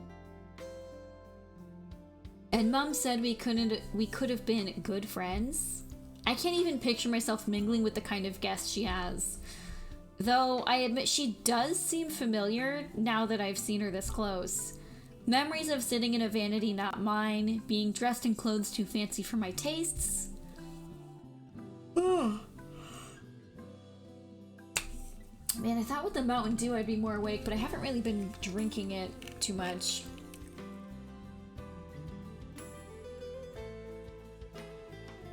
It also tastes terrible, so that's kind of part of the problem. They fit briefly in my mind, until her cheerful tone rises above the buzz of her enraptured audience again. Please, make yourselves at home. I wish I can share her enthusiasm, really. But being surrounded by all this extravagance, for the lack of a better term, merely makes me dread how the rest of the night might go. I shouldn't have let Luke's words affect me like that. I should have just gone ahead and asked Ashton like I planned. If he were here, then I won't have to... Be careful with Shirley, alright? The rest of that thought dies in my mind at once. A moment of astonishment overcomes me before confusion sets in seconds later. It takes another for my body to catch up. Once it does, I finally turn to see it for myself. It's his familiar mop of hair that catches my eyes first. And there he is, almost in arm's reach if it isn't for the guest standing between us. Ashton Frey, standing in the Ermengarde Mansion's driveway, with an air too lackadaisical for someone who absolutely abhors parties of any form. Or has any business here, as far as I know? The picture it forms is too bizarre for me that my mouth speaks out ahead of any coherent thought. Ashton? He swivels on his heel with an equally puzzled face. An odd expression flashes momentarily across it once he sees me, though he blinks it away before I can figure out what it is exactly. Becca, what are you doing here? I was invited. Really? I had no idea you were friends with the host. Well, it's my parents, actually. But that's beside the point. What are you doing here? You hate parties. I still do. I'm just here on behalf of a friend. I can't wait to play this motherfucker's story and see what the fuck is going on with him. Fucking bastard ain't getting haunted by no ghost girl. Ridiculous. That in itself is weird coming from him. It doesn't help that he isn't even making an effort to spare a glance my way when he answers. Instead, they're focused at some point in the crowd. His gaze darting between people walking past us until a small frown forms on his face. That's rare. Do you have someone with you then? Nope, just me. I won't be staying long. Oh, well, if that's the case, maybe you and I can... Chief? Ashton, what's... Unexpectedly, he places a hand on my shoulder, stopping me mid-sentence. He still has a distracted look on him, except this time his eyes are sharper, as if he has found what or who he's been searching for among the throng of partygoers earlier. Sorry, Becca. I need to... There's something I need to check for a bit. I'll talk to you later. Do you have a ride home? No, I had to take a cab here. My car wouldn't start this afternoon. But what about... I told you to get that old thing checked before, didn't I? You can head back with me after this. Anyway, I gotta go. See ya. He's just giving everybody careful, a ride out of the mansion. He's like, don't go to the rides. They're evil people. I'll give you a free ride away from them if you need it. I meet the smile he hastily throws my way with a frown of my own. What does he mean by that? But before I can ask, already he's turned his back from me and is walking away without a single explanation whatsoever. In some desperate effort, I try to catch up to him, if only to know what warranted this sudden departure and his odd warning at the end. Hey, be careful! About what exact... Only for my attempts to be interrupted by a muffled ringing from my pocket. Mum's cheerful voice greets me as soon as I answer. Yes, I'm at the party already, Mom. Yes, I'll say hi to her if I can. What was the point of that? The conversation itself doesn't last long. Just a simple hello, a reminder to enjoy the party, and to send their regards to their old student. But when the call ends and I get to look up, Ashton's already nowhere in sight. Ouch. With a sigh, admittedly, a little disappointment, I tuck my mobile back into my pocket and head inside. Even with familiar company, however coincidental this meeting is, this is somehow shaping up to be a terrible evening. The party hits full swing an hour later. With the host's opening remarks given, still no sign of her husband, and the poor woman... Oh god, we're gonna have to see the drama.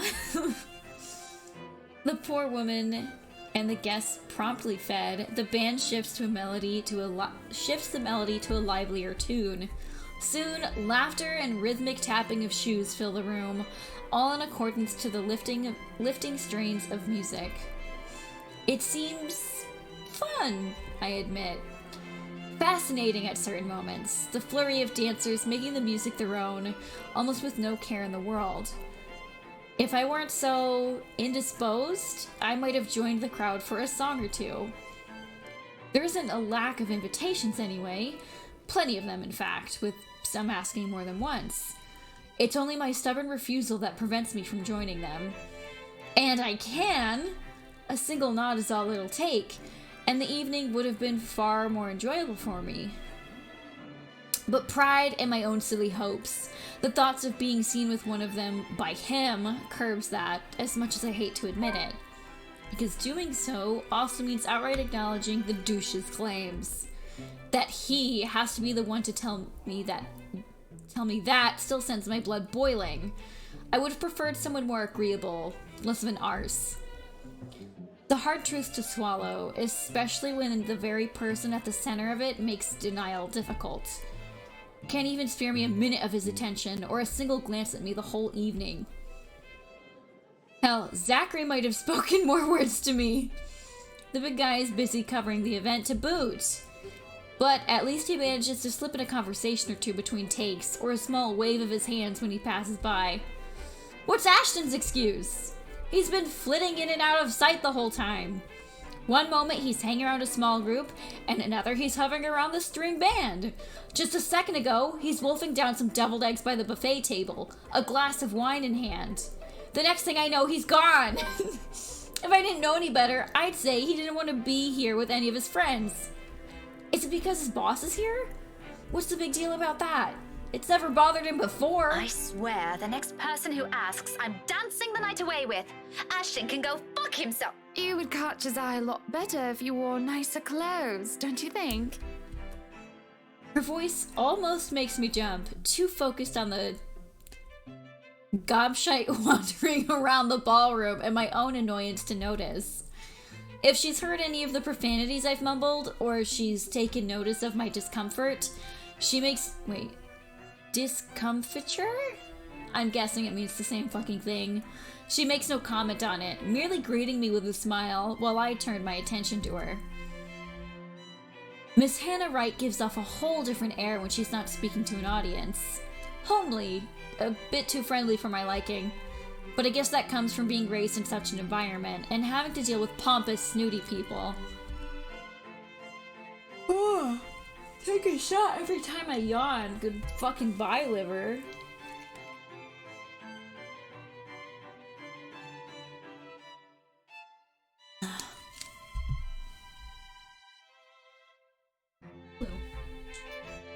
Oh, there she is. She's just napping on my bed. So I suppose nothing has really changed from years ago. I remember her carrying herself in the same manner during that one and only visit. Does she remember any of it? I won't be surprised if she doesn't. It's taken me a while myself. She probably met a lot of people like little Becky throughout the years. Might have already forgotten about me or my parents. People like her thrive on connections after all. Nevertheless, I return her smile, awkward and stiff as it may be. Didn't realize the housewarming was going to be this fancy. I would have gone with a nice dress if I knew. Oh, you're fine, dearie. It's only really the parvenu, those who climb, that come to these parties all dolled up. Quite the black-haired beauty, isn't he? Takes me a while to realize who she's talking about, until Ashton walks by again, in closer proximity than any of the times he's done so far this evening. Still, without a look of acknowledgement our way though, even if Miss Wright speaks loud enough to catch the attention of anyone within earshot. Who, Ash? You know, you really shouldn't have turned down those offers. If I wasn't married, I'd happily go dancing with those young men. But you said a name. Ash. That's the exquisite lad you've been looking at all this time. He's not exquisite, he's just fucking annoying. I don't know him, and I'm the one hosting this party. That must mean you know each other. Is he your boyfriend then? Because that would explain those rejections. This isn't the first time someone— oh, creepy stuff's about to happen. This isn't the first time someone has made that assumption. Almost every student I've had in the past did. My coworkers, more often than not, assume he is. A few of my neighbors also think we're an item. Not that Ashton has ever reacted to those. He's been quite indifferent about it, in fact. Still, the heat of a blush creeps up my cheeks, a denial ready, despite wanting it to happen so badly myself. What? No, that's ridiculous. He isn't my boyfriend. Such a violent reaction. A simple no would have sufficed. Many here would be happy to hear it. And I haven't been looking at him. I do my best to summon a straight face, but before a good cheer, it easily falters. That's right. You've been staring. Quite heatedly, in fact. Although I'm not sure if you look like you want to kiss him or kill him. It's more the latter currently. Just don't go murdering him on my property. I don't want to walk into a room and suddenly find a body there. It's infectious in a way. No sooner I find myself enjoying our chat more than I've imagined myself to. Although her attention briefly wavers at one point, she remains a good companion. Even more once I've mentioned who my parents are. Her face quickly lightens up, and fondness graces her face, despite the meeting from several years ago being a short one. But of course, there are some things we can't really avoid talking about. After all, it's one of the few things I remember her asking me the moment she spotted little Becky in the room.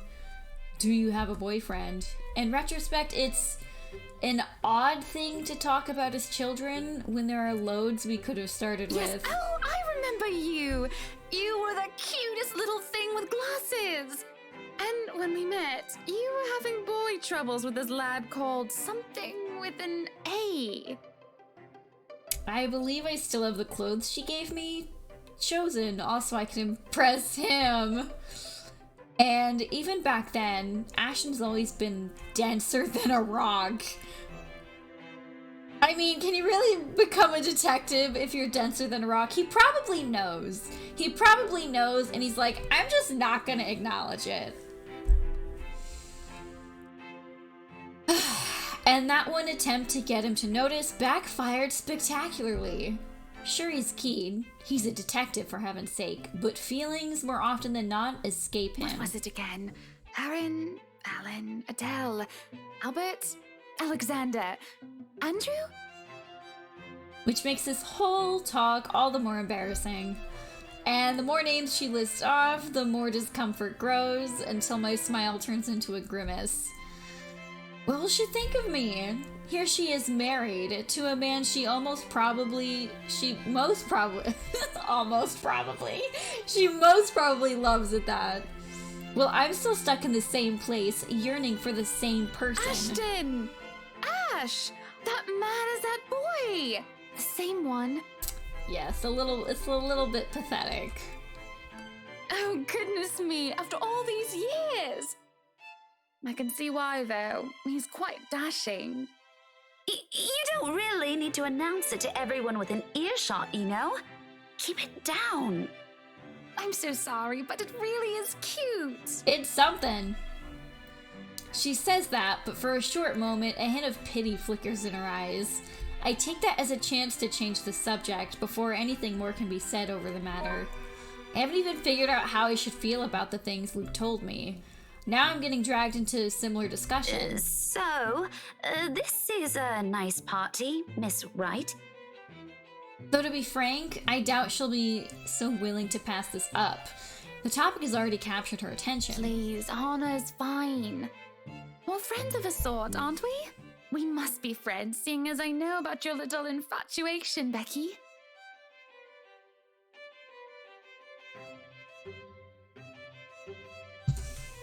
Don't you worry, dearie. You'll have your happy ending yet. I'm not too concerned about that, am I? That's not what I'm looking for. Oh? And what makes you think that? Doesn't everybody want their happy ending? The idea of happy endings sounds like they're just for fairy tales. And they are, sorta. I don't think you can just sit around, trapped in some tower and hope for the best. If you love them, you have to fight for it, right? And yet, have you been fighting for it, Miss Little 17 years later? You're not just going to sit there and hope that everything will just fix itself on its own. Like everything, you have to work at it. Hypocrisy? I can't talk. Yeah, stream's over. I'm gone. I know how to read words. Hypocrisy. There we go. Got it. That's what this is. How dare I preach about something when it's exactly what I've been doing? And then I go and act as if I'm entitled to any of it. That by virtue of us growing up together, he must return what I feel for him. That he's not allowed to look at another because I'm the one who's stayed by his side the longest. When in the first place, Ashton has always been his own person. This is something I can't force on him. I can only hold on to these, take care of it until the time comes where I can confess it to him.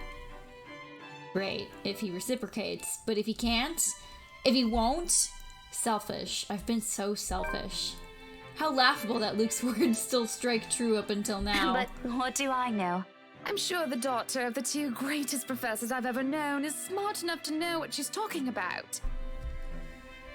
At one point, maybe I would have easily agreed to that. However, the past weeks have also seen changes in the way I view things. As nice as these things sound, it turns out whatever I previously know may not even be true for other people, or for myself. It's sobering and almost funny how things I might have said with much certainty before now has doubts muddying each of them.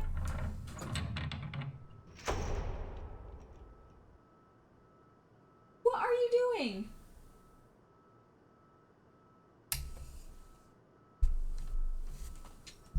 What are you doing? Blue fell behind all my wires and stuff where my PlayStation and everything is. Goodness gracious.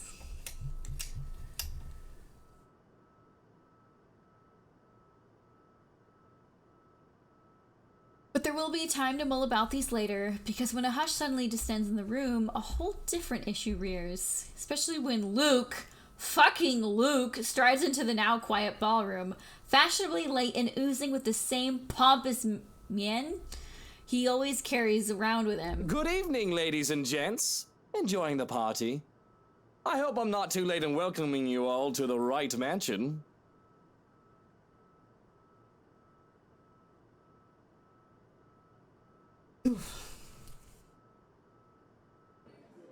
Before long, Hannah leaves my side to join him, and it doesn't take a genius to piece it all together. Welcome, one and all, to our humble abode.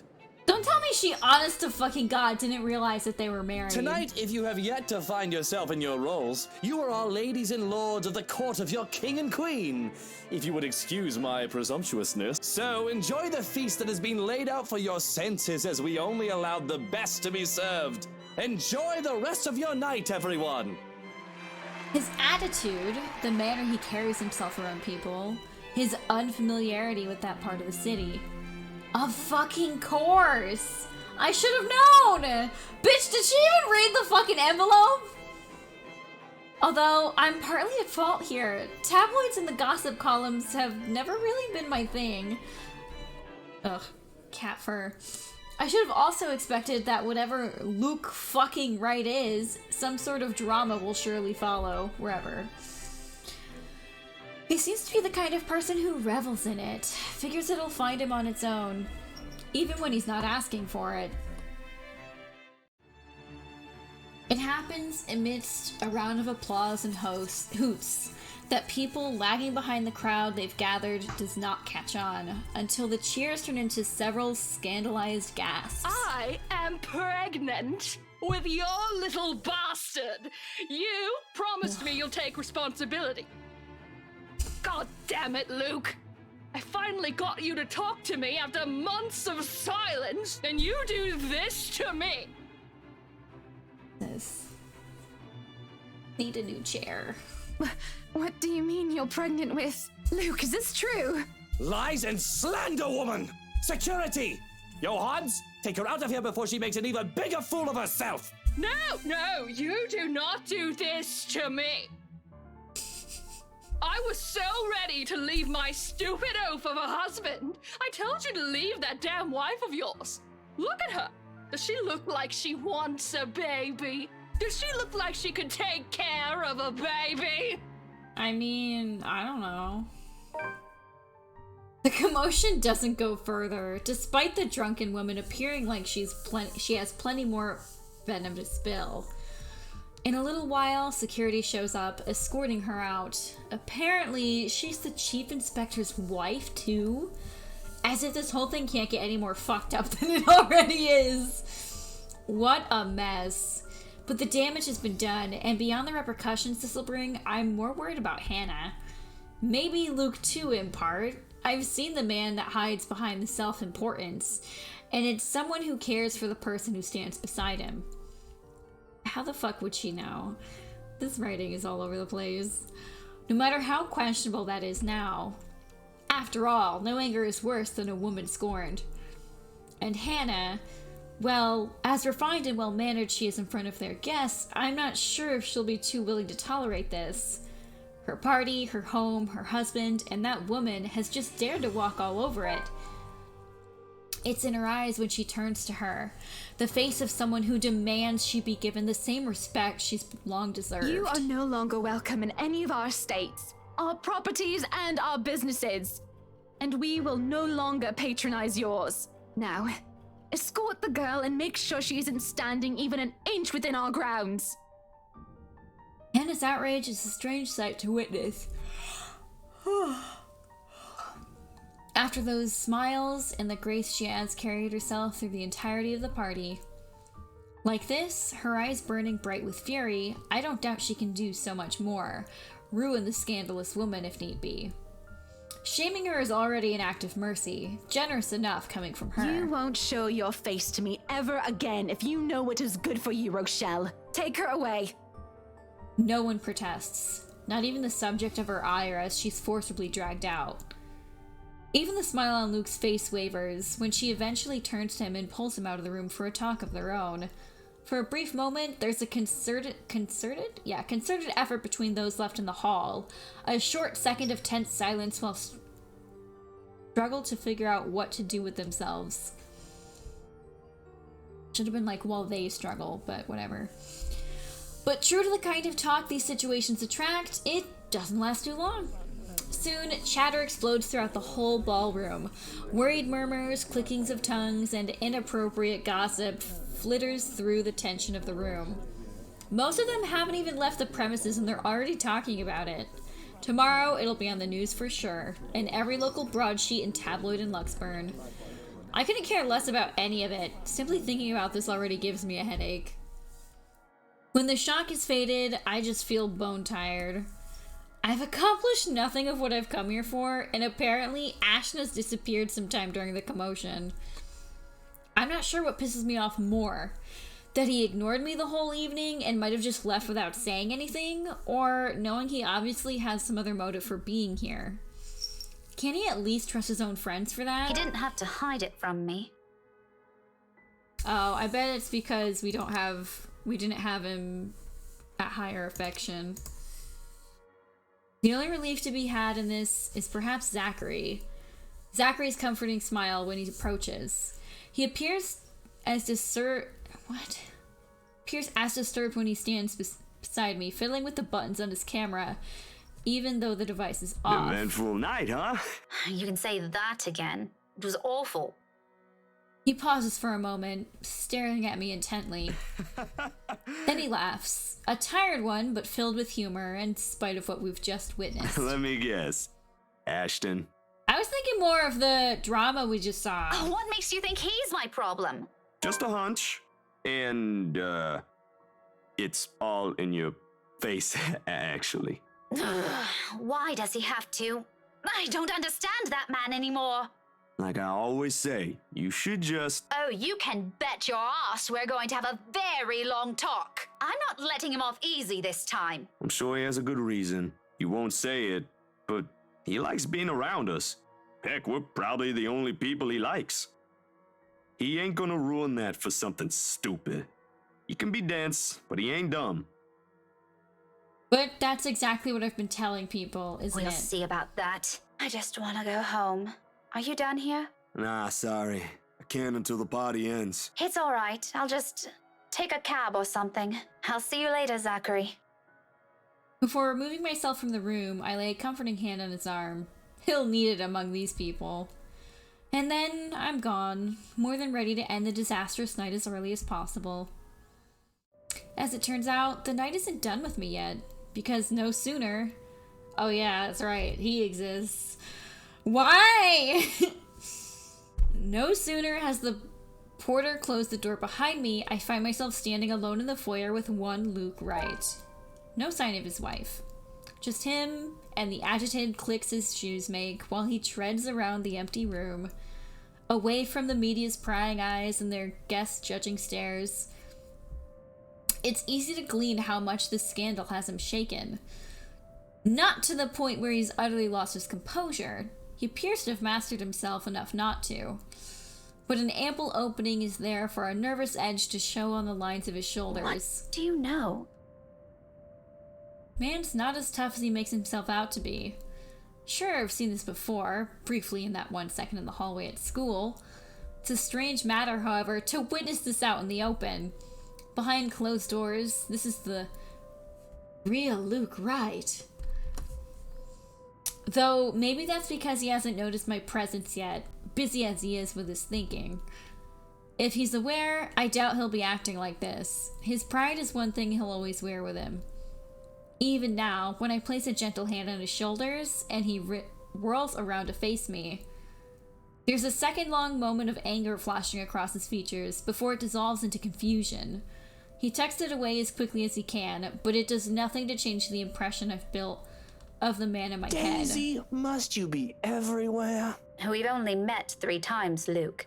Quit the dramatics. Besides, shouldn't you be aware of who gets invited to your party? If I was, there wouldn't be any of that scene tonight. That munter wouldn't even get an inch within this property. I'd ban her off Luxborn if I could. Jesus. Yes, at next. Oh, it just skipped a bunch of lines. Hold on. Oh, it just delayed into skipping lines. Never mind. He probably pawns everything off to their servants and Hannah. Pompous, elitist douche. Did you just come out here to lecture me about it? Because, Daisy, I've had enough of it for one night. I don't need to hear another one. You are a very unpleasant man. So I've been told. Will that be all? If so, I suggest you go back and join every bloody goss in that room. Not everything.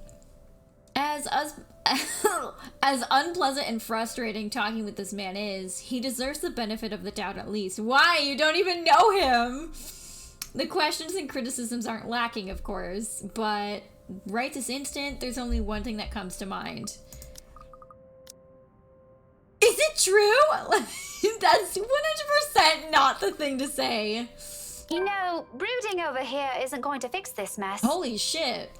I think that's the first person we've... No, okay, we're at max... Isabella's got max affinity with Zachary.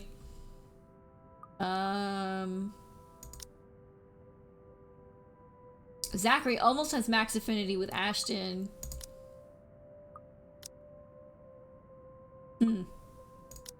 We're getting places. Again with the lecture. Will you stop calling it that? Very well, what should we call this then? A heart-to-heart? I don't know about that. Please don't. I might puke.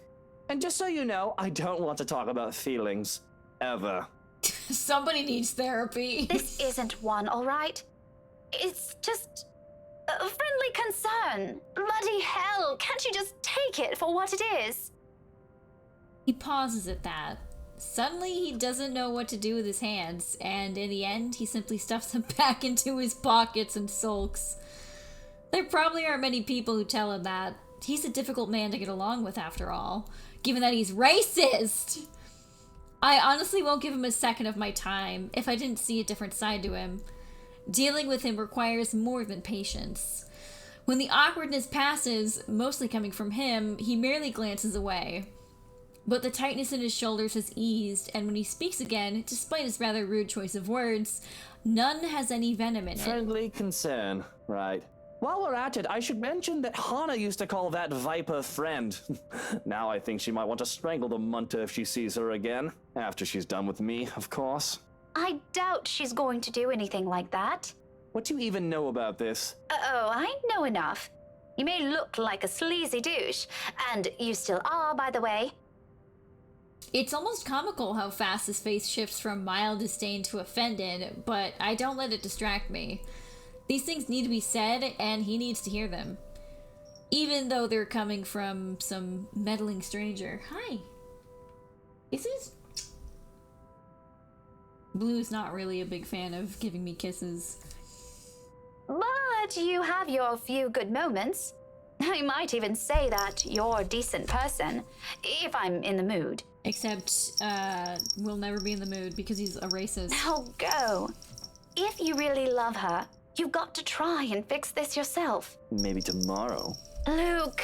Daisy, did you see her earlier? Was that the face of a wife who wants to have a chat with her cheating husband?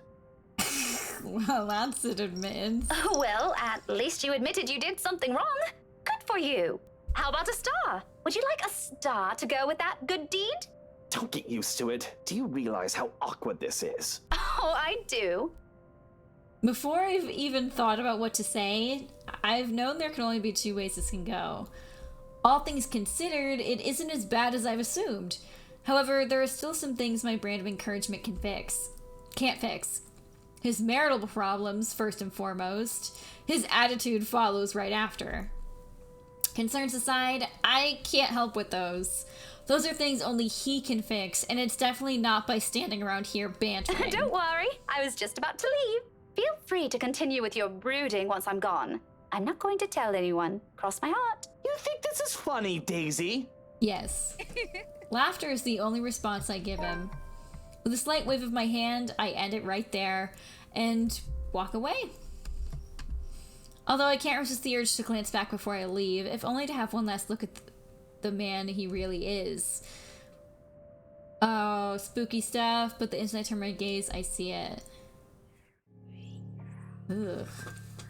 Looming, hovering over his shoulders, drawn to him like a moth to a flame. Like the first time I've stepped inside this place in search of Isabella. He was there too, wasn't he? The man along with his wife and another person, Miss McCullough. And that shadow, no. A woman now. Her, no longer a dark blur. Terror rushes through every vein in my body, a crippling sensation gripping every part of me, while she stares at me with a glare filled with nothing but hate and venom. Stop that. It's like staring at the eyes of a woman I've unknowingly robbed of something precious. I try to say something, a warning, but before I can gather my wits and voice it out, someone shuts the door behind me, as if to keep outsiders away from the secrets this mansion possesses. The brush of fresh air against my cheeks does little to dampen the chill in my bones.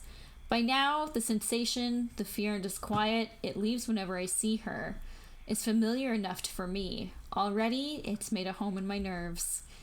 I don't even notice my trembling hands until I cross my arms across my chest. The cold from the tips of my fingers seeps through the thick material of my shirt. Neither of it helps bring together some semblance of coherent thought in my head. But I know I should... Someone has to tell that douche. I start walking back before fear can cripple me again. It's not wise. Returning, that is, especially after what happened.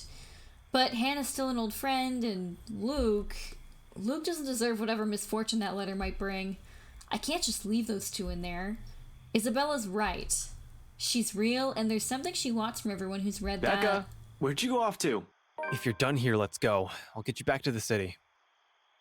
My mistake, the second his voice cuts through the crisp night air, is that I have allowed my annoyance to get the better of me. Fuming, purpose forgotten, I whirl around and march towards him. One accusation after another piles up at the tip of my tongue, ready to be hurled at any moment. There's no hesitation holding me back when I fling it at him. That straight face he keeps as I do so doesn't help temper my anger either. It only makes me want to slap more sense into him. Shouldn't I be the one asking you that? Becca, I've been waiting here the whole time. I told you I hate parties like... And before that, where have you been the entire evening? Right then and there, I might have forgiven him if he's shown some ounce of remorse for leaving me like that. Maybe he could have looked away, given me a sign that my assumptions might be right. He doesn't even need to put them into words. A single gesture of confirmation is all I need. Rather, what I get is the same impassive look. He does that whenever he can't disclose anything. He does that whenever he's lying. In the face of it, amidst the thick tension, a frustrated huff is the only thing I can summon. Be that way. Fine. Suit yourself. No more words. After everything I've seen and heard tonight, I'm already too exhausted for those. So without speaking any further, I simply walk past him and stomp over his car. Over his car? To his car. Although before I can pull open the door, he calls out, one hand outstretched, a gentle weight on my shoulders. Wait, Becca. He pauses, his brows furrowing and lips curving into a slight frown. I can almost see the gears turning in his head while he tries to piece together everything he wants to say. Before, perhaps, I might have waited patiently for those. He's not a man fond of using words to express himself.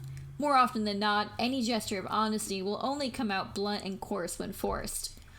But today, for one reason or another, I simply can't summon that forbearance. Ashton, if you're just going to waste my time again... Becca, listen. I don't know how else... That much is obvious. Why don't you just take the whole bloody night? Go on. I can wait until next year. Better yet, why don't you just keep it all to yourself like you always do? It's not like... Rebecca, will you hear me out first? Like you heard out Isabella? The silence I can offer him. But whether I'll believe what he's about to say is still up for debate. A very long debate. I honestly don't know how else to put this. I'm aware your parents have some kind of history with Hannah Wright, and somehow you're friends with her. But you should stay away from these people for now. Especially the husband. Who? Luke? He's like, fuck, why is everybody friends with these people? He's the worst fucking detective ever. He's just like, wait, you're all you're all involved. Blue, where are you? Oh, she's just laying there, being cute. You can't make eye contact with this fucking cat, because she will assume that it's an invitation for pets. Come on. Fine, fuck you. His expression deepens into a scowl at my mention of the name, but whatever opinion he has, he doesn't immediately voice. Still, something about it has greatly displeased him, evident in the stiff note in... Yeah, he's bad news. Okay. Oh my god, we're getting through these save things fast. What does he have to do with this? Care to explain your reasons? I kind of want to hit both of these, honestly. Oh, what does he have to do with this? Oh, yeah, that wasn't the right thing. Big shark. Care to explain your reasons? Big plus! We're back at normal! I've not meant for it to sound as harsh as it does, but the anger and frustration have never been a good match in me, particularly in nights like this. I'm not surprised when Ashton jerks back, as if I've struck him. For a fleeting moment, something akin to hurt darts across his features, his eyes narrowing and hands closing tightly into a fist at his sides. Oh, is he upset that we don't just trust him blindly anymore? Then, swiftly, he glances away and shifts his focus on the line of trees nearby, like an answer can be gleaned from the dark expanse. I'm really sorry, Becca. What is it for? For the party? For the vague answers he continues to give? Does it include all those times before this? The year's worth of it? I don't doubt its sincerity. However, at the moment, the forgiveness he's asking for isn't something I'm willing to hand over, furious as I am. It's frankly a wonder how I can keep myself from raising my voice at him. We'll talk about this tomorrow. Or we won't. And you better have a proper answer for me by then. There's a brief hesitation before I step away. A short moment of wanting to say more, of waiting if he has anything to add. He's only silent, eyes still trained at a distance. It's the last glimpse I see of him before I climb inside his car. If the door slams closed with the same force as the anger I'm holding, its sound merely vanishes into the night unnoticed. He follows soon after, and shortly we're on our way back to the city. Yet, even with the city's bright lights welcoming us, the dense, somber air from the mansion still lingers. The moon is almost at its highest by the time we reach Salem Well. Even after our respective heads have cooled off, the atmosphere within the car remains rife with unspoken tension. This isn't a problem so easily fixed with a few handshakes. Quite frankly, I don't know what will. Ashton himself has no idea what to do when he alights and dawdles awkwardly in the middle of the car park, unsure. It almost seems like he's having an internal debate whether he should say goodbye or mutter an apology. I could have driven him away, purely out of spite, the second I've gotten off. Still, old habits die hard. It's late, and Ashton's flat is on the other side of the city. Irritation might still rear its head every time I look at him right now, but I'm not too cruel to put him up on another long drive, especially when he still appears as if he hasn't gotten any rest. You can borrow the couch. I throw the keys to my flat. His Poochie! Oh, girl. Really? This is probably fucking Blue's fault. Bitch, I fucking hate you. She was messing with my fucking... Oh, let me fix it first.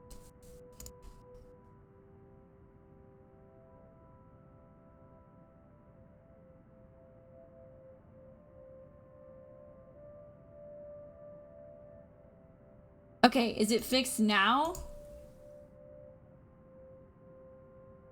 No, but back off. I'm mad at you. Testing, testing. I fucking can't stand this goddamn cat. fixed now? Yeah, so Blue was under my desk earlier and she was messing with stuff, but I didn't think anything of it. So I don't know how long the audio's been messed up, but thank you to literally Poochie and only Poochie for ever telling me that my audio's been scuffed without me fucking asking every 10 fucking minutes. Yeah, I'm calling literally all of you out, okay? Stop just sitting there when his stream quality is shit and not saying anything. Because how the fuck am I supposed to know when something gets fucked up? I can't. Oh god, I'm sorry. I didn't realize she was so close to my hand and I accidentally, like, poked her. I fucking hate you! Bitch, go lay down! Fuck off! Go lay down! Go! Ugh. Where's water? Is there? Yeah, there's a hole in this lid.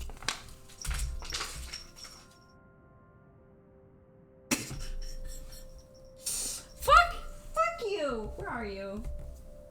Are you under my desk? Wait, no, where is she though? Go, lay down! Go lay down!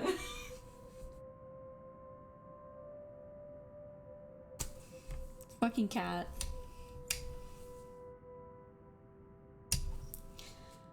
But how was your nap, Poochie? Hope it was good. No, you're not allowed under my fucking desk. Fuck off. Fuck off. God. Is it still good? Because she just went under my desk again. Fucking cats, man. God, and you know what it is? May or may not fall back asleep. Make it still good. Thank fuck. You missed it, Poochie. There was some, like, really bad writing. And then a spooky thing happened. That wasn't actually that spooky. Honestly, okay, here's my problem with this game. The relationship building system and, like, the affinity stuff is probably, aside from the fact that it's an like they really focused on animating stuff for no reason, is probably where this game really, like, shines from, like, a game, it's the best part of the interactive narrative experience. But the characters are all horrible, and take a shot every time Minty compares a game she's playing to Berseria. But Tales of Berseria also had a cast of characters where literally all of them were terrible people and, like, objectively bad people and morally corrupt people. But see, that game worked because, well, of a lot of reasons. But this fucking cast of characters where everybody's bad for some reason does not fucking work, because instead of them, you know, embracing their badness and, like, coming together towards a common goal, everyone's kind of just being a bitch to each other and pretending that they're not being a bitch, except for Luke. Luke is the only one who's like, yeah, no, I'm just a bitch. Which, that doesn't make him, that doesn't make it better, because, I mean, he's racist. And yeah, they're all, I mean, obviously the story is having them all come together towards the common goal of not getting murdered by the ghost girl. But, like, it doesn't work. Like, I want to get invested in these characters, like, little side stories. Like, I want to see what's going on with Ashton's fucking job. I want to see Rebecca either confess her feelings for Ashton or move the fuck on and realize that, like, she needs to grow up and, like, get over her idealism from being a child. I want to see things with these characters happen, but then I think about how terrible these characters are, and I'm like, actually, I don't care, and I just want them all to die.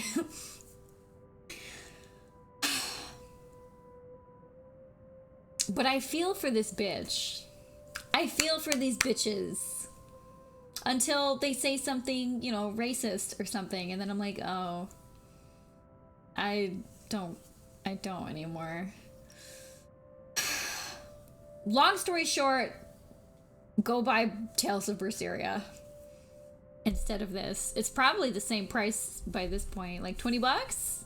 I don't remember how much I paid for my copy of Berseria, but you could probably get it on sale for 20 bucks. Anyway. Though he catches the keys with ease, I'm sorry, I just saw he eyes. And I don't know why that line is funny. It's just funny to me. He eyes it with a wary expression and shoots a puzzled glance my way. You haven't been forgiven. We're still going to have that talk, believe me. She's just letting you sleep over so that you can't postpone the talk. But I'm not about to send you out on another drive looking like that. It's late. Go get some rest. We're setting aside a lot of loose ends like this, but he appears to have accepted that reason, at least in the meantime. He does give me another questioning glance when I shove past him, pulling my mobile in the process. Where are you going? I thought... You go ahead upstairs. I need to contact Professor Andrew. Andrew? Why would you... Oh, no. Please. Is this that thing Isabella said this morning? Again? Listen here, bitch. You wanted Isabella to talk to him to explain away the shit, so maybe that's what I'm doing it for. Fuck you. I already gave her my word, Becca. I'll look into this BRC crap. No need to drag the old guy into it. Of course, he's still skeptical. It makes one wonder if he's even seeing anything at all. Figures his curse will stay away from the scoffer. But this is another loose end tonight that I can't just leave alone. Ashton's beliefs notwithstanding. It just so happens that... Ugh, sorry, the flavor of that literally tastes like medicine. Cough medicine. It just so happens that it's one I can can't fucking... I know how to speak English and you don't. Fuck you. Ashton, do you really think I still give a shite after that stunt you pulled tonight? No, but this is... I've spent so many years with him to know this is about to turn into another argument. Before he can finish it, I cut him off with a firm raise of my hand. I don't care. There are weird things happening around here. And yes, it's Isabella's brand of weird, ghostly voices, strange sounds, and a bloody woman sitting at the back of my car. You don't have to believe me. And I no longer have the patience to convince you, so just leave me be, Ashton. Yes, girl! Yes! More women need to treat men like this, alright? Stop letting them mansplain and gaslight you! Granted, Becca's talking about ghosts and curses. So he's got a point, but ladies, when your man is being like this, you just gotta put your foot down and be like, listen, you don't care, so I'm not gonna entertain your opinions anymore. There you go. But there's a reluctant shift in his movement when he steps away from our conversation. Short of climbing the stairs, he stops, turns to face me with an expression almost too conflicted. Are you really sure? What? That there was something? That you've been, seeing things? Yes, I'm very, very certain. Oh, Samantha's trying to get in my room. Also, is this where he confesses that he's actually been seeing stuff? Now go, and you better not break anything in there. The last time I let you stay over, it was that statuette Belle gave me. You haven't even replaced that one. The last of my reprimand goes both unheard and unanswered as he disappears behind the stairs. If things aren't as strange, he might have a quip or two about that, followed by some light banter. Instead, for a long moment, I'm left staring at him. There's something in the way he asked it that nags, coupled with his expression. The whole exchange just feels unsettling. Has he been seeing stuff this whole time and he's just been, like, really good at, like, convincing himself that it's nothing? One that doesn't fade, even as I gather my thoughts and shift my focus on another, even as I dial Professor Andrew's number. And that's when it clicks. During the long wait for the professor, one stray thought emerges from the unease. Ashton has not intended for his question to be a jibe. It's concern. For what, though? For my well-being? The letter's curse? The woman I mentioned? The answers for those will have to wait, however. Finally, the call connects and Professor Andrew's voice echoes from the receiver. Professor Andrew?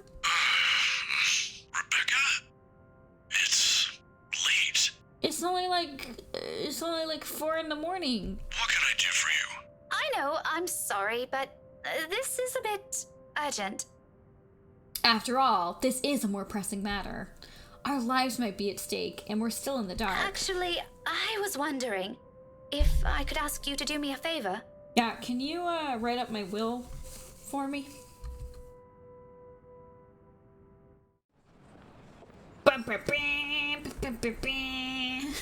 Professor Andrew Clark has agreed to meet with me 2 days later in front of Lexburn's public library. He has other commitments, but being a longtime family friend has its perks. I have my parents' connections to thank for that. Of course, I'm not the sort to impose on him often, but the situation is... well, it's not entirely bad, although it does require calling in a few favors from friends like him. Without his signature, I won't be able to gain access, so the library's restricted. What the fuck are we looking up? Also, I rubbed off some of my makeup by accident. I got it. I fixed it. If I want to get more in-depth information on the Ermengarde mansion, that is. Not simply what they choose to show to the general public. What? What is... what? As much as I hate to admit it, there's always something people censor, and whatever it is, I won't find it in the general section. Bitch, what is she talking about? Has to be what they're keeping here beyond the public eye. I don't know much about libraries, but that cannot be a thing. The thought of that alone makes me antsy. Thankfully, I don't have to brood over it. The wait for the professor doesn't last long. He never did enjoy making people wait. Likewise, he dislikes people who are tardy. He arrives 5 minutes after I do, greeting me with that kind smile and a casual wave of his hand. I haven't seen him in so long, but it appears he hasn't changed much. His familiar presence alone is enough for a fond smile to spread across my face. Professor Andrew. Rebecca, didn't I say long ago you can drop the professor? You know I can't possibly do that, even if I can. It feels disrespectful to call you by your name alone. Both you and Ashton never listen to this old man. Kids these days. All right. But just for today, since you're doing me a huge favor, Andrew. I guess you simply can't have it all, even at this old age. But pleasantries aren't what we're here for, yes? You mentioned you needed a permit. Yes, sir, if that's okay with you. More than fine. Anything in pursuit of knowledge, as they say. We're not going to tell him why. He hands me the permit without further prompting. Just like he promised, he's also written a recommendation after his signature. This is more than enough to get me to those files. I mutter a small thanks before slipping it into my pocket. Although when I look back up, his brows are furrowed, the very face of curiosity. Not surprising considering how vague I've been during our little talks over the phone. Right then and there, I've decided to tell him if he ever asks. Maybe not all of it, but stuff he needs to know. It's the least I can do to thank him. As expected, true to his inquisitive nature, he does ask. If you don't mind, though, I know you've always been an eager learner, but may I know what in the restricted section that piqued your curiosity? We're just gonna tell him about the mansion and he's just gonna straight out, like, tackle us to the ground and steal back the recommendation he wrote. It's the Ermengarde mansion, sir. He's quick to raise an eyebrow at that, and for a while, I fear he'll take the slip of paper back. Is there something in what I said? The ones they have out in the general isn't enough? I'm, hoping for a more in-depth read, sir. More about the history and the people who once lived there. The general section doesn't have anything much on that. Oh, I see. Well, you certainly aren't the first one to be enamored with that place. It doesn't shock me. The architecture is admirable, and the urban legends are something to talk about. Why, just this past week, I've got a few asking me about that. I think enamored might be a little too much to describe our interest in it, but I have to agree. The mansion is beautiful, even with the renovations. They kept the stained glass windows, too. They are magnificent. Oh, You've seen it. I was there for a few hours to attend a housewarming party. The invitation was for my parents, but they couldn't make it. My mum used to work as a private tutor for the Evans. Hannah, right? Ah, I know of her. Her husband, too. Who doesn't? Well, not fucking Rebecca until Luxborn's recently. most popular couple. Something falls behind his eyes, a warmth in them suddenly gone. Like he's reliving a painful, distant memory and seeing it play right in front of him. It disappears almost as soon as it surfaces, but that look has unsettled something in me. Is something the matter? Nothing much. But you know, you're already like a daughter to me. So if you could, do be careful with the friends you make. Is this about the rights, sir? Just a friendly advice from an old man. Don't think much about it. Anyway, I have to leave now. Can't miss my weekly serving of bear claws. Say hi to your parents at the detective inspector for me, will you? I wish you luck with all that research. I will. Thanks for this, Andrew. This fucking old dude, he's like, I know all the things, but I'm not gonna tell anybody because who cares? Andrew gives my shoulder a light squeeze. The gesture, a younger me is always appreciated, and quickly crosses the street after. I watch him until he disappears behind the door to a cafe, until the doubt swimming inside my head finds a moment to rest. Whatever his business is with the rights isn't anything I should concern myself about. But somehow, in the grand scheme of things now, all of it feels oddly relevant. The how, though, I've yet to find out. I'm hoping the library will give me answers, the answers I want this time. On a gloomy Sunday morning, the library is especially empty, the second floor in particular. I've always considered this place to be a sanctuary, a respite away from the hubbub of the city. As a child, I grew up reading books here, spending hours here to no end, poring over the pages, living out fantasies in my head until my parents called me home. Now it feels nothing like it. The silence is smothering, suffocating. Hold on.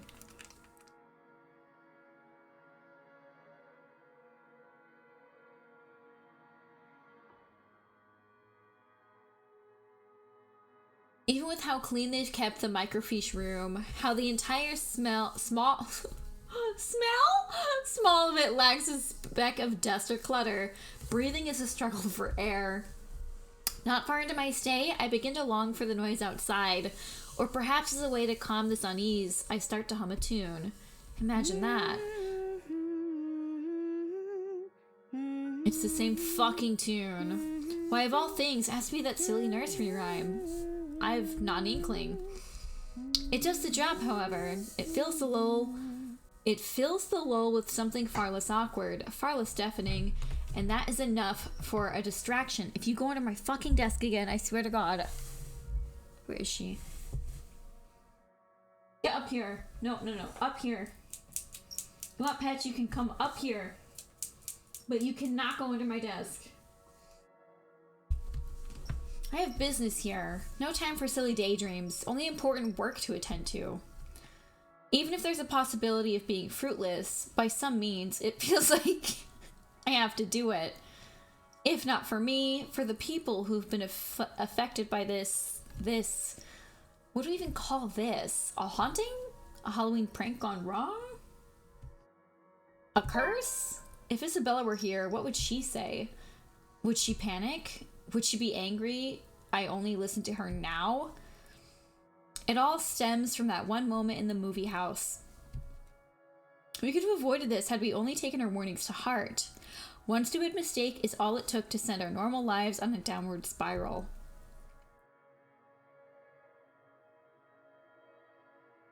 So cute. Frankly, Ow! Why would you do that? Frankly, I'm no longer sure if I'm angry at myself for it or at the universe for throwing us into this mess. But we can only make do for what little we have, and that's exactly what I'm doing. Hi. Going here might not be the right decision, but it's a start. A good start. Ow! She keeps like clawing into my leg. It doesn't take... What are you doing? You fucking fatty. She knocked the cat tree over. It doesn't take much time for me to find out what I need. A microfiche full of newspapers, long kept in special storage cabinets at the far end of the restricted section. The year in 1620s and beyond. Did they even have printing presses in the 1620s? Yes, they did. I'm so stupid. Before the city of Luxburn even existed in the records, when the mansion had just been built and Anselm is nothing more but a small, sleepy hamlet near a river, a lot of pieces are missing. Days, sometimes several consecutive weeks without any records remaining. Often it goes on for years. Troublesome, but as it is, I'm lucky enough to find anything at all considering how far I'm looking back. Can't be picky now. Can't waste time mulling over what record keepers of the old country could have done to make this a breeze for me. I can still work with this. The faint whir of the microfiche machine keeps me company as I go over each slide, each image, hoping for something that goes beyond what the local lore knows. There are snippets, little mentions of the family that once settled in the house here and there. The usual singing of praises for the couple who helped bring up what was once a tiny settlement into a buzzing town. Nothing substantial, nothing I didn't know before. It continues on like this for a good while, until I come by the years after their deaths. The people of Anselm might have loved Lord William and Lady Elizabeth Ermengarde, mourning their passing, and held them in high esteem in the years after. But it was their daughter that was remembered fondly by the townspeople. If her parents built this town, Lady Charlotte was the one who made it prosper. Remarkable, considering it was a period of recovery from a bout of plague that killed half the town's population, including her parents.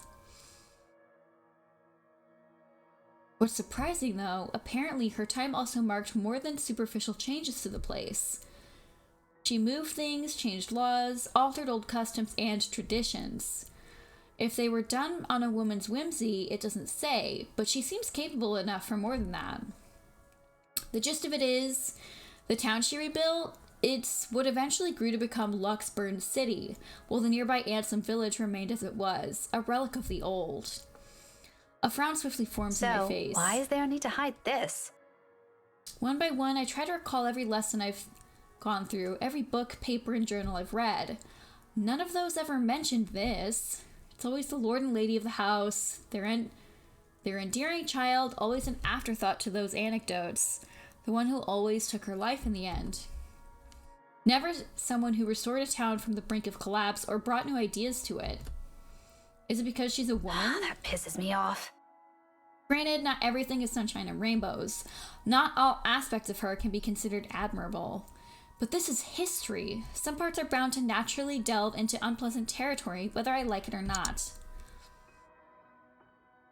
Oh dear, that's why. Witch hunts, for example, became common near the end of her life, which would have been completely unremarkable and might have gone to become a mere footnote in history if it didn't involve Lady Charlotte and the very slaves she saved.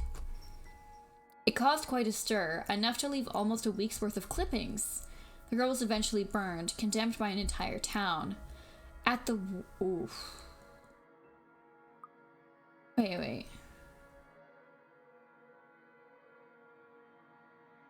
The very slave she saved... Okay, so she saved a slave and then burned her?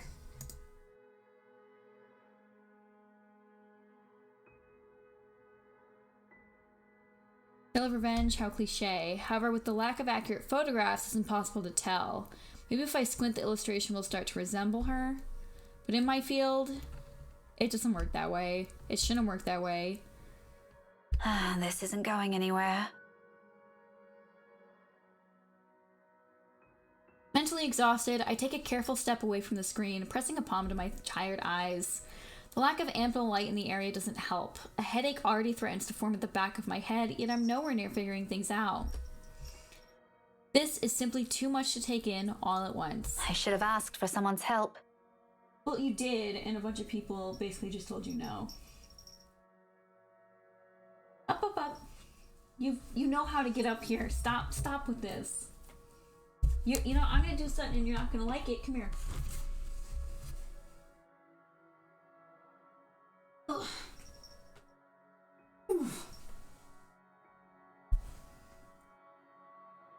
Jesus, what are you doing? Just sit down. Yeah, sorry, that was kind of, what are you doing? Just sit down. Now I'm at a dead end. I start gathering everything around me. What are you doing? And placing them back in their respective envelopes for storage. The motion's no longer new after volunteering here a number of times. I didn't make much mess anyway, considering the lack of materials available to begin with. I'll have to look somewhere else. The where remains unknown though, but just as I'm about to slip the last of the slides in, something catches my attention. This is one of the few I've set aside about taking a careful look at. Gossip column.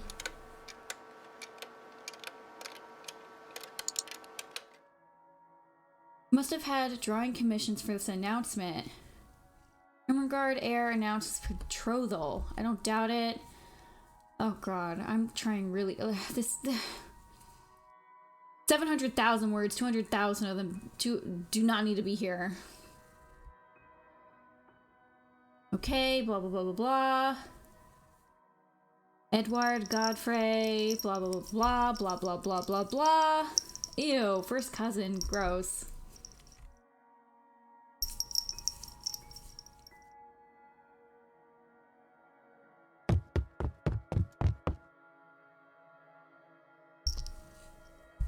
This is a library, for heaven's sake.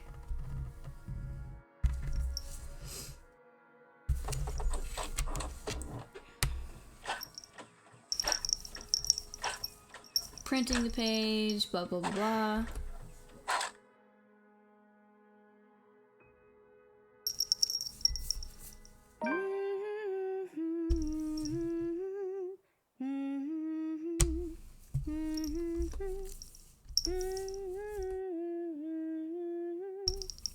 Ugh, is it not gonna print right? Oh, fuck off. Brief enough for something sickening to suddenly lodge itself in my throat while I take in my surroundings. That suffocating sensation again, creeping into every part of me, crawling under my skin. Draining me a little bit of any strength. From that day in the mansion, from that brief moment at school. Without delay, I grab the papers and make a quick beeline for the door. Ugh. My whole body freezes. I hold my breath, not daring to make any noise. For a little while, only the sound of papers crumpling under my grasp fills the room, the excitement from earlier gone instantly. Replaced by a cold, seeping dread spreading throughout my limbs. But more than the fear is the anger. It pains me to hear her using my own student's voice against me, and more than once I believed it was really her. She has no right. Blue, what are you doing? Stop growling! Why don't you play with me? Blue, what are you doing? You're too fat for this! Jesus. She like tried to sit on me like upright instead of like laying down. And that doesn't work because she weighs like 20 fucking pounds. Hey! Anything to put a distance between us, no matter how small, as long as I'm out of her reach. But I steel myself, because if I do fall back, turn away from her, I'll be left with no way out. I am not dying here. You think you scam me? And we're getting another QTE. Miss Pink, don't be so rude. I'm waiting. I'm not afraid of you, you spook! This is one Scotswoman. You aren't getting into an early grave without a fight! Come at me! I expected she'll lunge. Prove to me what a monster she is. But all she gives me is a smile, twisted and gnarled. It's as if time has crawled to a stop at the sight of it. A split-second decision, and before I know it, my body shifts. Eyes closing in anticipation, hand grabbing whatever's solid enough on the nearby table and hurling it at her. I don't bother looking if whatever I threw hits its mark. I run. as far as my legs can carry me, despite my heart threatening to burst out of my chest. But in the maze of bookshelves, with the whole place almost void of people... Oh, for fuck's sake.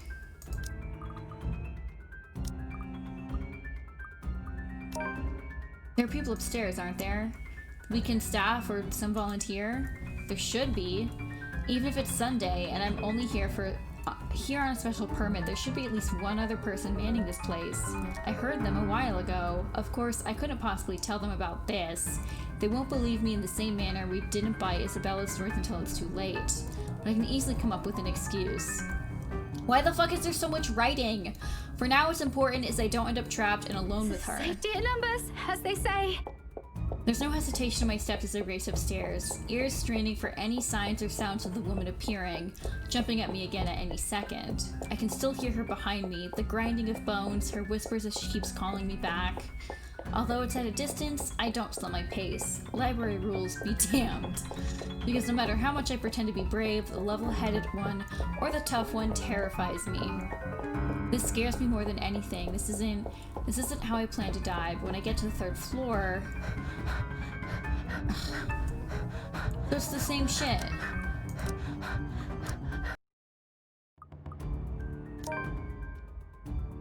Door...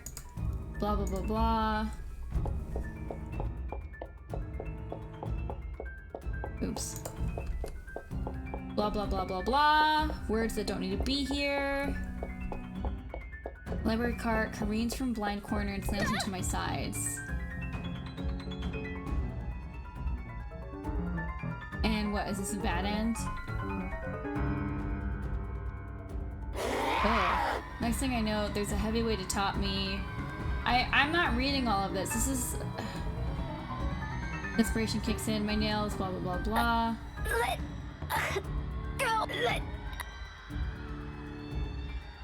I don't think twice. My limbs are moving on their own before what I did could fully read blah blah blah blah blah. I don't care. This is padding. This isn't horror. Like, if you're reading a book, maybe.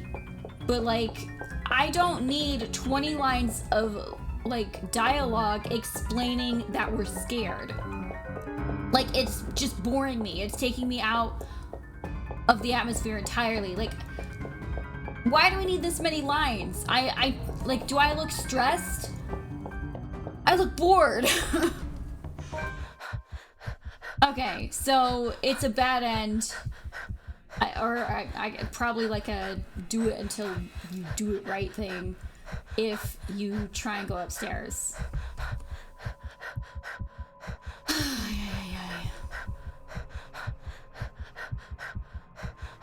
I don't know anymore. It feels like an eternity all the same. My breathing hasn't slowed down yet, and I don't expect it. Don't expect it to after going through that. I probably look like the most undignified creature on a Sunday morning right now. Out of breath, disheveled, slumped here with a bloodied lip and all. But at present, I simply can't bring myself to care, even when a few passers-by start giving me strange looks. Stare at me all you want. I don't give a single shite. I'm alive. I'm safe. This isn't the end yet, but I'm safe.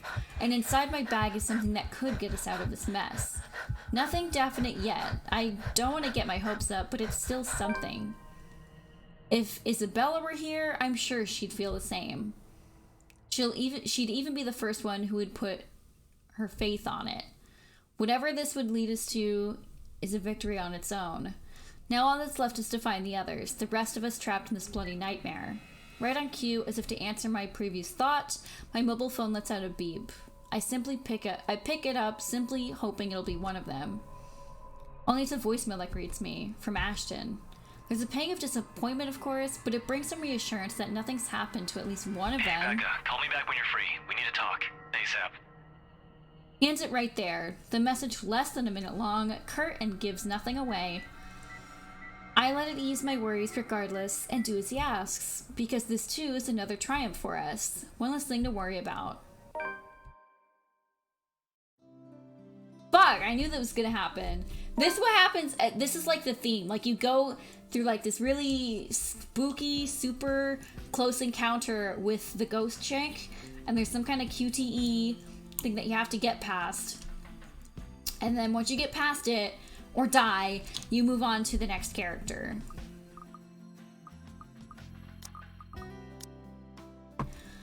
Okay.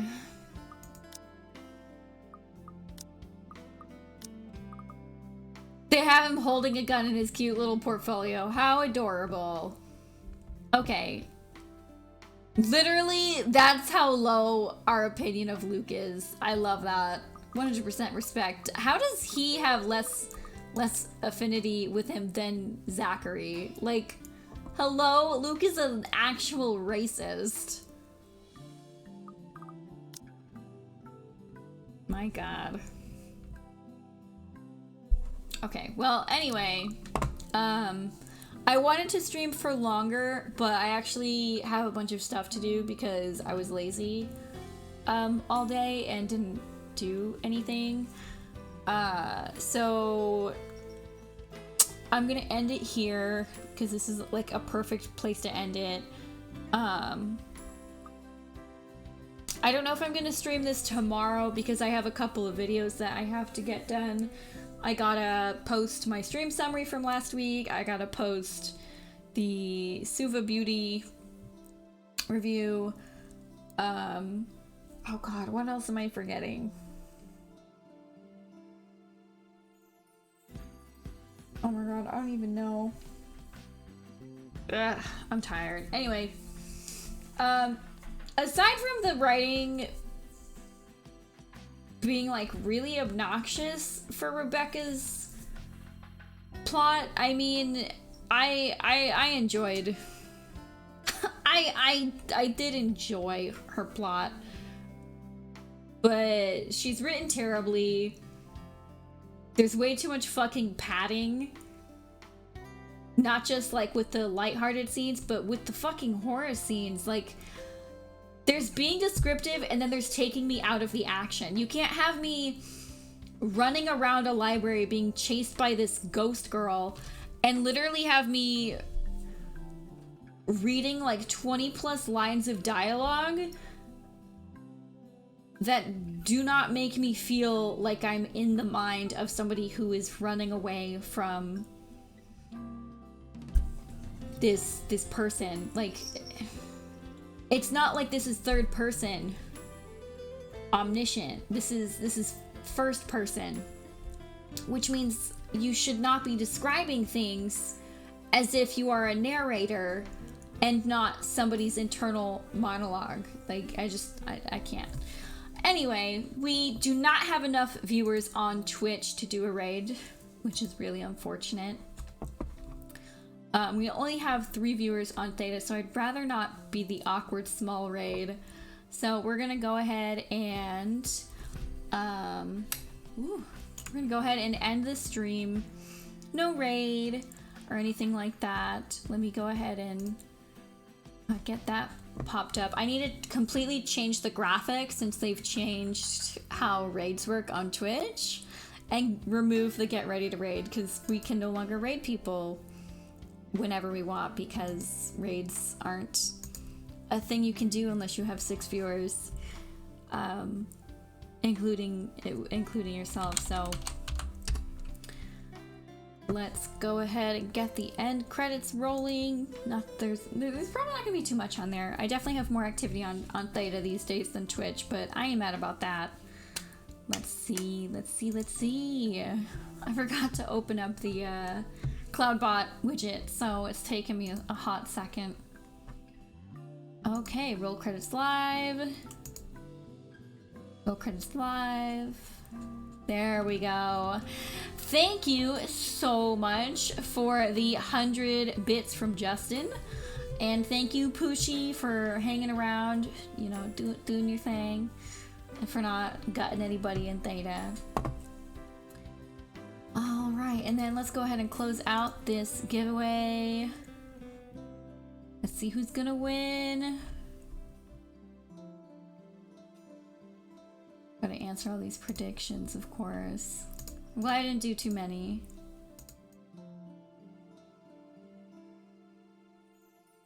Oh, what's this one? I didn't realize I had so many predictions tonight. Anyway, drawing the giveaway. Congratulations to Errol, Alan, Nedelq, and Alert the Press. Finally, we get 3 winners. That's it for me. Stream's been good. I had a good time. I'm glad I actually streamed tonight. I was debating skipping to do work on that Suva Beauty video that I mentioned. But anyway, that's gonna be it for me. I hope you all have a wonderful time zone. And I will see you soon.